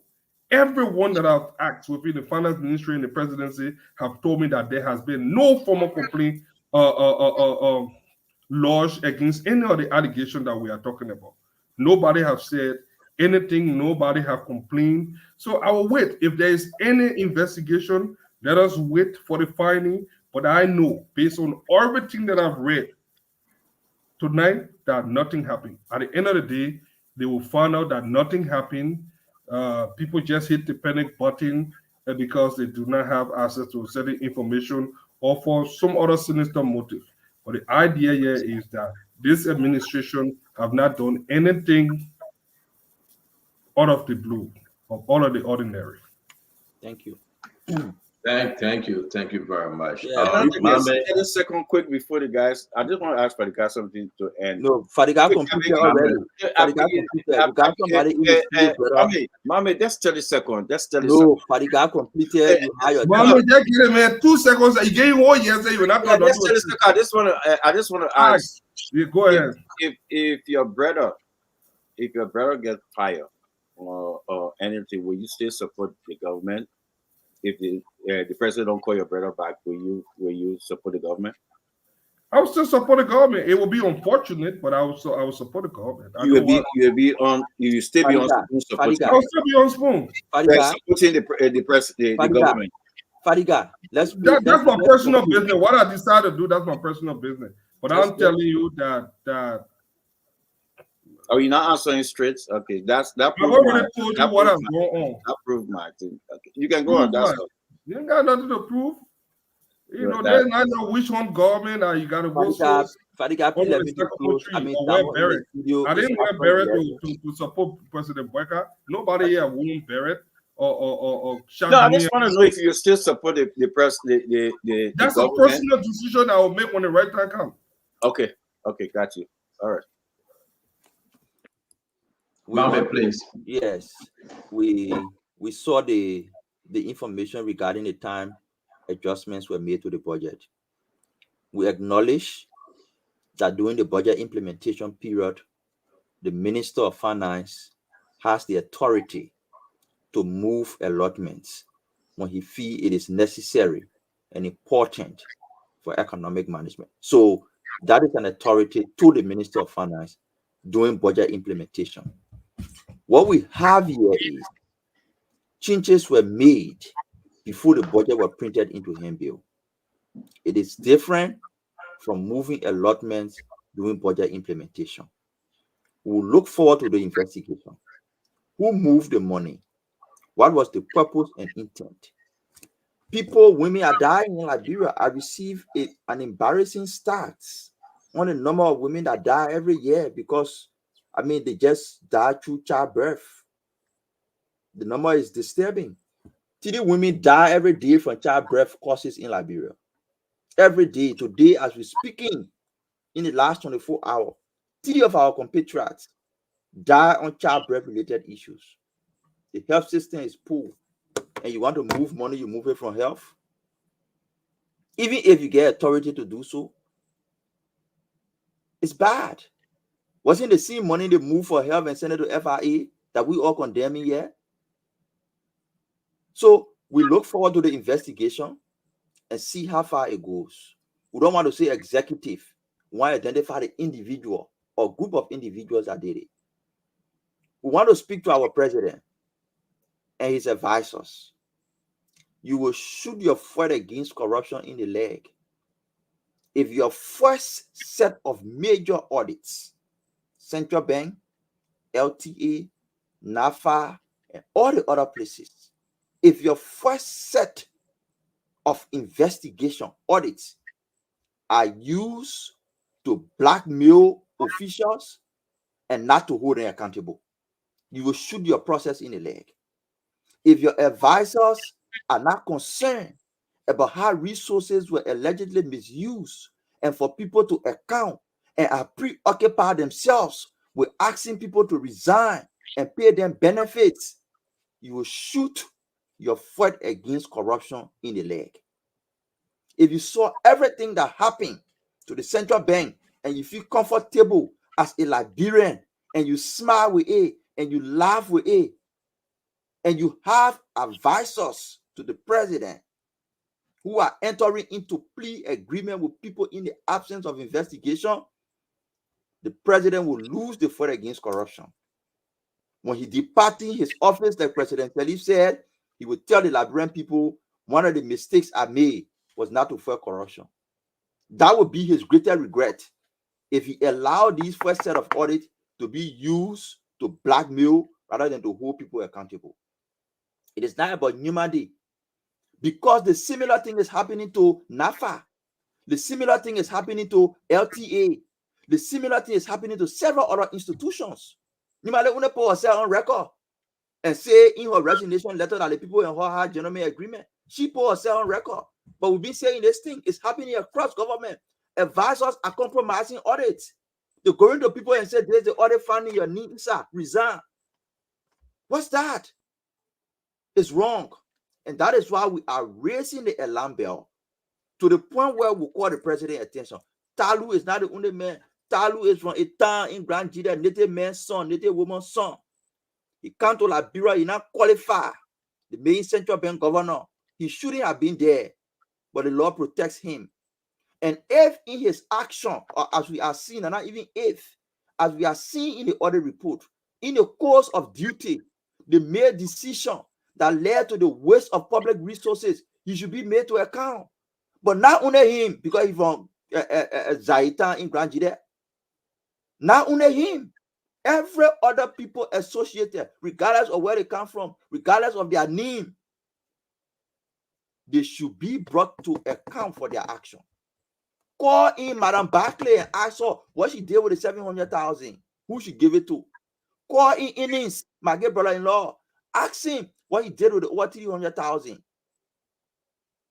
That's how the president will set precedent. Now, even those in his administration, the rescue ministers will be afraid. But if you allow this pass, you set a bad precedent, and everything will just go from top to the ground. You will lose your fight against corruption. And Labrampo will remember you for that. Thank you very much, Mambe. I don't know if I'm in the position to be part of your Convery Mountain and Convery Mambe. So let me just say Convery Collie. Yeah, you know, so CEO, what I have successfully done is to get the specific law on budget transfer. Besides the PFM law, there's another law called the Revenue Code of Liberia Act of 2000. So let's go to section 2212 of chapter 22 of the Revenue Code. It talks about two different transfers. Number one, major transfers. Number two, non-major transfers. The law says yes, you can move money between ministries and agencies from one ministry to another ministry. 20% for major transfer, 15% for non-major transfer. But here is the procedure. Listen to the procedure, CEO, according to subsection E. Whenever budgetary transfers are considered, the following procedure will be observed. All budgetary transfers will be prepared by the director of the budget. Requests for such transfer will be made in writing to the director of budget by the head of the ministry, agency, or branch of government demanding additional resources. The director of budget will obtain an assessment form from the Department of Expenditure of the Ministry of Finance based on the justification provided for the budget transfer. Based on the justification provided for the budgetary transfer and the assessment by the Department of Expenditure. So if you go to this particular chapter, it says, whereas the executive is considered the necessity of ensuring that the legislature's oversight on budgetary transfer is effectively exercised. So you don't just do transfer like that, whether 20% for major transfer or 15% for non-major transfer. You don't just do it like that. There are procedures. So what we are saying here, like Komemame emphasized, right? The hand bill got to the legislature and they discovered that the numbers changed. So which procedure did you go through to change the numbers? That's another side of the debate. So all we are saying is, right, there are procedures to doing it, right? And you have to follow the procedures. So on the other side of the central bank issue, right, I think President Bouaka has a choice to make about his fight against corruption. We have to be very decisive and aggressive against corruption. When we say we want to fight corruption, let's fight it all together. There should be no sacred cow. In the fight against corruption, justice becomes blind. Accountability becomes blind. So in as much all of these governance tools become blind, then there should be no selectivism. People should be dealt with on the basis of what they did and on the basis of the law. There are laws in that country. When people transfer or dish out money over the counter, more than 10,000, the law says a violation. Violation requires prosecution. People need to be held accountable. We can't negotiate with alleged culprits to say, okay, resign when you resign, then we'll pay you off. Then we are not fighting corruption. We are pampering corruption. And to pamper corruption is dangerous. When you pamper corruption and other people see, oh yeah, so when I do it, they will pay me off because they want me to resign too. Then which precedent are we setting for the country? Our people are still left to suffer. Liberia is the 8th poorest country in the whole world. Since 1847, we are still the 8th poorest country. And the reason why we are the 8th poorest country as of 2024 is because of corruption. Corruption. People steal millions in that country. Millions that should be diverted to the health sector to save lives. A few group of people pocket millions of dollars every year in that place, and nothing comes out of it, simply because we have emboldened impunity. Every time people do it, we say, okay, we'll pay you off to resign. We'll pay you off to leave. We'll not take you to the law. You'll not go to jail. So they do it again. And as they're doing it, our people are dying because no drugs to the hospital. The money that should be taking drugs to the hospital, people are stealing it. As they are stealing, our young people are aging. They don't have jobs. They don't have hope. They don't have future. Do you know how many people's future you destroy when you steal public money? Children should be in school. We should pay teachers. We should build quality system to deliver social services. When you steal the money to do all those things, do you know how many lives you've damaged and you are destroying? So corruption is an issue that we need to deal with holistically. And I just want to call on the president. President Joseph Boakai was elected to fight corruption. And if the president can succeed in fighting corruption, he can become the best president of that country. What needs to be dealt with is corruption. President Boakai does not need to travel out of the country every time to pay for money. Money in that country, the people got the money. All we need to do is to hold them accountable. For 6 years, the chefs, they need to be held accountable. Millions, hundreds of millions was spent in that country. Look at our debt stock. Our debt stock is more than 1.4 billion, 1.43 billion. On what basis did we accumulate such a debt? Where did the money go? People have to account, CEO.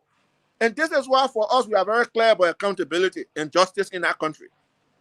We are very clear. Whoever is involved needs to account. Whether the person is linked to the presidency or not, that person needs to account. And we encourage the president to demonstrate aggressive push against this pandemic. Corruption is a pandemic. Our people are pulled down there because of corruption. Young people do not have jobs to do because of corruption.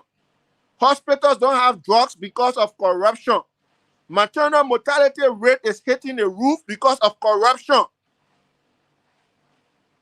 Street children have quadrupled because of corruption. Our sisters and brothers are in the cemetery on drugs because of corruption.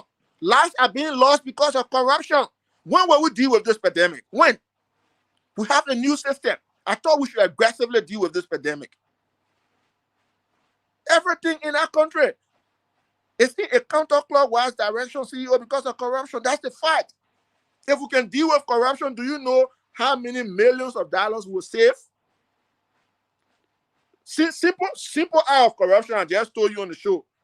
People in government office, they are paid tens of thousands every year, hundreds of thousands every year, but they prefer sending their sister to a corporate entity to serve as member of board. That corruption right there. That corruption, political corruption, influence peddling. So you use your position to send your sister to the board of a corporate entity. But who are you talking about? Who are you talking about? The Senate Pro Tem did that. The Senate Pro Tem, there are other people who did. Like, for example, Senator Pepala, her whole family in government. So they're doing it everywhere. A lot of them do it. Why about Prince Moy? Why about Prince Moy? For the rest of the CEO, there are people in our country. Exactly, Prince Moy. There are many. There are people in our country, CEO, young people, they struggle to bring the government to power. Do you know that they don't have job up to now? But they are appointing their wives, their sisters, their brothers, their aunties, their children. The young people who struggle to bring President Boakai to power, a lot of them don't have jobs. Are they qualified? Yes. Most of them are qualified. Most of them are competent. But they don't have when the guy that came over the question, they start putting the family member names on the list and forget about those people that are you correct. I mean, it's not right there. Yeah. Exactly. So other people are university graduates. They were under the rain and sun to elect a new system. Where are they? They are jobless. Why are you putting your family members on list to work at lucrative areas and in lucrative positions? And most of the family members from America or Europe, they were living a better life, right? Exactly. And they say, come on, work here. Okay, for example, the sister of the Senate Pro Tem, do you know that she's a resident of the U.S., but she's on the board of Asima Meta? Do you know that she's living in America, but she will be taking That's a salary in rescue. Wasila Mita? Does that make That's a sense? rescue. That's a rescue. That's very sad. How can you be living in the US and be on the board of Asila Mita in Liberia?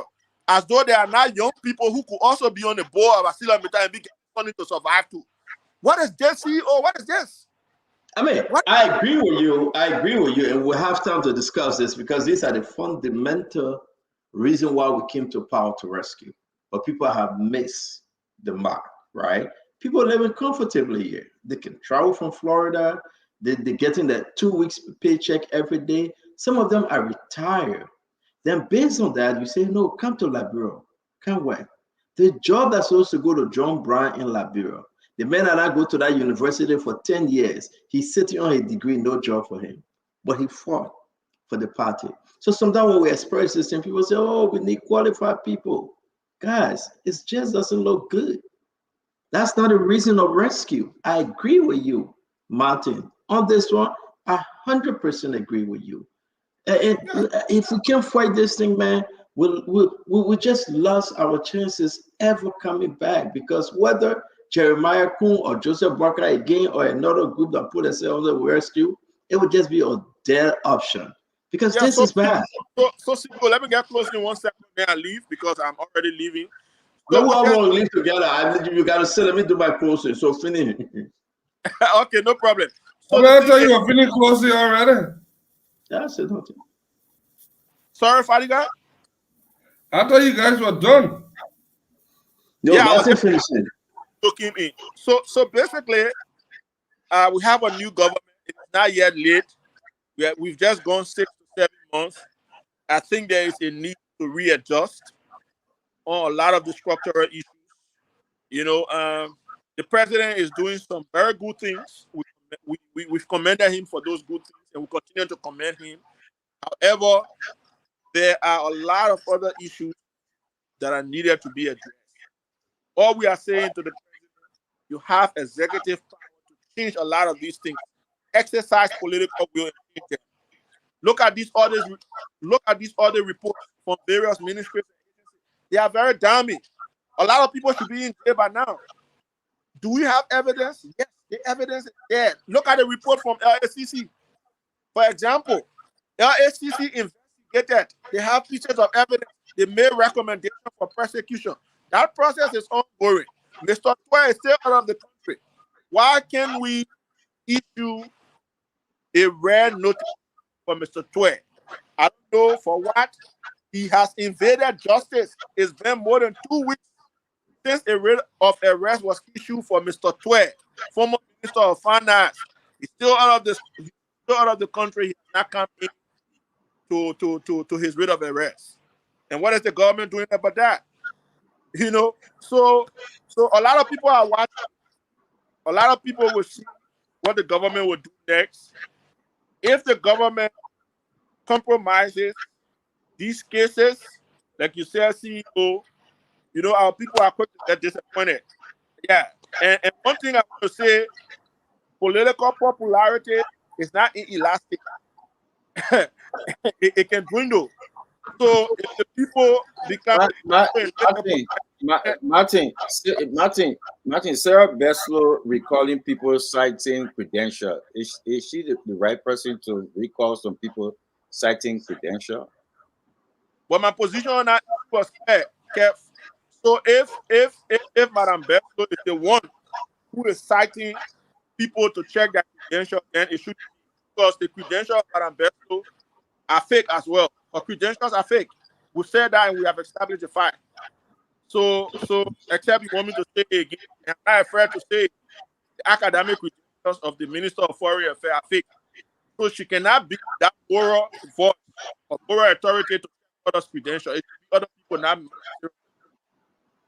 Thank you very much, Martin Cody. I want to say it was a good show. I want to appreciate Amame, Martin Cody, Kev Hassan, Fadika. I want to appreciate every one of you guys because you understand that we just did something good for our nation.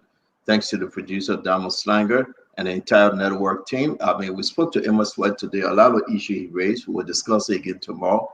We want to say thanks to Emma Sweat for showing up. Again, the discussion is yours.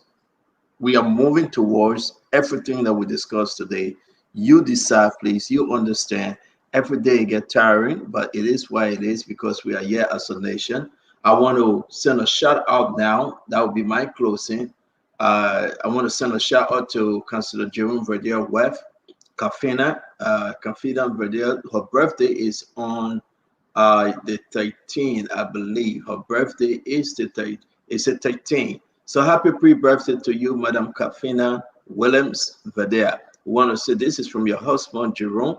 He's sharing the best photo he can ever find in the archive. He say happy birthday to you. You are the boss. You are the neck. You are everything. He said he's going to celebrate your birthday. I believe that he told me something he don't want me to tell you, but he said he's going to give you a special treat, take you out of the state. I don't know. I'm not going to tell you the rest of it. I don't want to get in trouble. But your husband's saying happy birthday to you. He love you. He love you. He can't just wait for the 13th, which will be on Tuesday. On Tuesday is the 13th. So happy pre-birthday to you. This is from your husband, Councillor Jerome Verdier. I want to say to all of you that joined. Okay, will you say something? Happy pre-birthday, madam. You talking to me, Kev? No, I was just sitting here wondering and thinking on of Fadiga stuff that he said. I leave Fadiga business, remember? Leave Fadiga business. You got something with Fadiga? You got something with Fadiga? The man said his support for the president hanging on his brother. That's not what he said. That's not what I said. You got problem with what I'm saying. We're really bad. The president didn't say that. Let's say he will make a decision. But that's it. Right now, but Martin, why he can't just say yes or no? Why he would make a decision? You know, why I have to be what have to say yes or no? For the president. No, I believe in the report. I believe that investigation was done. I don't know. I think the president will make a right decision. Everything I've heard, I've not heard anything negative. But you support the president though. I still support the president. You know, I know the president. It takes a lot for the president to make decisions. No, but when you say you make a decision, it scares me. Like, oh, me? Yeah, you say you make a decision if the president let your brother go. You say you make a decision. Well, I said that is a personal decision I will have to make. No, you say you make a decision before you say personal decision. No, but that is a personal decision that I will have. But so you can't say you will make a decision then. You can't say that one. It's still a decision. It has nothing to do with my brother. But you make a decision is say, Martin, help me. If that's how I will make a decision, then it gave me a chance whether I will support him or whether I will not support him, correct? Because I will make a decision is dependent on the decision of the president. Decision of the president. No, I'm still here. So let me clarify this. Wait, give me the chance before we leave to that. Please clarify. Let me say this. So if the report is not in favor of his brother, okay, I don't support the president. The real fighter come out. My support for the president was before that report, and it's not tied into that report. I will say that. Let me be very explicit. My support for the president is not tied into any report. I support this president because of Liberia. It got nothing to. My brother is a Menuko Republic in Liberia. So Liberia is bigger than my brother. I won't say the whole country should burn now. I hate President Bwenka because he ain't something. No. I'm a very rational person. So when for the report you support the president? If the president wanted to make a bad decision, he would have say I fire everybody. The president constitute a panel to investigate. They investigated. They got a report oriented. I see no reason why I should say they won't happy and I will do this and do that. No, I won't say that. Then I'll be losing confidence in the president. Thank you for the clarity. But he's still not saying it though. He say it depends. But man, I don't talk at you. I will not talk at you. There's not me. You'll be killing people there and people be disappearing. I can disagree with this president and I will still work freely in this country. We couldn't do that in the last 6 years. You were in the country. We're not in the country. Thank you. Let me put a picture out. We were hanging out 712 Kalasco then. You were not in the country. How many times I hang out with you want me put a picture? So, Kev, thank you very much. Fadiga, thank you. Martin, as always, man, we say thanks a lot. Thank you. All right, gentlemen, see you tomorrow. We'll have a lot more coming. Tomorrow, by God's will, we'll get a lot to discuss. Kev, thank you a lot, man. Yeah. All right. We want to say, Kev, thank you, bye. Let me just take you up. No, bye. I want to say thanks to everybody for joining us. It's been a wonderful show. We say thank you for joining the one-on-one with the CEO. As always, be blessed, be safe. Don't forget, say your prayers. Don't forget, greet one another, be peaceful. Above all else, the people above all else, the God that we serve will see us through. We appreciate you. We pray that God can guide you going out and you're coming in. If you are home, let God shower you and your family. We just really do appreciate you. Thank you for joining Spoon every single day. Listen to us. We will push. We are tired, but we got to do this. The God that called us will see us through. We got to do this to the end. Liberia is all what we have. We just have Liberia. The lawmakers, the executive, the judiciary, and the people. You are the people. You must speak. You must fight. You must overcome. We deserve a better Liberia. We deserve a new Liberia. We deserve that Liberia that the people will control all of the entity and all of the concession and all of these folks that come in the country and taking away our natural resources. We are better than that. Folks from bombing, don't you think that you can run a Saramita and run your own concession company? All the goals and everything and iron ore and everything that is shipping out of bombing, don't you think you need that money for yourself to build a better bombing? Why would take a Chinese man or man from Indonesia or man from Singapore? Why would it take somebody from outside of Liberia to enrich themselves as if to say we are ignorant? What were those at Salamita? What are they doing for you? Name my grandpas of Bon County. Don't you think it's time that we take over and do it ourselves? Don't you think it's time that the young men and women will rise up and live up to its true meaning, and our true meaning to be a Liberian and to fight for that cause? And we're living in a land so rich, but we are so poor. Don't you think we can do it? Don't you think we can put away the old school, the old timers politicians that continue to drag us in the mud and just enrich themselves while the people suffer? Look what they're doing with your budget, taking money away from the healthcare system.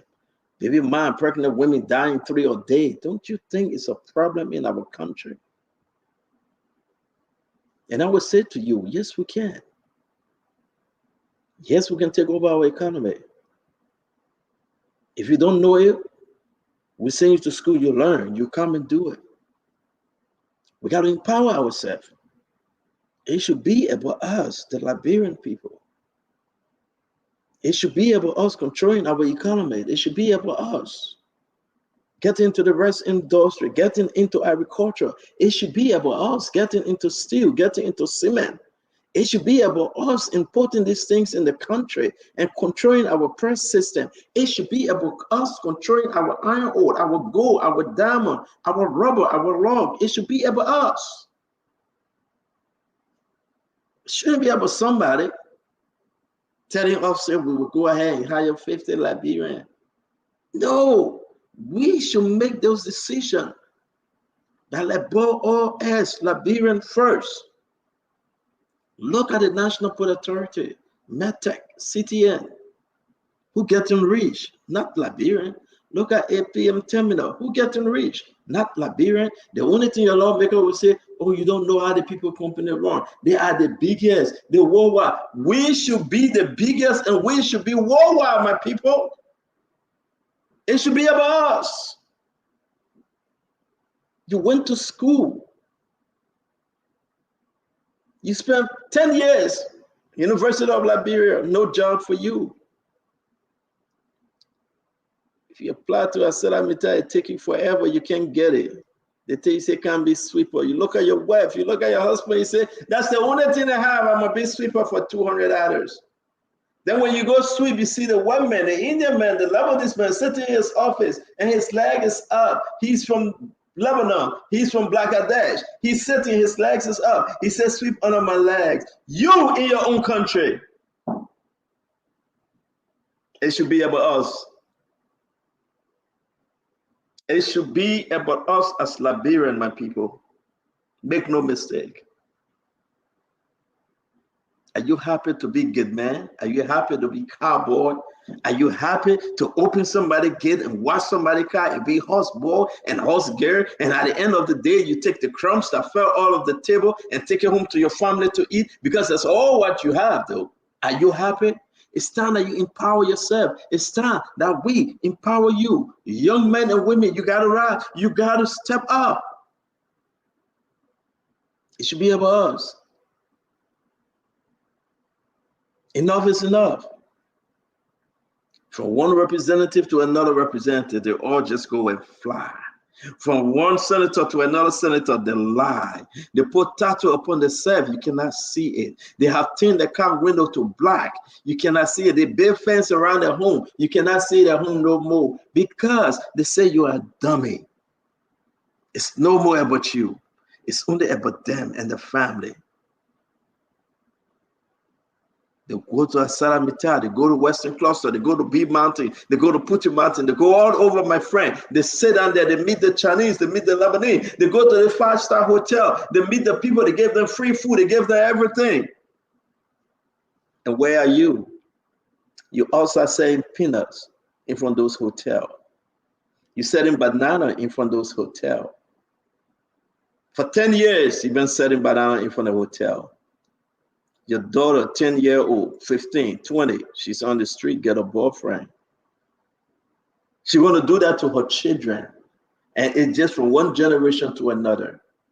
One generation to another. It should be about you, my fellow Liberians. It should be about you, that you would sit, that you would think, that you would say Liberia first. They may not like it, but Liberia first. They may not like it, but your children first.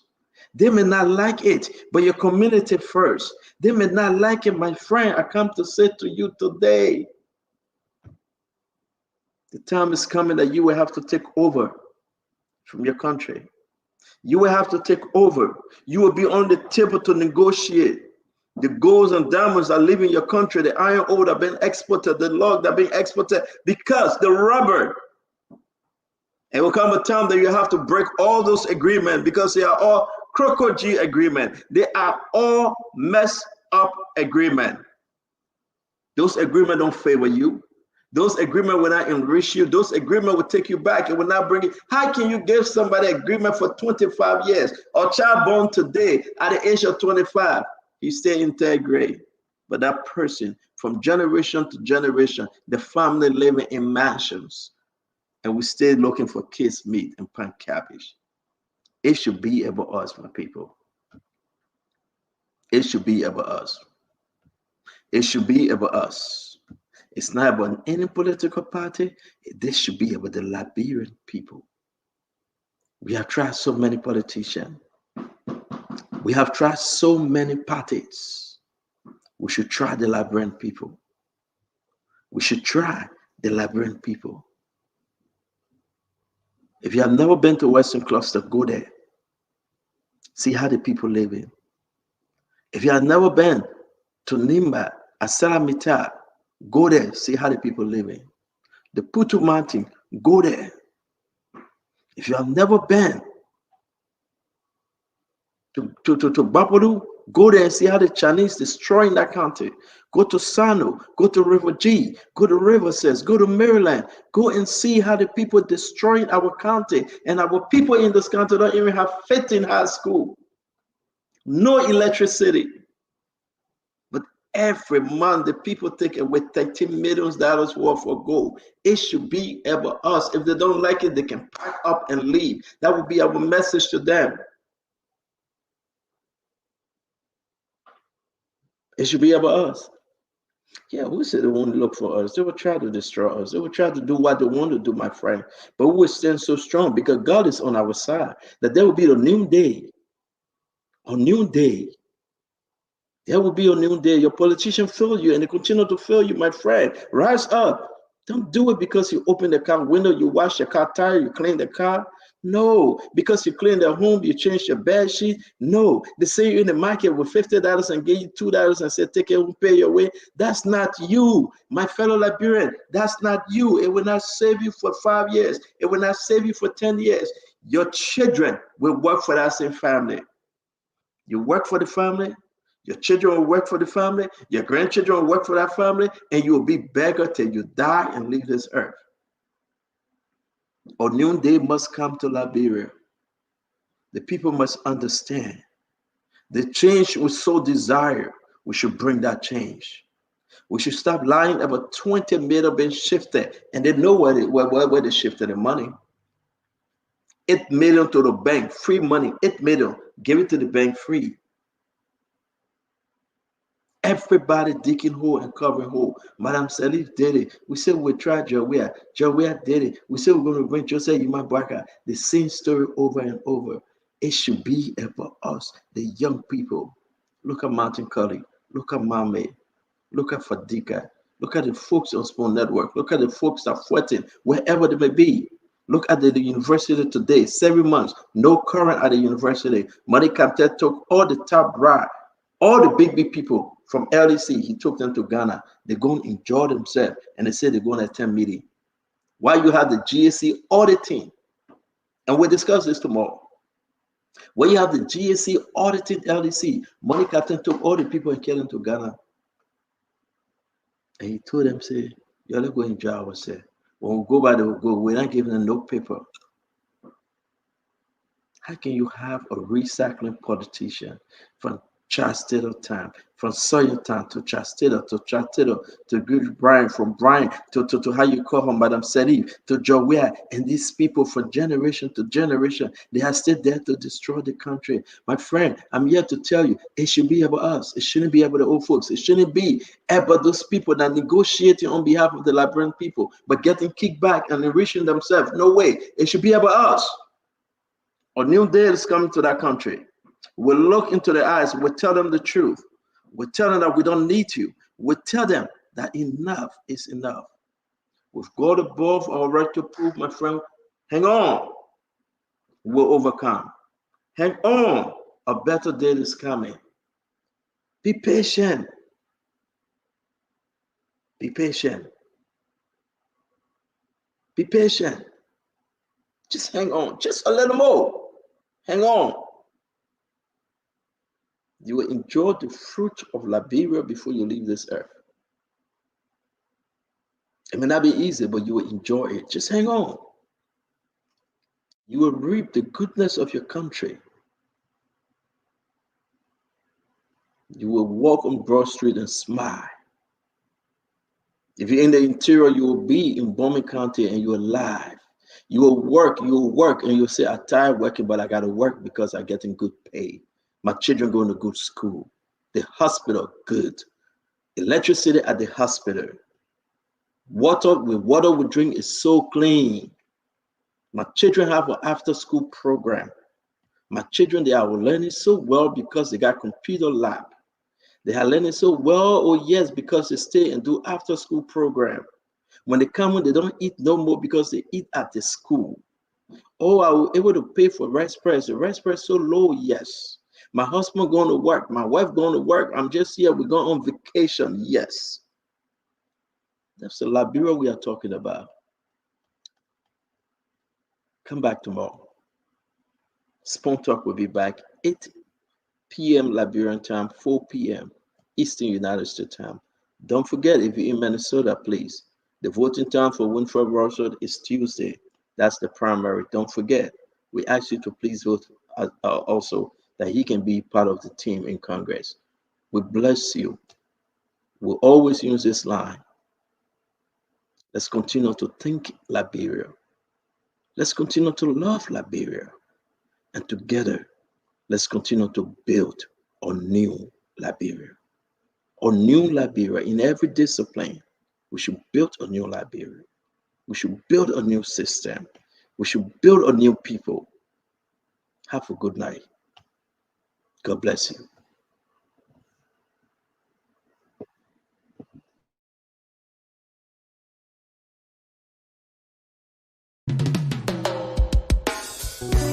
Yes, sir. A special one from the CEO, stand coming with the spoon. And your boy, Friday the Southern Band. Charges on the beat.